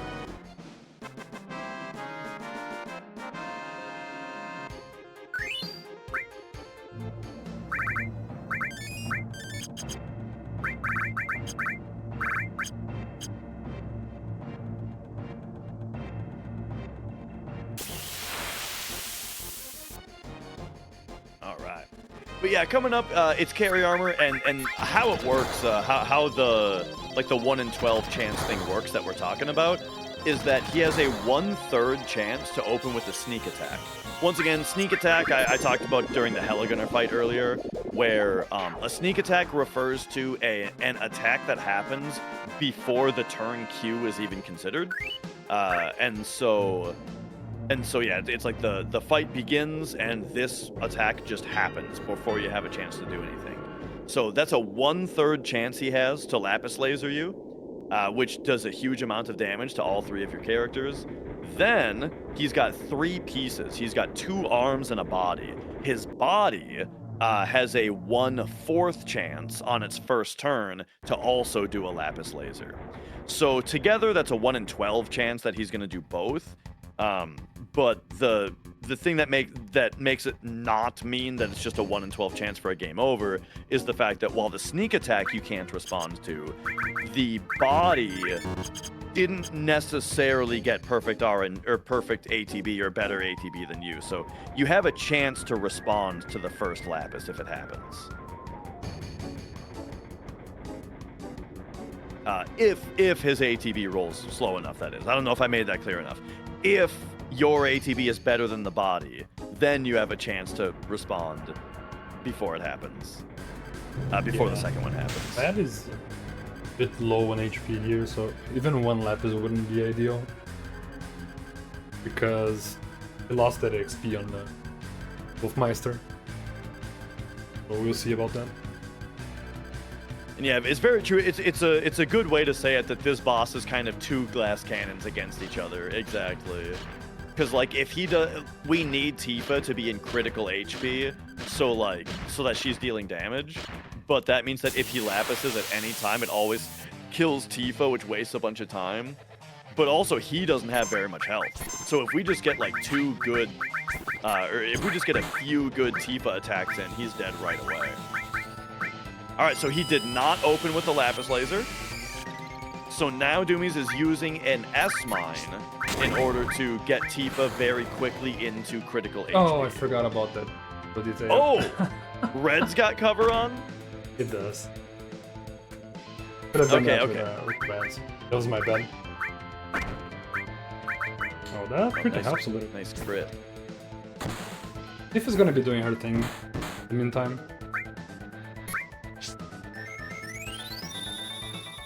Is that a slight mistake on my part? We only have to kill the middle, and I think he has... Is it 24,000 HP? So he has pretty little HP. No, don't But do Tifa... that. Okay. Tifa not being in crit health does mean that she's only doing half damage, which is also kind of a problem because the lower his HP goes, the more likely he becomes to lapis laser. So like as the fight goes on, he's more and more likely to do it. Now this magic breath is very important because it hits all three parts. What this does is it gets the arms to recalculate their chance to arm grab. The arms, instead of punching, they start out with a 1 in 16 chance to do a move called arm grab, where they grab one of your characters with their arm. They grab one of your characters and they just hold them until they're dead, which is a huge problem. Okay, hopefully this just puts Tifa into crit because of the... Yeah. That's really good. Oh, and then she hits. Okay, yeah. That was beautiful. He played himself at the end there. Pretty much. He helped me a lot. It was a very, very sketchy fight because of me not realizing I was the wrong with the wrong character. Usually I need to throw the S-mine with Red to avoid the cover.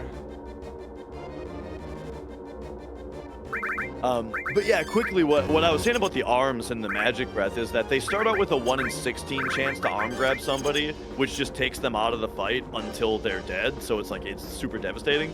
But every time that you hit the arms, they recalculate their chance to do arm grab in the future, depending on their new maximum HP. And if you leave them with more than 75% max HP after getting hit, they recalculate to a 1 in 128 chance. So if you just magic breath the enemy one time, it makes the arms very unlikely to arm grab you. Now we have a little bit of an issue because only Tifa has a limit break. So I'm just probably gonna get one on into a Rude, but we might have to equip the Diamond just in case. Or a diamond weapon. I think Lapis is non-elemental magic damage. So yeah, magic defense should count.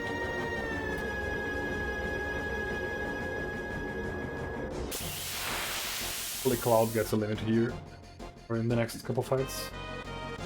It is kind of funny, the idea that a laser would be magic, now that I think about it, you know?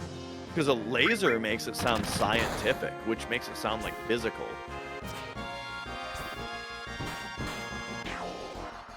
That is covering what he shouldn't cover, and he's not covering what he needs to. He feels like a 10 HP.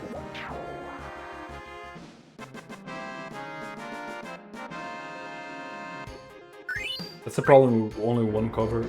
It's very selective.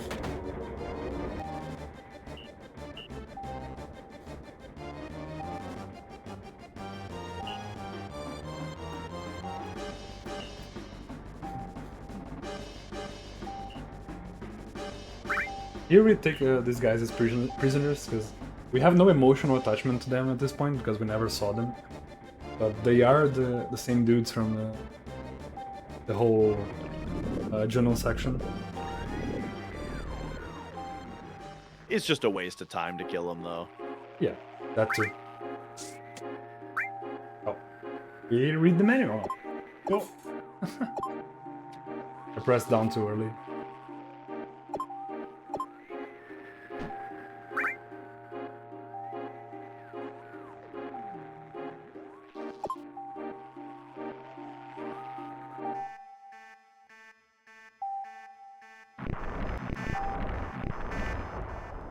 So the sub game is funny because you sort of just spawn in at the most tactically advantageous position possible against them, and so you basically just have to mash square a little bit, and you just instantly win.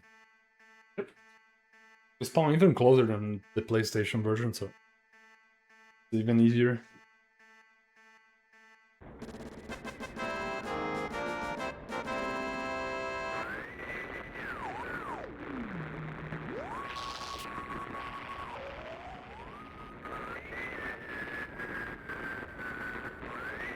Alright, so we now have the submarine. The submarine is only used for one thing as far as the main quest goes, and that's to go find the key of the ancients. So we'll be going in and grabbing that right away. You can also use it to grab the huge materia, but we don't need the huge materia for any percent. And why does the timer keep going on the PC version? Just PC things. But yeah, that is funny. There's also another difference that Ace pointed out recently, where on the PlayStation version, there's like a wireframe of the environment, and the wireframe, you can see the entire arena. It's only what's nearby that gets like rendered into terrain, but you can see the entire wireframe. But the PC version doesn't have that wireframe, and so you can only see what's around you. I thought it was a one corner way. Now we grab the little small ancient key. The elevator start floor is not the same. So I know that the elevator starts on floor 6, but does it actually display different? Because I don't remember it ever actually displaying floor 6. Maybe it does. Probably like counts I just up mean to like 6. And then yeah. start rolling.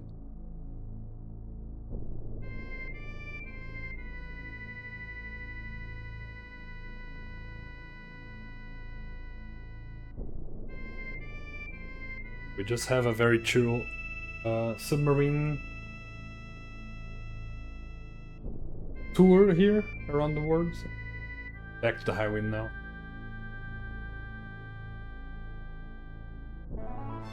Oh yeah, and we haven't really talked about how diagonal, like, the thing is, it's kind of just a waste of time to turn the high wind. So if you hold square, you can strafe with it, and so we just kind of do that all the time. It's also faster to go diagonally than it is to go straight, so that's why, you know, whenever the opportunity arises, we try to go diagonally with it. Mm-hmm. The fastest thing to do is to turn so that then you can make a diagonal straight shot toward your goal, but the difference is pretty minor.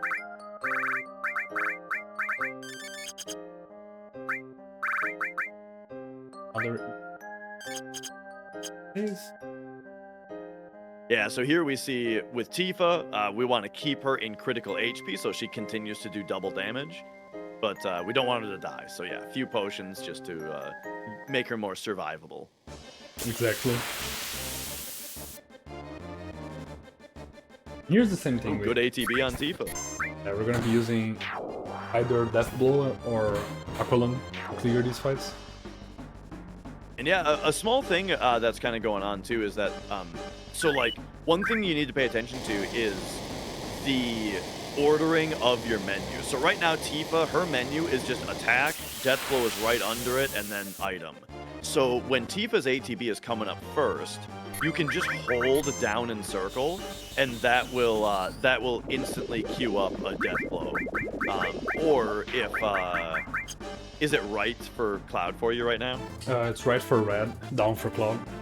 Oh, for Okay, Tifa as well. So Doumeis knows what each of his characters' menus looks like. So if they are the character who's coming up first on ATB, he knows what direction to buffer on the D-pad in order to instantly get into the menu that he wants for them. Either E skill for Cloud and Red or Death Blow for Tifa. Mm-hmm. Pretty good fight so far. Yeah.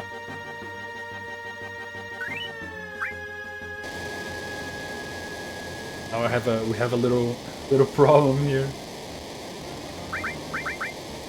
Yeah, so Sid forces himself into the party here. This is part of the reason that we, on a non-Disc 1 skip run, we just use Sid for this whole section. Part of the reason is that it speeds that part up a little bit, and so it's faster to just have him already set up. But here, since he's kind of useless, you know, we'd rather not use him until we have to.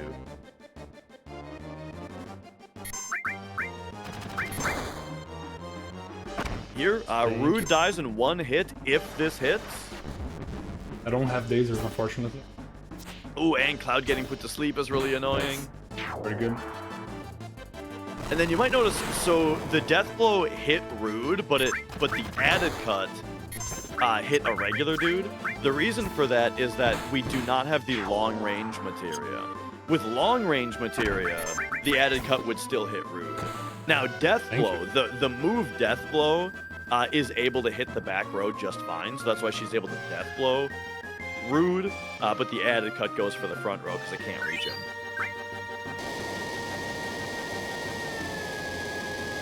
I'm gonna do a quick...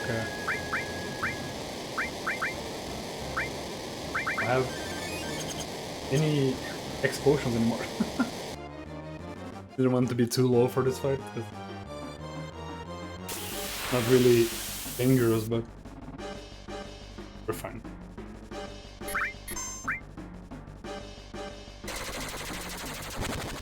Ooh, really close. And that's really good to not die in case you need that limit. Yep.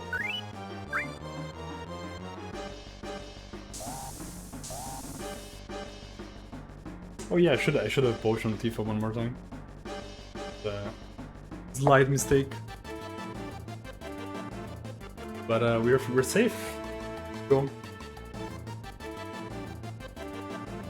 Yeah, so the next fight that we're going to have to worry about is going to be Diamond Weapon. And so Diamond Weapon is pretty interesting. All we need to say about it for now is that we're going to want limit breaks on the characters. And so, yeah, that's why it's significant that that she survived. Or it's part of the reason it's significant she survived that fight. Just in case hers is needed. But we only need 2 limits from any character in order to not lose a bunch of time. Unfortunately, since Red died on carry armor, he doesn't really have a limit at this point. We need to remove him from the party, and all that, and we don't really get the limit. Unless he did get it and I didn't pay attention. I'll double check. Because it did cover a lot of attacks.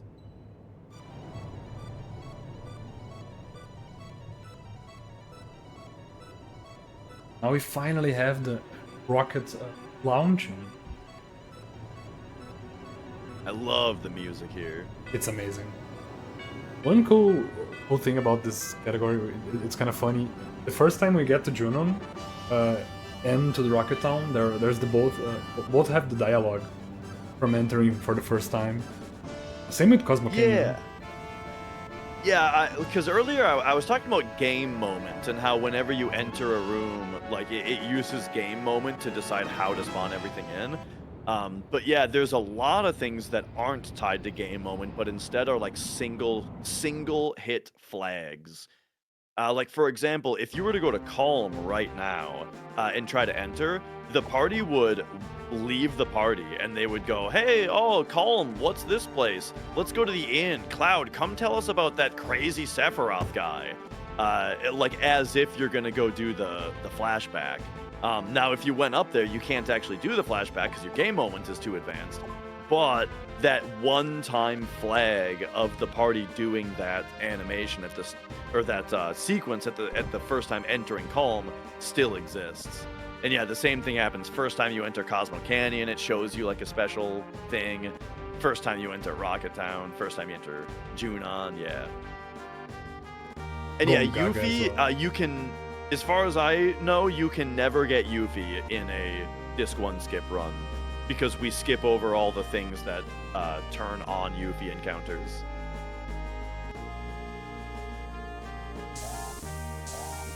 Very unfortunate because Yuffie is a very good character. Pretty much rivals Tifa as far as speed goes. Yeah. Yeah, if it didn't like take so much time to get her stuff to set her up, then she would definitely be faster.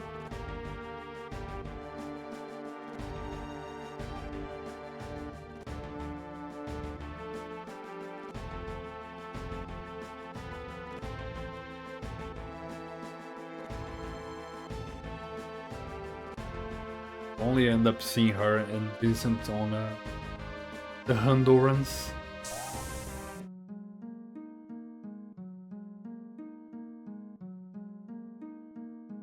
Here you have Shara saving the day.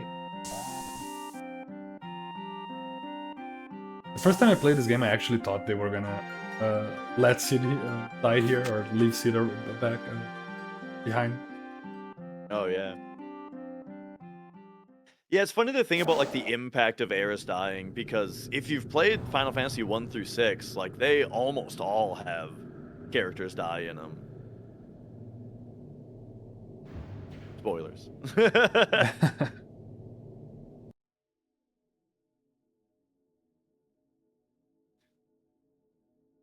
Like starting with 2. Like I don't think it happens in Final Fantasy 1, but yeah, big time starting with 2.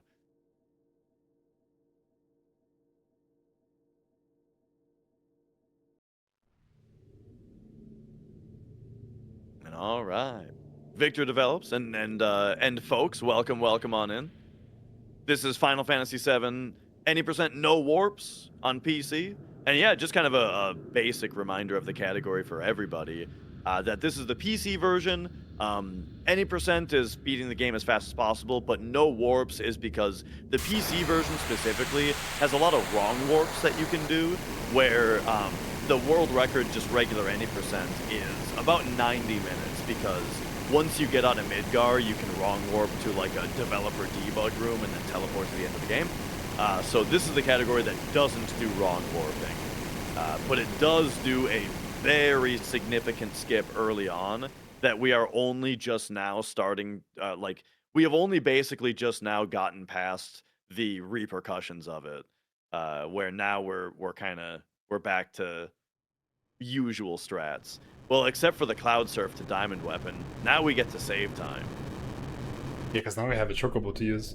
And welcome in, everybody. I appreciate the raids, the good lucks. It's actually funny because the reason Aoife is actually stronger, not stronger, but she has a bit of a higher chance to hit. I think she's a bit over-leveled in comparison to those lots. Because we farmed all those encounters during Gigas and everything else. So I think her hit chance in this category is a bit higher, those lots. But I'm not 100% sure. It does hit for a lot of damage though.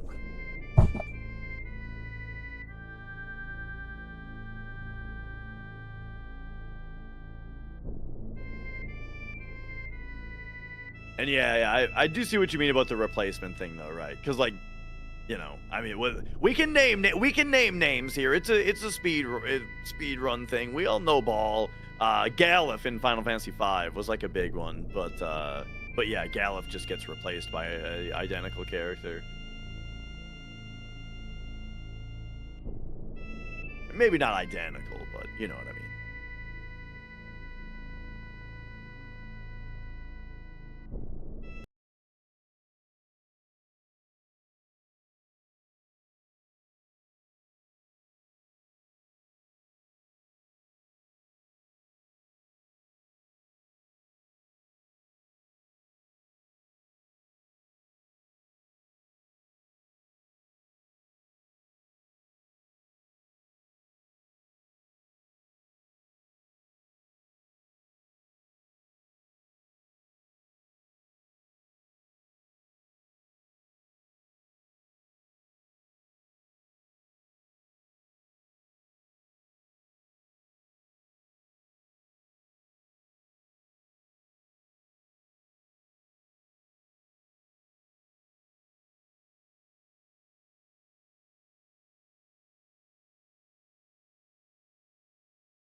Hey, I see motion. Looks good. We're back. I think we're back. All right, all right. Hello, everybody. I'm sorry about that little technical issue. Welcome back. All right, so as he was saying, we got to go to Cosmo Canyon. What's kind of weird about this is that you can't land the high wind in the dirt, so that little traversal over to Cosmo Canyon is kind of annoyingly dangerous. Not dangerous like you're gonna die, but it can waste your time really badly if you get into certain encounters that are there. There is one harpy that drains your mana, which is really bad for this category. Yeah.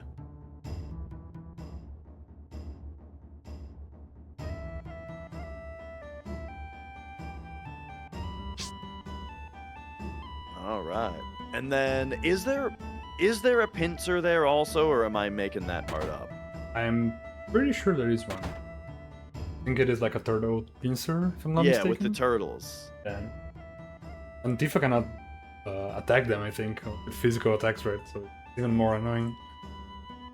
The lighting here I always think is really weird. Tifa and Cloud look normally lit, but then Bugenhagen and Sid look like they're under like a blue light. In the meantime, while we were down, we got another raid, so you guys, welcoming everybody. We're doing a And now FF7 PC, any percent, no warp speed. see now Red and Barrett also look normal, but Kate looks like he's under the blue light. I don't know what the deal is with it. It drives me crazy. The detail. Does that happen on the PlayStation version as well? I never paid attention. I don't think so, but I'm not sure. There's one funny thing about the models here on the first train where we do Jesse Skip. That guy with the red suit, he has a part of the train coming out of his back, just through his model. That's really funny. All right, here once again, since we don't have access to the PHS menu because we skipped over the part where it gives us that, we have to use the ship's PHS menu to get Red back in the party. Mm-hmm. All right, and it's time. We've done Cosmo Canyon. Now we just gotta bring the key to the Ancients up to the city of the Ancients.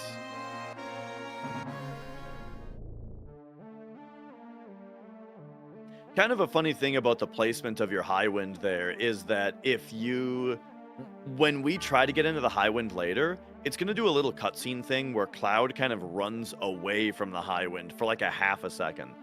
If you park your high wind in the right spot and you talk to it, such that Cloud runs into City of the Ancients when he runs away from the high wind a little bit, it will load you into City of the Ancients, and then you can't re-trigger the cutscene in your soft lock. Or something. I don't remember exactly what the problem is. I think it's that you can't re-trigger the cutscene, right? Is the problem, but you can get into the high wind though, right? It's just Diamond Weapon will never spawn. Yeah, the music is gonna start playing, like the danger music, but Diamond Weapon will be gone. You cannot respawn her. But I have a funny story about that, because I was curious if that skip actually worked on PC, like if running into the high wind and back to City of the Ancient actually worked on PC for some reason, like didn't despawn the Diamond Weapon. And when I tried it, it worked. And I was like, okay, I just saved like 30-40 seconds of dialogue. But it just worked because of the save states. The Ultima save states, they have like a slight glitch with Diamond Weapon. And she keeps spawning no matter what. So I thought I found a skip, but it was actually just save state gank. Oh, funny. Very unfortunate.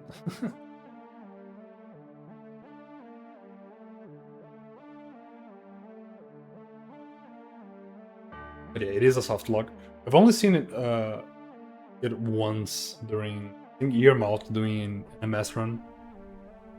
He got it by accident. Yeah. Yes, that's why you might notice runners parking suspiciously far away from City of the Ancients on this part. Mm-hmm.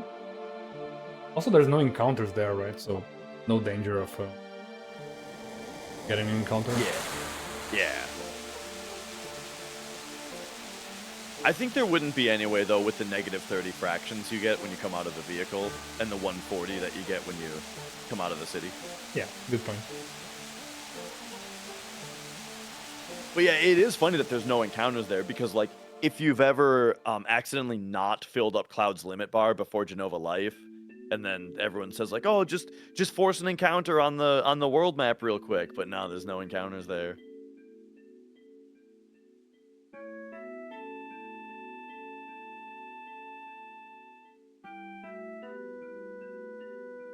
Now we have ancient PowerPoint here. Ancient PowerPoint presentation. I've always loved this idea. The like projecting onto a waterfall, I think, is a really cool. Like I love like fantasy technology, you know? Yeah, for sure. Yeah. Games where you find old civilization technology and have to figure out how it works. Love that. Suppose you have played Mass Effect then? Yeah, I played the first Mass Effect and really liked it. I don't know if I remember that being an element of it. Kinda, a little bit. I think it's more of an element on the second and third one, but the second one is amazing. Really good game. And we're out. And almost one more short cutscene.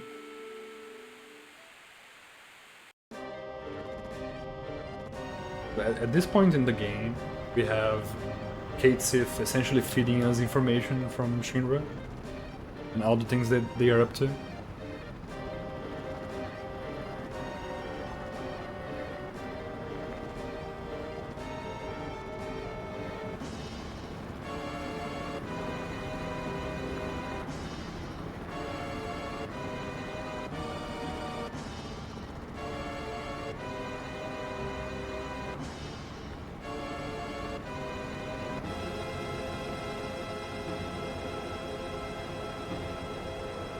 We get the dialogue about the sister ray. I think this is the first time that they call it the sister ray in dialogue, right? Yeah, I think But so. we do see it written on the canon earlier. Which confused me when I was younger because when I was younger I thought that it was that at first it was just a cannon. But then when they move it to Midgar and they make it shoot Mako, that was the sister ray. But no, I guess it's been the sister ray the whole time. And was not ready for this moment. I think my interpretation makes more sense.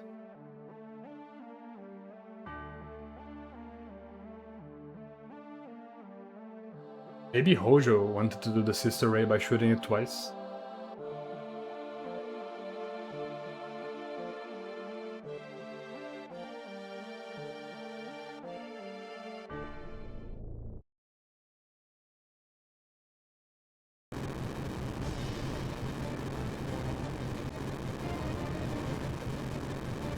And there it is, the big scary diamond weapon. This is my favorite weapon in the game. I think it looks the coolest.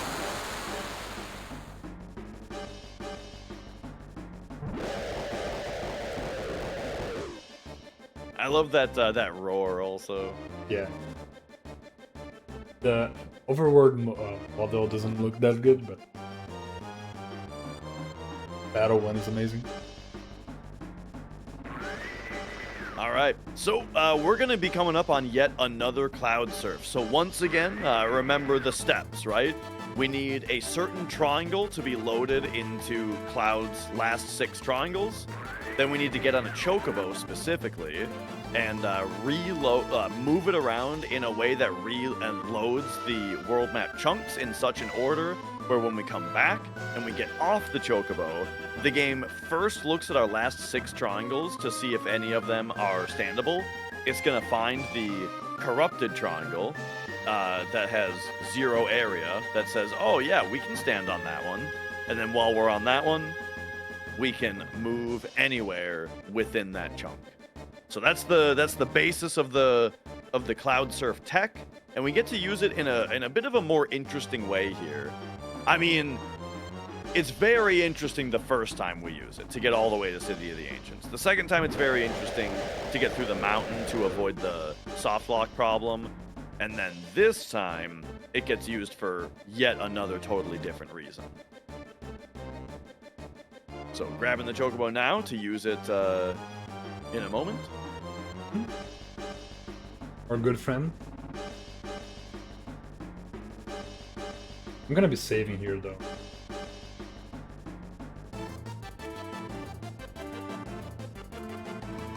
I was expecting the dialogue for some reason. Yeah, I was too.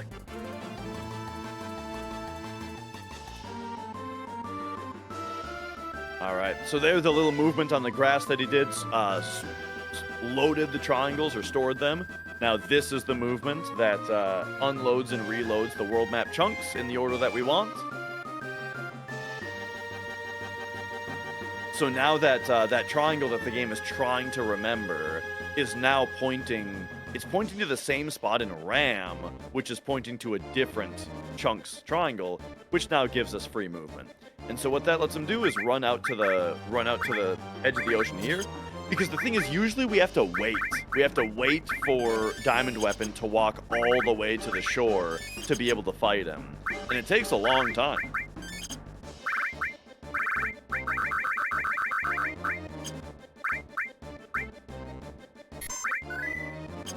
And so by doing this,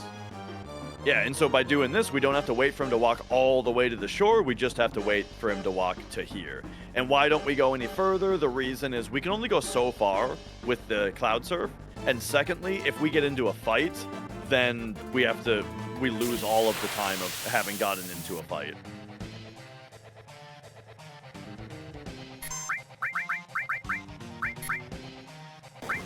And so you might be like, what happens after the fight when we're in the middle of the ocean? Well, after the fight, the game just puts us straight into the high wind automatically. So it doesn't matter that we're in the middle of the ocean. So here, the way that you fight Diamond Weapon is he is immune to regular physical damage until you've hit him with 2 limit breaks. Now that we've hit him with 2 limit breaks, his chest opens up, and now he's susceptible to physical damage for the next phase. And there's going to be 3 rounds. So first, we can throw this death blow out with Tifa, and then we'll wait trick, which I'll talk a little bit more about in a moment. Yeah, the fast ATB screwed you there. Yeah.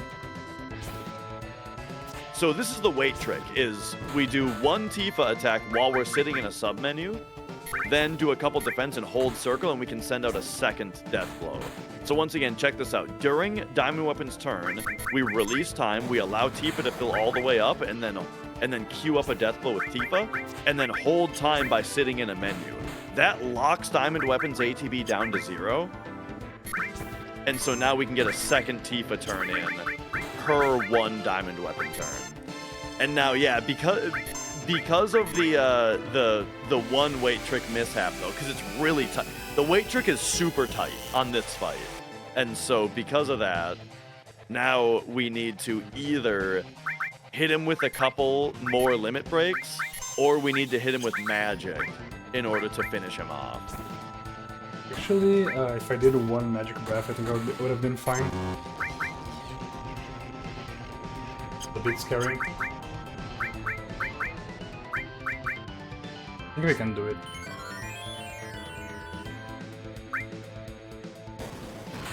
But I do need the XP on Tifa though. Hopefully he hits red here. Okay. Nice. This should kill, I'm pretty sure. Because we hit twice. Yeah. I should have done it on the previous turn. I knew I had to do it, and then I did select it with red, but he didn't have enough MP. So like I was like, okay, I'm gonna do it with Cloud. And then it was already on 0, and then it just snowballed a little bit. Yeah. But I think I did Good the damage recovery. calc. Thank you. I think it was my 510 that I got a few days ago.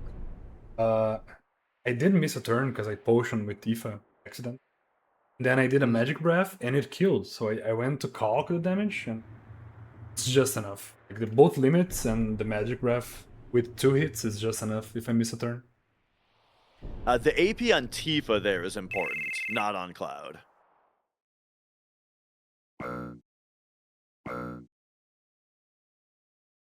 Cloud Depends is- on how you do your menus, of course. Cloud is not doing much at this point.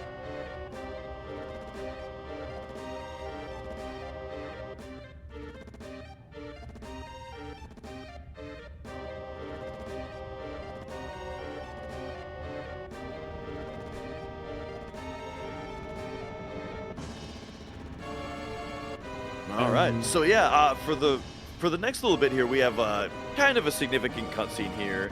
Then we get to fight Hojo. Then there's another kind of significant cutscene, and then we're already on the final dungeon. Yep, almost there. Yeah, this is my favorite FMV in the whole game. I love just the sucking up all the power out of the city, so much so that all the city's lights go out here. Like, oh, you really feel the power, you know? For sure, it's such a nice payoff because like it keeps like showing you the reactors and how big and powerful they are. Like you can see you can feel the amount of energy they gather here. But I was gonna say that the reason I messed up one of the weight tricks is that I thought I was on red. So I was gonna let Tifa ATB charge up all the way, almost all the way, and then defend. But actually red was the other characters. the ATB filled too fast and I got confused.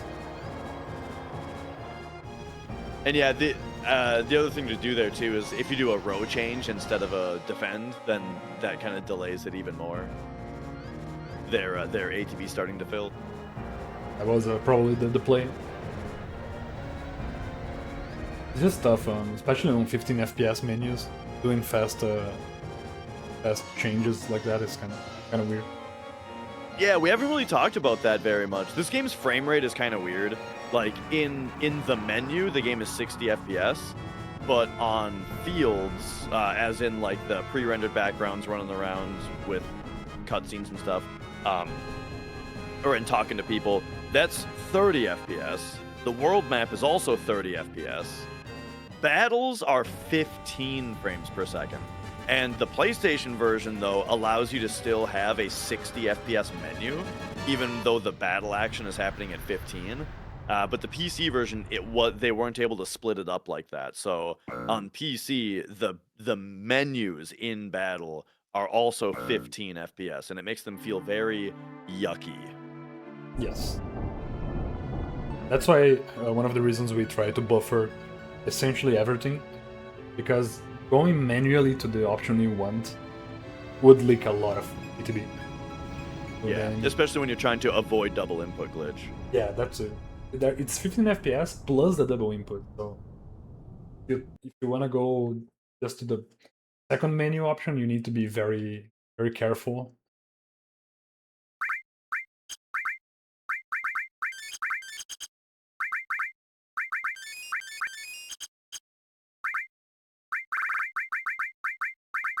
Or push. Probably Trank on Tifa also, right? Yeah, that's good points.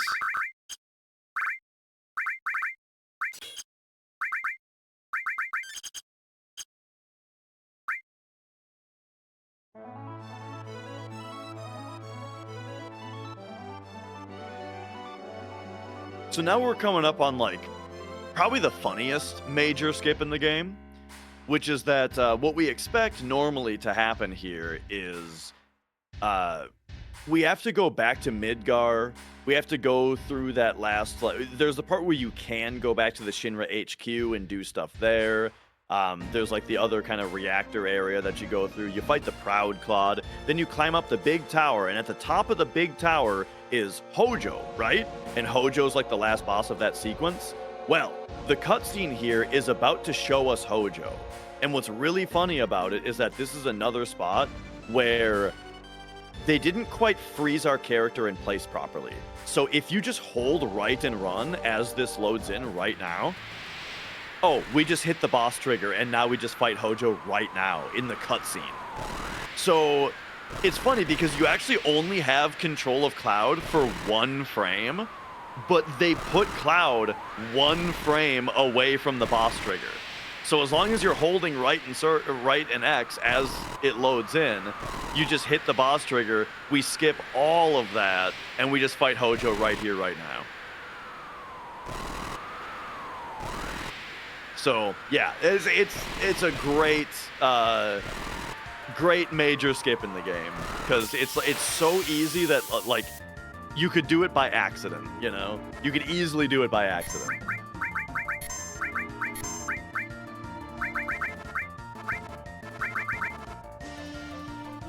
Yeah, I wonder how many people actually did it by accident on a casual playthrough. Like how many kids ended up on Hojo by accident. You know what's the thing that I think about that the most is in the original Legend of Zelda, if you put in your name as Zelda and it starts you out on second quest.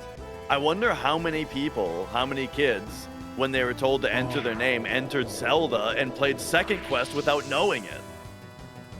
It's not like a hard thing to do. It's the name of the game. That's amazing. Oh, I think that's on Tifa.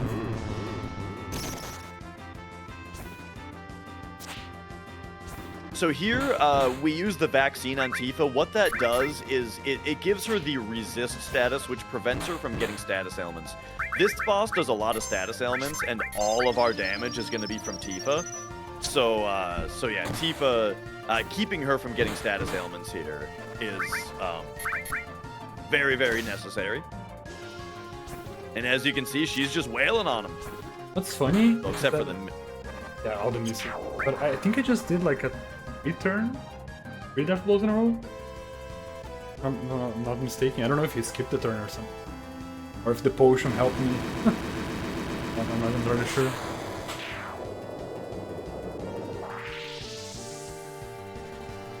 Yeah, this fight has been trolling me a lot. Last few runs.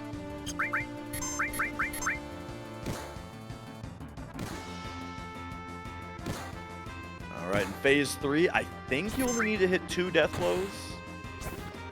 Nice, there's 1. And now Cloud's asleep. There we go. Oh, yeah. Just because I complained. Yeah, very, very good phase 3.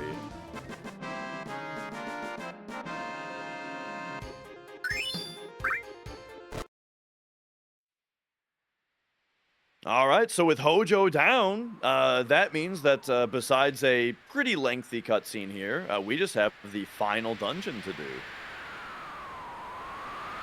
We're already there. Not even 5 hours in.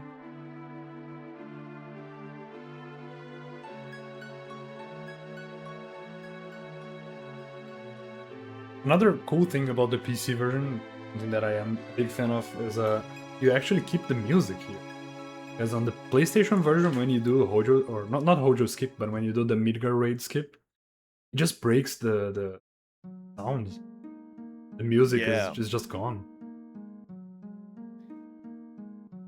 Yeah, I don't know exactly how it works, but I think it's something to the effect of like when the game goes to the Hojo scene, it's supposed to be quiet there. And they do the quiet by setting like some kind of flag or bit or something that is like the no music thing.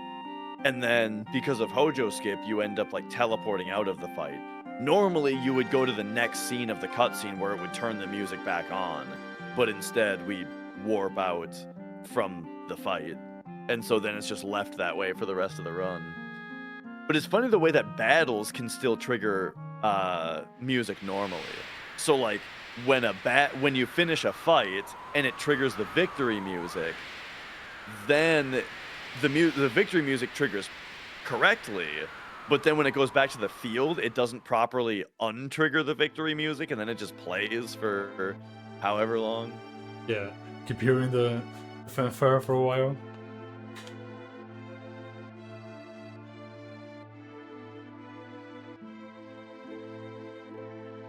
Yeah, I'm not sure why I'm not sure why it doesn't affect the PC version.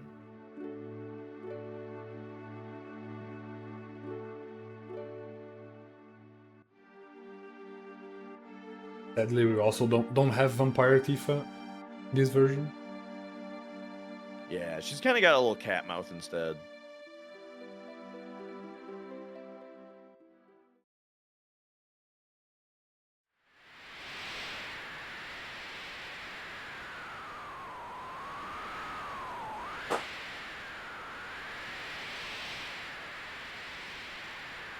Just have this chill, romancing, I guess, cutscene. The closest this game has to the couple, the main couple actually having a romance section. I guess the date is more appropriate, but this is like the final one. Like That cutscene actually plays out differently depending on how much affection points you have from Tifa. Oh really? I never knew that. Yeah. There's two different versions of the cutscene down there with those two, and if you have above a certain threshold, then it's much more suggestive. Oh, fair enough.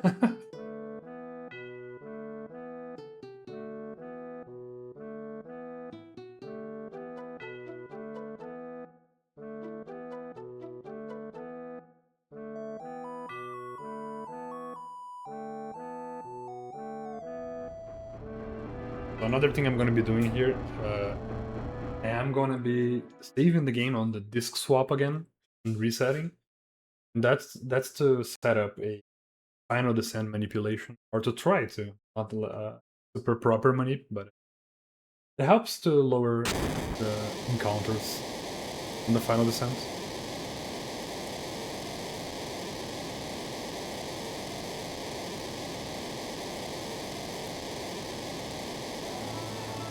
And then along with the other cutscene playing out differently, this part also plays out slightly differently here, where they say something, Sid comes over and says something right, and then...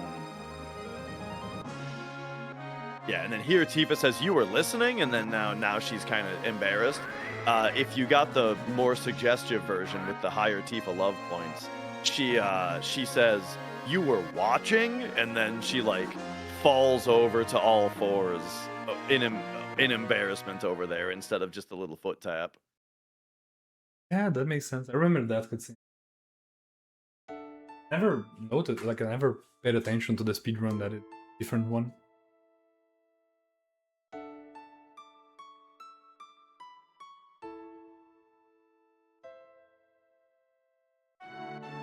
Right, and then they all high five.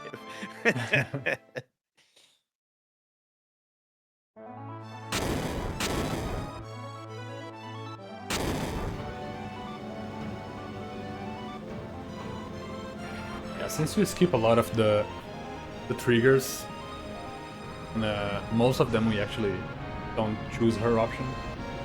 Especially if we were to have the date on the gold saucer, it would be Ares out of Tifa. It's just faster. Yeah, the only way to get her affection high enough with this route, I think, would be to like spam it in the jail cell.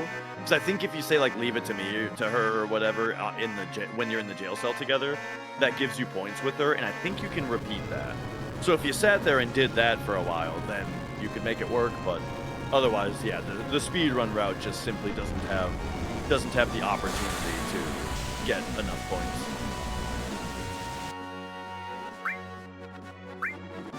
Except for 100%. 100%, depending on how you play, it can get exactly the right amount.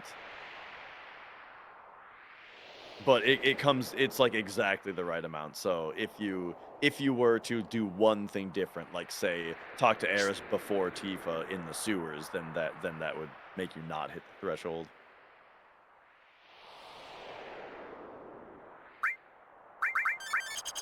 All right, and here we go. It is disc 3 time, or part 3 time.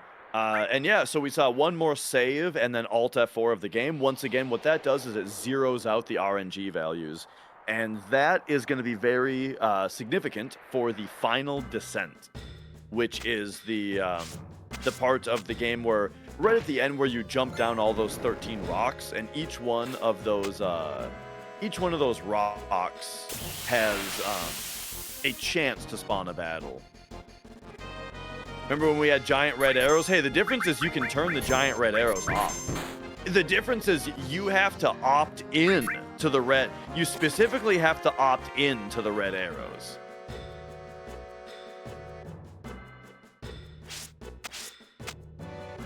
But yeah, so Tifa attacking herself here, the reason for that is we once again want her to be in critical HP for the final bosses. And so it's convenient for her to just attack herself. If she dies, it's fine, because then we can just Phoenix down her, and then she'll be at a great amount of health. Without Phoenix downing her, we can just give her, like at 200 HP, we can just give her a high potion, and then she'll have good HP and being crit HP still. I'm a bit confused with the step route. I think because I got the extra encounter, it's slightly different. Getting a lot more encounters than I should. Because I forgot to do, but should be fine.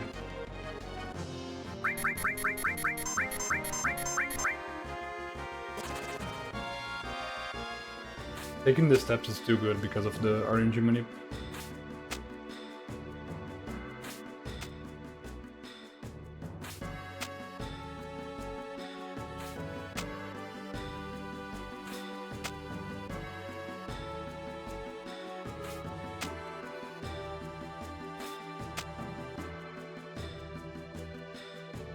And none of these chests have anything worthwhile in them.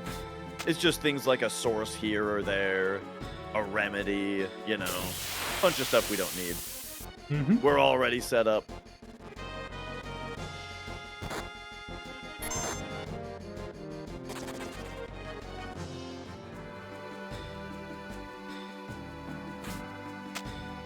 Have everything that we need, except for Mistile. We're gonna be getting very soon.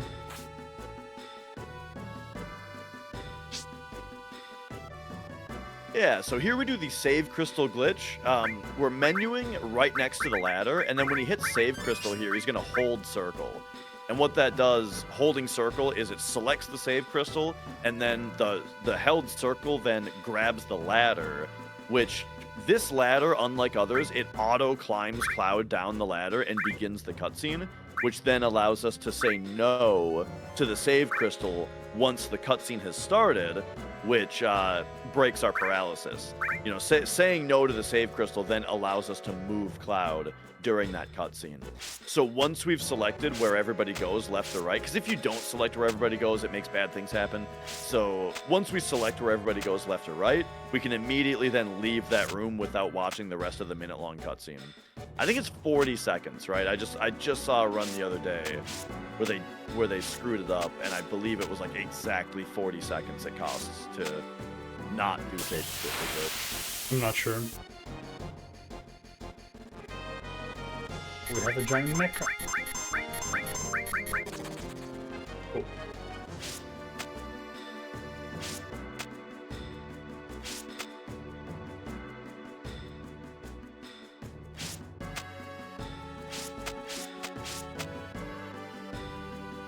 Here I'm gonna All right, this is the last.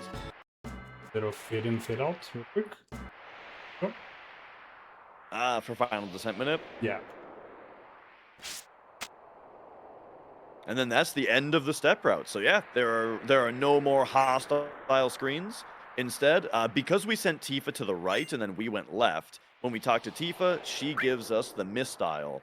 The Mistile is very important. It is a piece of armor that gives us 50% physical evasion.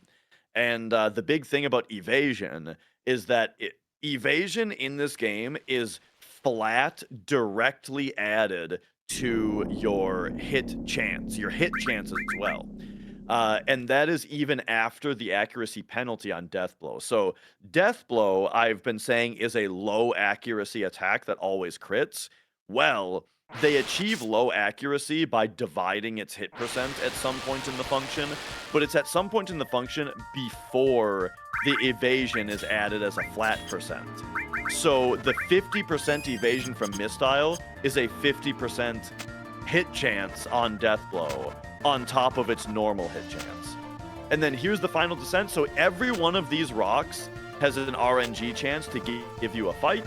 However, that hard reset before starting disc 3, as well as the little manipulation of running in and out, makes it so that... you can only get 2 encounters. Makes it so that we have manipulated to a... Yeah. We've manipulated to a position of getting minimal encounters here on the way down. Ouch.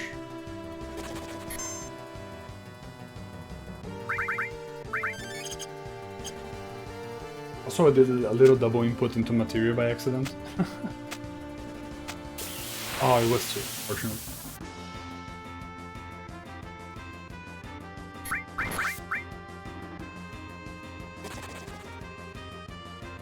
Okay. All right.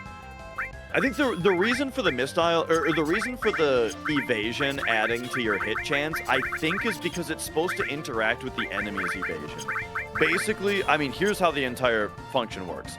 It's your regular hit percent plus 1/4 of your dexterity plus your evasion minus the enemy's evasion. So the plus your evasion minus the enemy's evasion, I think, is just to make it so that, like, you can counteract an evasive enemy by being evasive yourself, is the idea. If both of them are evasive, they cancel each other out. However, if just you are evasive, it's kind of just OP. You know, you just have a really high hit chance. So yeah, now what we'll see because of that is these death blows are always going to hit now. No more missed death blows as a result of having the mistile equipped now. The downside is that equipping the mistile means we can't have the Gigas armlet equipped anymore. So as you can see, Tifa is doing less damage now because she doesn't have the gigantic strength bonus from the Gigas armlet. However, we are going to gain a lot of levels from this fight, and those levels are going to make her do full damage to the next bosses, even without the Gigas armlet. So we don't really have to worry about it here. Yep. There we go. Nice Jenova fight. Thank you. I mean, yeah, now we're fully online to just have Tifa just be doing maximum DPS.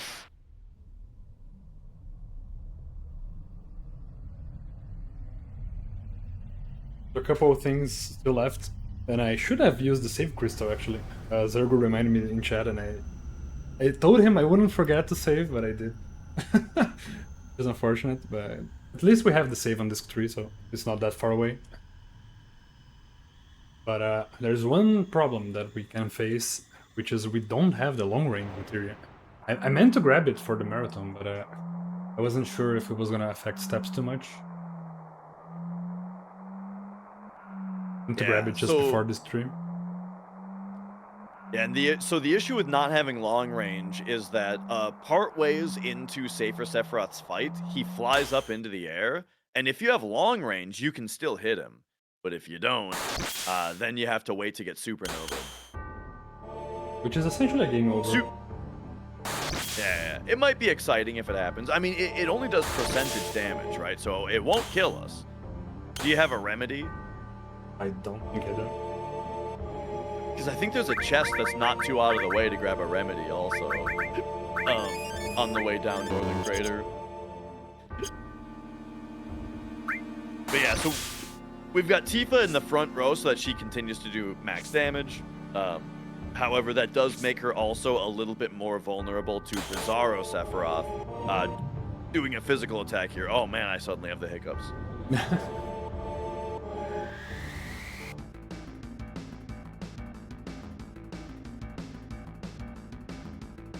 But here we see the classic weight trick. So Big Guard gives everybody haste, then we death blow, and then the third character he's holding time with. Ooh, nice miss. That's excellent. Because yeah, that would have killed Tifa and slowed down this fight a whole bunch. Yep. But there's the misdial again. Misdial given a large amount of evasion. So yeah, after his turn, now Tifa gets one turn. but we're holding time to lock the enemy at 0 ATB. Now that Tifa's done, we can release time, and she's the fastest character, so she gets a second turn. Then release time during the enemy's turn and queue Tifa up again. So by doing this pattern, we get 2 turns with Tifa for every 1 turn that the boss gets.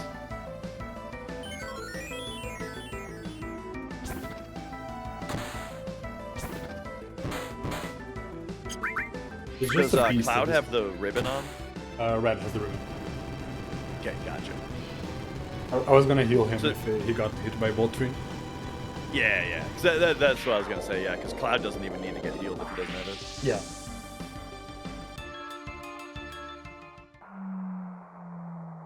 And for the final fight now, my favorite song from this game, and one of my favorite fights in the franchise. As first time I played this was mind-blowing. The speedrun for this is pretty cool. Hopefully we don't get extremely unlucky.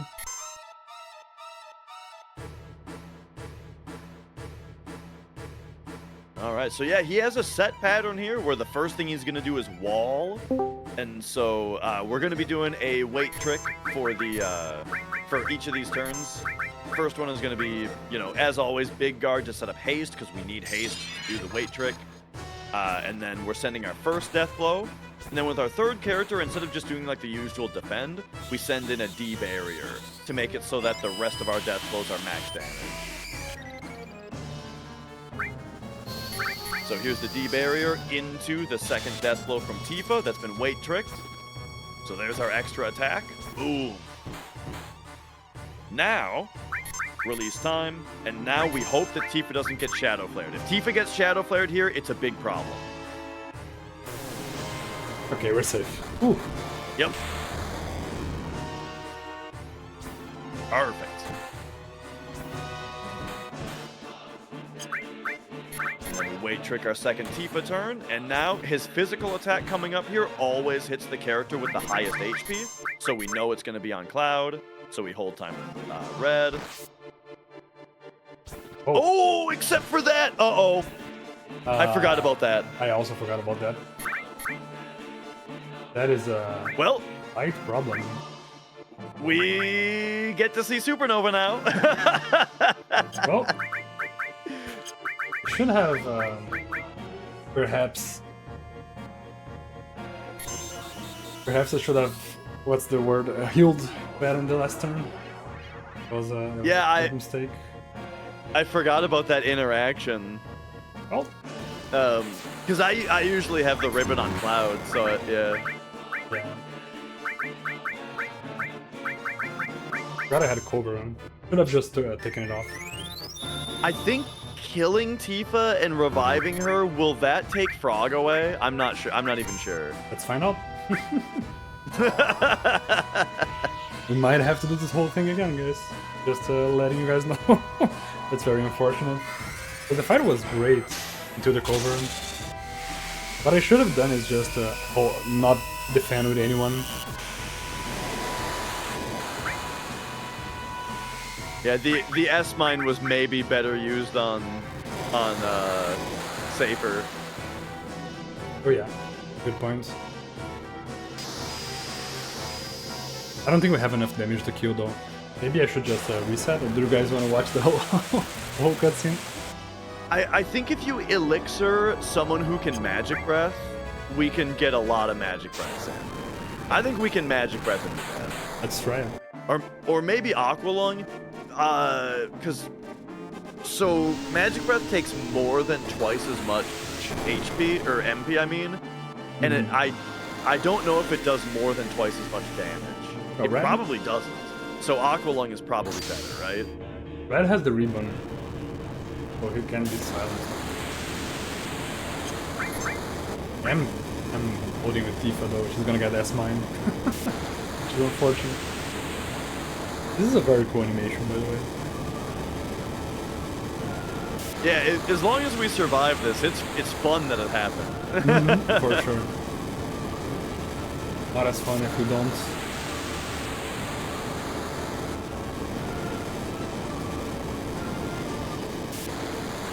Oh yeah, you can actually use Shadow Flare also. Oh, I don't know. point. I don't know if the MP to damage ratio is better than Aqua Lung though. I'm gonna try to But Shadow Flaring him would be sick. for sure. All right, there we go. Okay, so there's the S mine. Oh no, he covered. Which he covered. Awesome. You love to see it. Do we love to see it? I'm not sure. So now it's elixir time. I would say definitely elixir with Tifa here.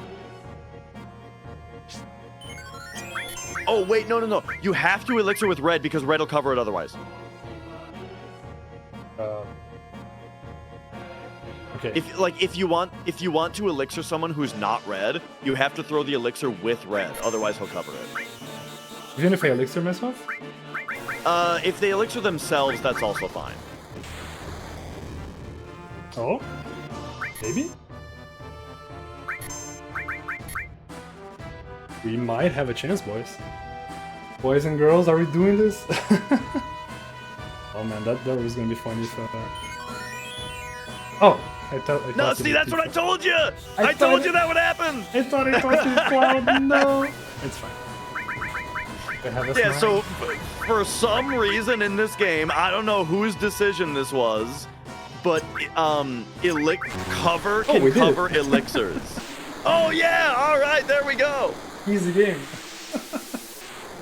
Well, I was 100% sure I tossed it with Cloud. It was like, my brain was completely melted at this point.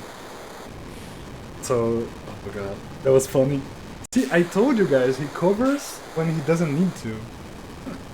It happens every time.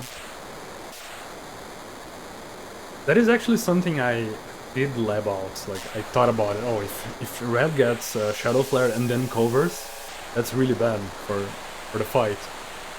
But I completely forgot about it. Yeah. It was really funny. Oh, the time is not yet, Yeah. by the way. There's one more cutscene. Yeah, before yeah, the final boss. correct. And then, yeah, so to explain also the thing at the end there about the cover is that it's like the sort of the strat that like you're supposed to do is you need to wait and see if the cover happens. To where it's like, if he hits Cloud, then you want to hold time with Red, because Cloud is going to get paralyzed. But if Red covers, then you want to hold time with Cloud, because Red is dead. And you have to really quickly recognize it, and it's very annoying. Yeah. I should have tossed the... Instead of defending with Cloud, I should have tossed an elixir on Red. So he would have been able to take the potential cover on the wing attack. That was very funny though. I'm kind of glad we got Shadow forgot the term. Supernova. Supernova, thank you. I'm kind of glad. Oh man, what a run. But yeah, this is the final cutscene. We are being transported to Cloud's mind. We are definitely, absolutely 100% doing the right move to do here. Unless you're on PB pace, but otherwise this is the right move. It's okay. I should have specified that the time was not there yet. That was my bad. But yeah, I'm gonna take a moment here to just thank the whole FF7 community. It's been a great fun route in this category, and we've been getting a lot of help from everyone. Thank you very much, Dash, for joining me here. It was a pleasure having you. Yeah. Thank you for inviting me. I always love doing commentary, so I had a great time. And here we go, the Omni Slash. So time is on the final hit of this, which is the big dramatic one at the end. You'll know it when you see it. This hit right here, when we see when this hit connects. Boom! Thank you for all the GGs, everybody. I hope you guys enjoyed this run. It was very, very fun. Thank you for having me as well. the question for Glory Marathon. I appreciate you guys. And yeah, please go check out Dash and his videos and his stream. Hope you guys enjoy all the content. And if you are interested in learning this run or any other runs, feel free to check the Discord. We have a huge community that's always available to help people out. Yeah. Everything that I know about the game, I learned from the community, you know. So everybody's very helpful and always willing to talk and teach about the game and its mechanics and the speed run and routes and all that. So yeah. Definitely hit us up. Incredible job, by the way, and I appreciate you being flexible with the RTMPs. Apologize for those hiccups and whatnot. Oh, no But problem yeah, you at guys all. did incredible job. So thank you so much. Thank you. Well, yeah. With that, if you guys don't have anything else to say, I can transition y'all over. And once again, I appreciate you guys being here and and rolling with the punches. Yeah, thanks again so much. See you later. Thank you very much. Hope you guys enjoy the rest of the marathon.